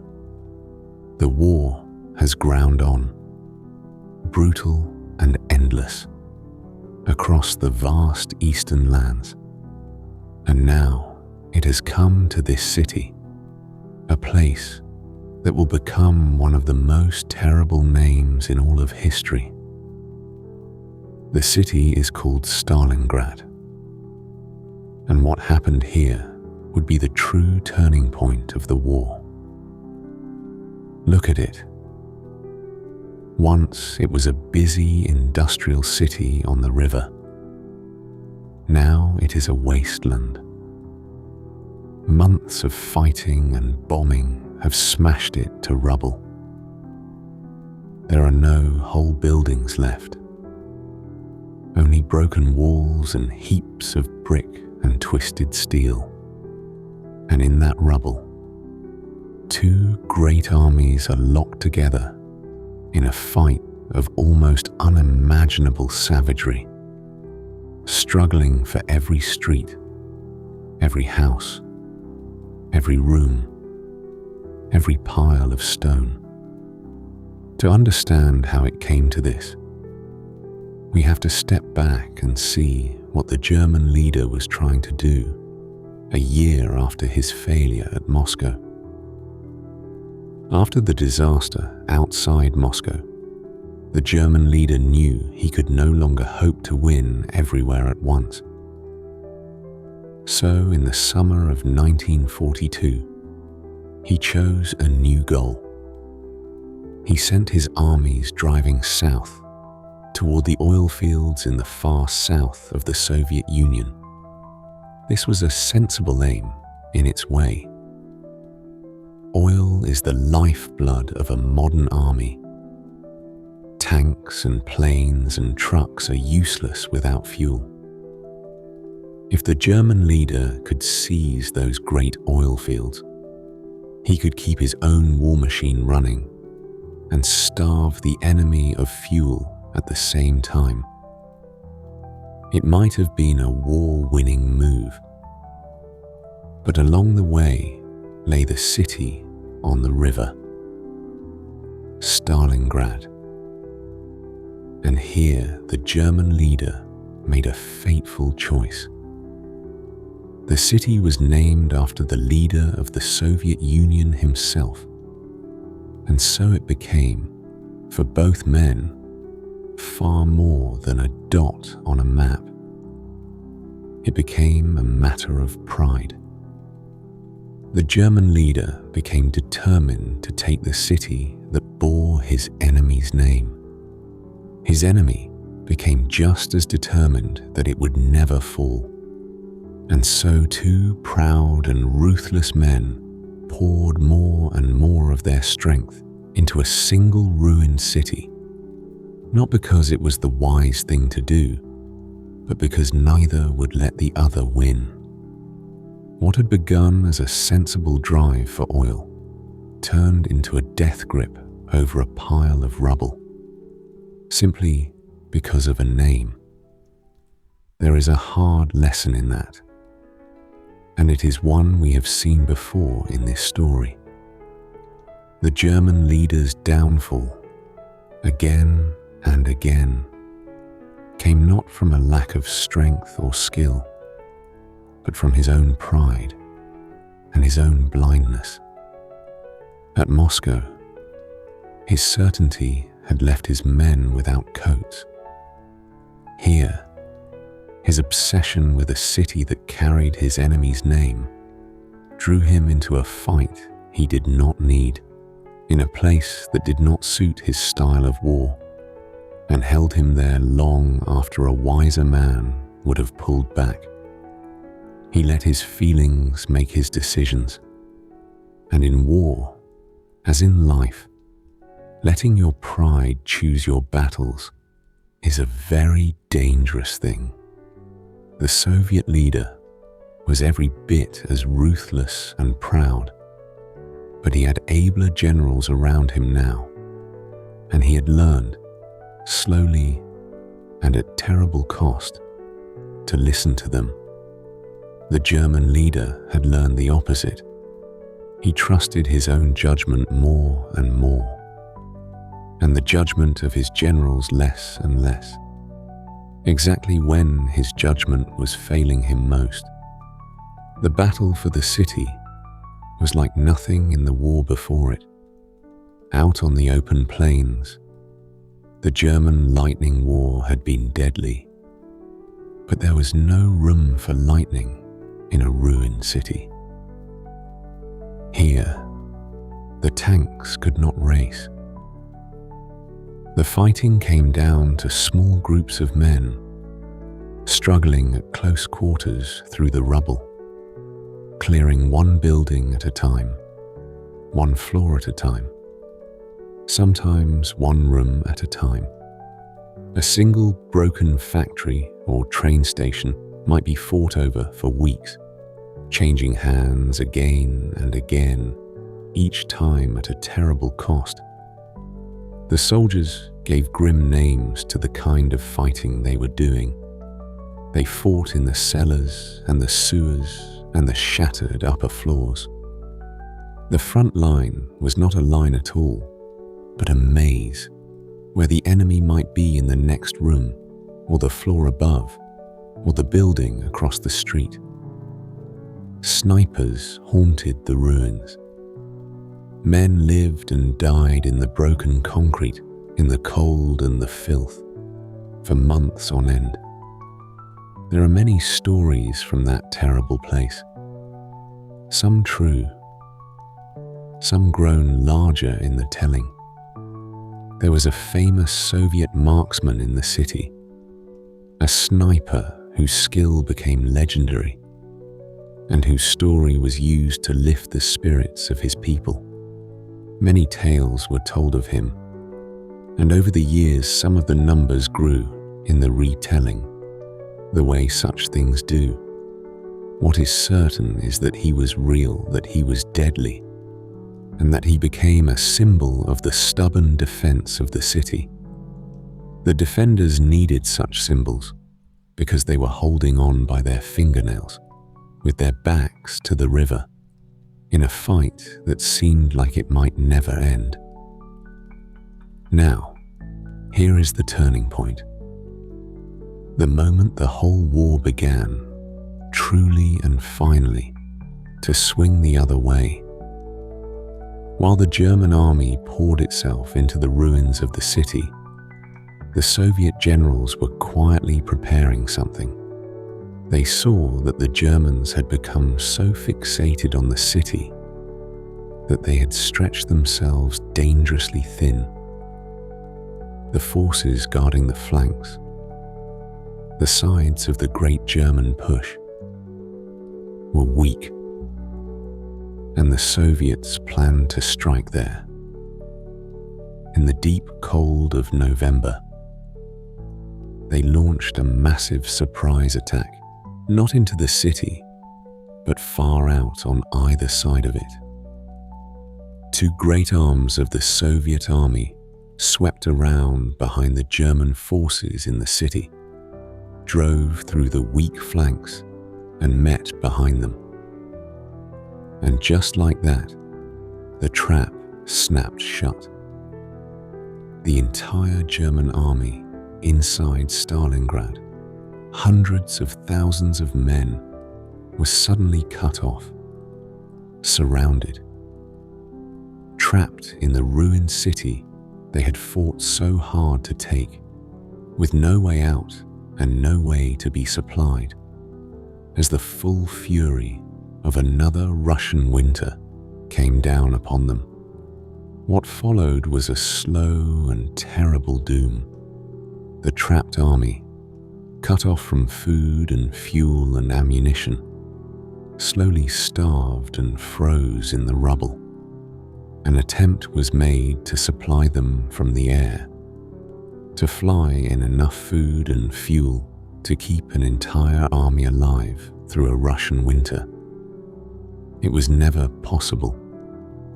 There were not enough planes in the world to feed so many men from the sky, and the bitter weather and enemy fighters shot down many that tried.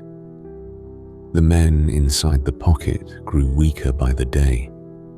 Their rations shrank to almost nothing. They ate their horses. They froze in the cellars and the ruins. The wounded lay untended in the cold. Promises of rescue came to nothing. A relief force tried to fight its way through to them from outside and got close, agonizingly close, but could not break through.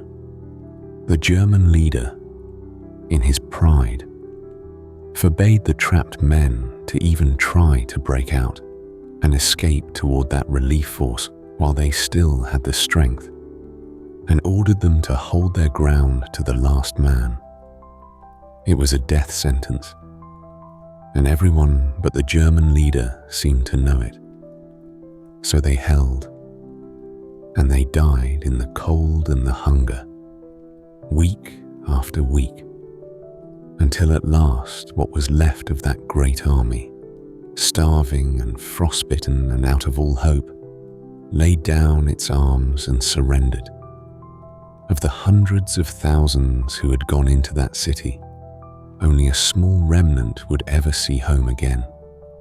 It was a catastrophe for Germany on a scale that could not be hidden. An entire army, one of the finest in the world, gone. And it was, for the Soviet people, a magnificent revenge for the long agony of the war, and the great proof that the invader could not only be stopped, but destroyed. From this point on, the war in the East had only one direction: west.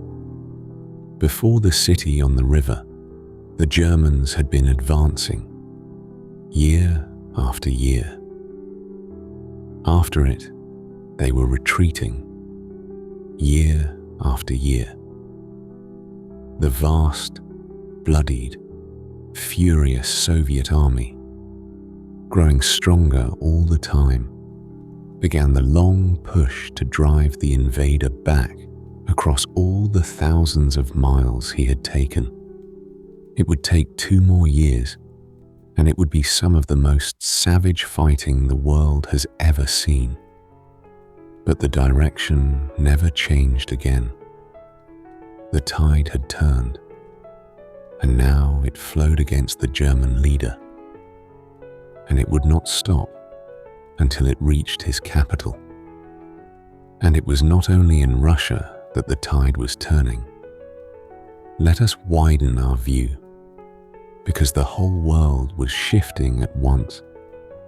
In the deserts of North Africa, the German leaders' armies, which had pushed deep toward the great oil-rich lands of the Middle East, were stopped and then thrown back by the British and their allies. In the vast Pacific Ocean, the Americans, recovered from the shock of the surprise attack, had begun to win great sea battles against Japan and to push slowly back across the islands toward the enemy homeland.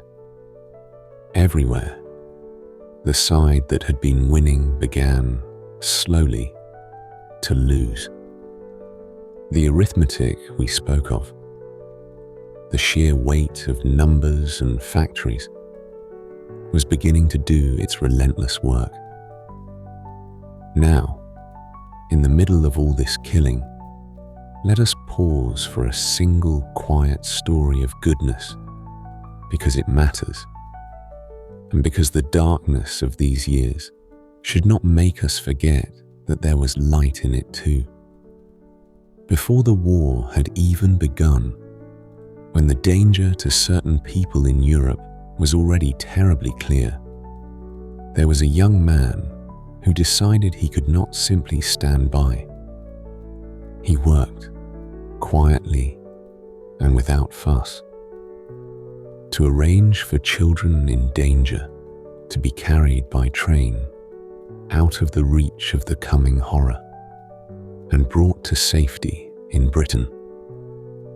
He found homes for them. He handled the papers, the money, the endless difficulties. And in this way, one ordinary man saved the lives of 669 children. Then the war came. The train stopped, and he simply went on with his life. He told almost no one. He kept it a quiet secret for half a century.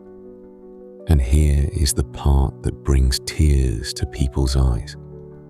Decades later, an old record of his work was found, a list of the children he had saved, and he was invited to sit in the audience of a television program, not knowing why. As he sat there, the host asked if anyone in the audience owed their life to this man, and all around him, people stood up. The whole room, grown men and women, with children and grandchildren of their own, every one of them alive because of what he had quietly done so long ago. The old man turned and looked at them, and he wept. He had thought he had saved a few children. He was sitting in a room full of the lives that had grown from his kindness. We tell this story here, in the middle of the great turning of the war, for a reason. The years we are passing through were full of horror beyond words, but they were also full of ordinary people doing brave and good things, quietly, without reward. The old man on his train, the little ships at Dunkirk, the people who endured the bombs, the soldiers who fought for their homes. The war was was a vast tide of darkness, but there were always lights in it, and they are worth remembering as much as the battles. And now we come to the great blow that would open the road to the end. For years, the Soviet Union had been fighting the bulk of the German army almost alone in the east, at a terrible cost, and had been begging its allies to open a second great front in the west, to split the German leaders' forces and share the burden. For years, it had not happened, because such a thing was almost impossibly difficult. To land a great army on a defended coast, across a wide sea, against a dug-in enemy, is one of the hardest things in all of warfare. But by the summer of 1944, the Western Allies, with America now at full strength, were ready. They had gathered in Britain the largest invasion force ever assembled, and on a single morning in June, they launched it across the water at the coast of France, at a stretch of beaches that would become famous forever. It was a desperate, bloody, magnificent gamble. The plan was vast and intricate beyond belief. Thousands of ships, thousands of aircraft, paratroopers dropped behind the lines in the dark, floating harbors towed across the sea, and it all depended on 100 things going right at once, on the weather, on surprise, on courage. The men who went ashore in the first waves knew that many of them would not live to see the evening. The first soldiers ashore faced a storm of fire on the open beaches. On some of those beaches, the fighting was murderous, and many fell in the first minutes, cut down before they could even reach dry sand. But they came on, wave after wave, ordinary young men climbing over the fallen and pushing forward into the fire, because everything depended on it. And by the end of that long and terrible day, at a heavy cost, they had clawed out a foothold on the coast of Europe. The second front was open at last. After years of waiting, the western door into the German leader's empire had been kicked in, and it would never again be closed. Now the German leader faced the nightmare he had always dreaded: a great enemy army driving in from the west, through France, toward Germany, and a vast, vengeful enemy army driving in from the east, through the lands he had conquered, toward Germany. He was caught between two closing jaws, with the whole weight of the world's greatest powers bearing down on him from both sides at once. The ring was closing. From the east came the Soviets, grinding back across every mile the German leader had taken. From the west came the Americans, the British, and their allies, pushing in from the sea. And the space in the middle, the space the German leader still held, grew smaller, month by month. So this was how the tide turned, across those long middle years of the war. It turned in the rubble of a city on a river, where a whole army was trapped and destroyed. It turned in the deserts and on the oceans. And it turned on a morning in June, on the beaches of France, When the door to Europe was finally forced open, the end was not here yet. There were still hard months ahead, and much suffering still to come. But the outcome now was no longer truly in doubt. The man who had set out to conquer the world was being squeezed, slowly and surely, from every side, back toward the place where it had all begun.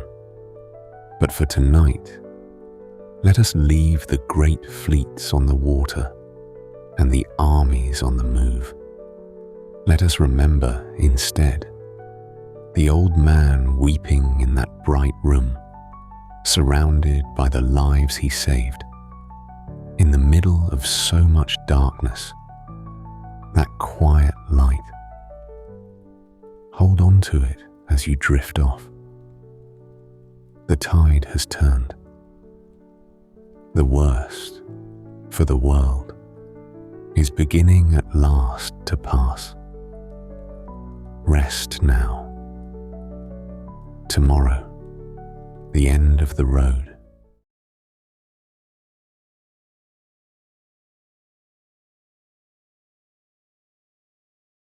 And so we come to the end of the road. It is early in the year 1945. The war that began on that quiet morning in Poland has now raged for more than 5 years. And it is, at last, almost over. Look at Germany now. The country that set out to conquer the world is itself being conquered from two sides at once. From the east, the vast Soviet army, grinding back across every mile it had lost, drawing ever closer to the German capital. From the west, the Americans, the British, and their allies, pushing in across the Rhine, deep into Germany itself. The space the German leader still controlled was shrinking by the day, squeezed between the two great armies closing in on him. His cities lay in ruins, pounded from the air. His armies were broken and falling back everywhere. His grand dream of a 1,000-year empire had lasted barely 12 years, and now it was collapsing around him in fire and rubble. There was no escape, no clever move left, no last gamble that could save him. The arithmetic we spoke of, the weight of all those nations and factories and men, had finally and completely done its work. In the spring of 1945, the two great armies, the one from the east and the one from the west, finally met in the heart of Germany. Soldiers who had marched and fought across whole continents to reach this place shook hands on the banks of a river. Two halves of a vast ring finally closed. For them, in that moment, it must have felt almost unreal. The enemy that had once seemed unstoppable was now caught between them, with nowhere left to go. In his capital, deep underground in a concrete bunker beneath the ruins, the German leader came to his end. The man who had begun it all, who had risen from a failed beer hall revolt to rule most of a continent, who had sent millions to their deaths, now sat in a hole in the ground while the enemy closed in above him, street by street. And there, as his empire burned and the enemy drew near, he took his own life, rather than face the world he had wrecked. It was a small and squalid end for a man who had caused so much ruin. There was no glory in it, no last great battle, just a frightened man in a bunker, hiding from the consequences of everything he had done, choosing to slip away rather than answer for it. And with his death, the thing that had driven the whole German war effort simply collapsed. Within days, Germany surrendered. The war in Europe, after nearly 6 years, was over. It is worth pausing on that contrast, because it tells you something true about the whole story. For years, this man had been made to seem larger than life. His followers had treated him almost as a god. His enemies had feared him as a kind of dark force of nature. He had stood before roaring crowds and seemed to hold the fate of the world in his hands.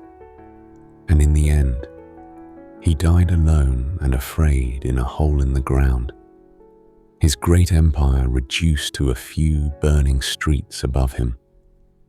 The huge and terrible figure turned out, at the last, to be a small and broken man.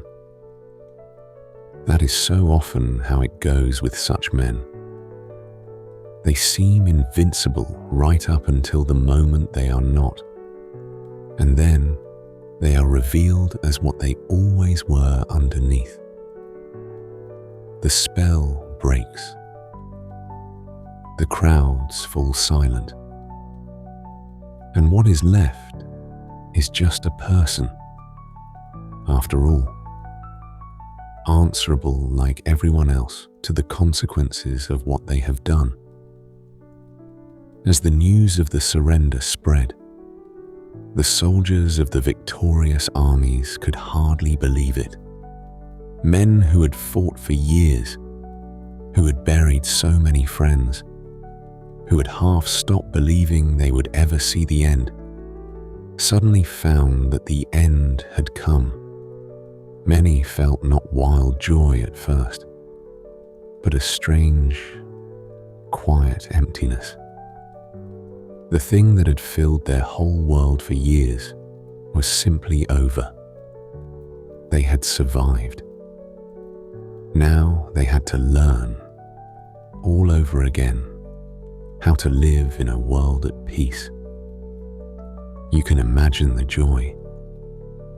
After nearly 6 years of fear and loss and darkness, the guns in Europe fell silent at last. In cities across the continent and across the sea, people poured into the streets to celebrate. Strangers embraced. Church bells rang out, bells that had been silent through the long years of war. People wept and laughed and danced. The nightmare, in Europe at least, was over. But the war was not yet entirely finished, because on the far side of the world, the fight against Japan was still raging. And it was here, in the last act of the war, that the world would change in a way it could never take back. Across the Pacific, the Americans had fought their way, island by terrible island, ever closer to Japan itself. The fighting had been savage, and the closer they got to Japan, the more fiercely the Japanese resisted. The leaders of America believed that to invade Japan directly would cost a staggering number of lives, on both sides, perhaps more than all the rest of the Pacific War combined. And so they made a choice that has been argued about ever since. America had built, in great secrecy, a terrible new weapon. A single bomb, of a kind never used before, with the power to destroy an entire city in one blinding instant. And in the summer of 1945, they used it. 2 of these new bombs were dropped on 2 Japanese cities, days apart. Each one, in a single moment, brought a destruction it had taken thousands of ordinary bombs to achieve before. The scale of it was beyond anything the world had ever seen. Soon after, Japan surrendered. The Second World War, at last, was truly over. It is one of the hardest questions of the whole war, and people of good conscience have argued about it ever since. Those who defend the choice say it ended the war quickly and saved the far greater number of lives that a full invasion of Japan would have cost, on both sides. Those who condemn it point to the terrible suffering of the people in those 2 cities, most of them ordinary families, and ask whether such a thing could ever be right. We will not try to settle that argument here tonight. It may be that there is no clean answer to it, that it is simply one of the many places where this war forced human beings into choices with no good options left. That, too, is part of what war does. It uses up all the good choices until only terrible ones remain. We will not dwell on the horror of those 2 bombings, except to say this: they mark the beginning of a new and frightening age, an age in which mankind held in its hands, for the first time, the power to destroy itself entirely. Before this, even the worst war could only ever destroy a part of the world. Now, for the first time, people had made a weapon that could, in time, destroy all of it. That shadow has hung over the world ever since, through all the years of peace that followed. The war ended, but it left humanity with a terrible new knowledge that can never be unlearned, and a new and heavier responsibility to never let the great powers come to blows again. And here, at the very end, let us tell one last human story, because it holds the whole strange tangle of horror and survival in a single life. There was a man in Japan who, on a business trip, happened to be in the first city when the first bomb fell. He survived it, badly hurt, and made his way home to recover. His home was in the second city, and so days later, he was there when the second bomb fell as well. He survived that too. One man, present at both of the only 2 such attacks in the history of the world, and he lived through both of them. He went on to live a long life, and in his old age, he was finally recognized as the one person officially known to have survived both. He died many years later, an old man in his 90s, having seen the worst that mankind could do, and having endured it twice and lived. His story is almost too much to take in, but there is something in it. Something about the sheer, stubborn endurance of ordinary human beings that feels like the truest note to end on. Through all the horror of those years, ordinary people endured. They survived things that should not be survivable. They went home and rebuilt and raised children and lived. The capacity of people to endure and then to carry on and even to find peace again is perhaps the most remarkable thing in this entire long and terrible story. So what came after? What did the world do when the guns had finally fallen silent for good? It counted its dead, and the number was almost beyond believing.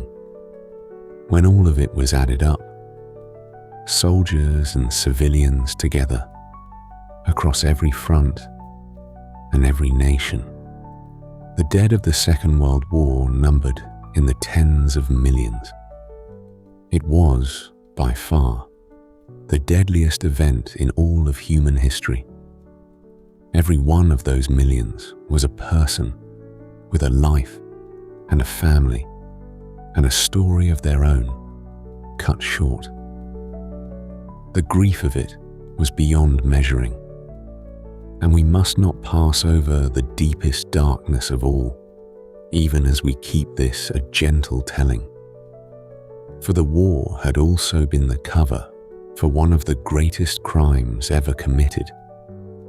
The hatreds the German leader had written about so long ago in his prison cell, he had carried out in the lands he conquered against millions of innocent people in a deliberate and systematic horror that the world could scarcely comprehend when it finally saw the full truth of it. We will not describe those horrors here tonight. It is enough to say that they happened, that they were real, that they must never be forgotten, and that they stand as the most terrible warning of all about where hatred, given power, will lead. The men who liberated those places carried what they saw for the rest of their lives. The world resolved that such a thing must never be allowed again, and that remembering it honestly and forever was a duty owed to the dead. And then, slowly, the world began to rebuild. The ruined cities were cleared and built anew. The shattered countries slowly healed. The soldiers came home, those who came home, and tried to return to ordinary life, though many carried the war inside them for the rest of their days. Children were born into a world at peace, who would grow up knowing the war only as a story their parents and grandparents told. It is a strange and hopeful thing, how quickly life returns. Within a few short years, on the very ground where some of the most terrible fighting in history had taken place, there were once again gardens and shops and children walking to school. The same fields that had been churned to mud and blood grew wheat again. The same cities that had burned filled once more with the ordinary sounds of life. The markets and the trams and the church bells on a Sunday morning. Even enemies, in time, became friends. Nations that had torn each other apart learned, slowly, to live and trade and work together. It did not undo the loss. Nothing could ever do that. But it showed something gentle and true about people, that the wish to build and to live and to love is, in the end, stronger and more lasting than the urge to destroy. Perhaps that is the deepest comfort in this whole long story, that after even the very worst that human beings have ever done to one another, the world did not end. The sun came up, the fields were planted, the children played. Life, patient and stubborn and quiet, returned. It always does. And the world made itself a promise. The same promise it had made after the last Great War. The one that ended in that quiet November of 1918. Never again would it allow such a thing to happen. But this time, the world had seen something far worse than before. It had seen what happened when a dangerous man was allowed to grow strong, when threats were ignored and bullies were appeased, and good people looked away too long. And it had seen the terrible new weapons that a future war might bring. So this time, perhaps, the promise carried a little more weight. This time, the world had reason to mean it. We have come a very long way tonight, you and I. We began on a cold morning in November of 1918, with soldiers standing in the silence as the guns of one war fell quiet. We have watched how that silence, and the bitter peace that followed it, slowly grew into the largest war the world has ever known. We saw a ruined people turn to an angry man with simple answers. We saw a free country talk itself into chains. We saw appeasement and gambles and lightning wars. And we saw them all in the end break against the courage of ordinary people, the size of the world, and the simple weight of numbers. And through it all, we saw the people, the careful woman whose savings turned to dust, the ordinary man who watched freedom vanish around him, the old skipper who sailed his little boat back into the sea that had nearly killed him to bring strangers home, the pilots in the sky over their island, the soldier freezing in the snow, the quiet man who saved hundreds of children and told no one, the man who survived the unsurvivable twice. The war was made of millions of such people, the brave and the frightened, the good and the lost, each living through history, one ordinary day at a time, just as we all do. That is the thing to carry with you as you drift off tonight. History is not really about leaders and battles and dates, though those are how we tell it. History is about people. People not so very different from you, who lived through extraordinary times, and who, for the most part, simply tried to do their best to protect the people they loved and to find their way through to the other side. It is easy, looking back from a safe distance, to think we would have known better, that we would have seen the danger sooner, spoken up louder, been braver, been wiser perhaps. But the people in this story were not fools, and they were not cowards. They were ordinary human beings, caught in a current far larger than themselves, doing the best they could see how to do, often without knowing how the story would end. That is how everyone lives through history, including us. We do not get to read ahead. We only get to choose each day in the moment with what we know. The people of this story remind us to choose well and to choose early, and to remember that small wrongs left unchecked can grow into the largest horrors the world has ever seen. The war is over now. It has been over for a long time. The cities are rebuilt. The graves are tended. The men who fought it have nearly all gone now, into the quiet. And the world they saved, for all its troubles, is still here. So let the guns stay silent.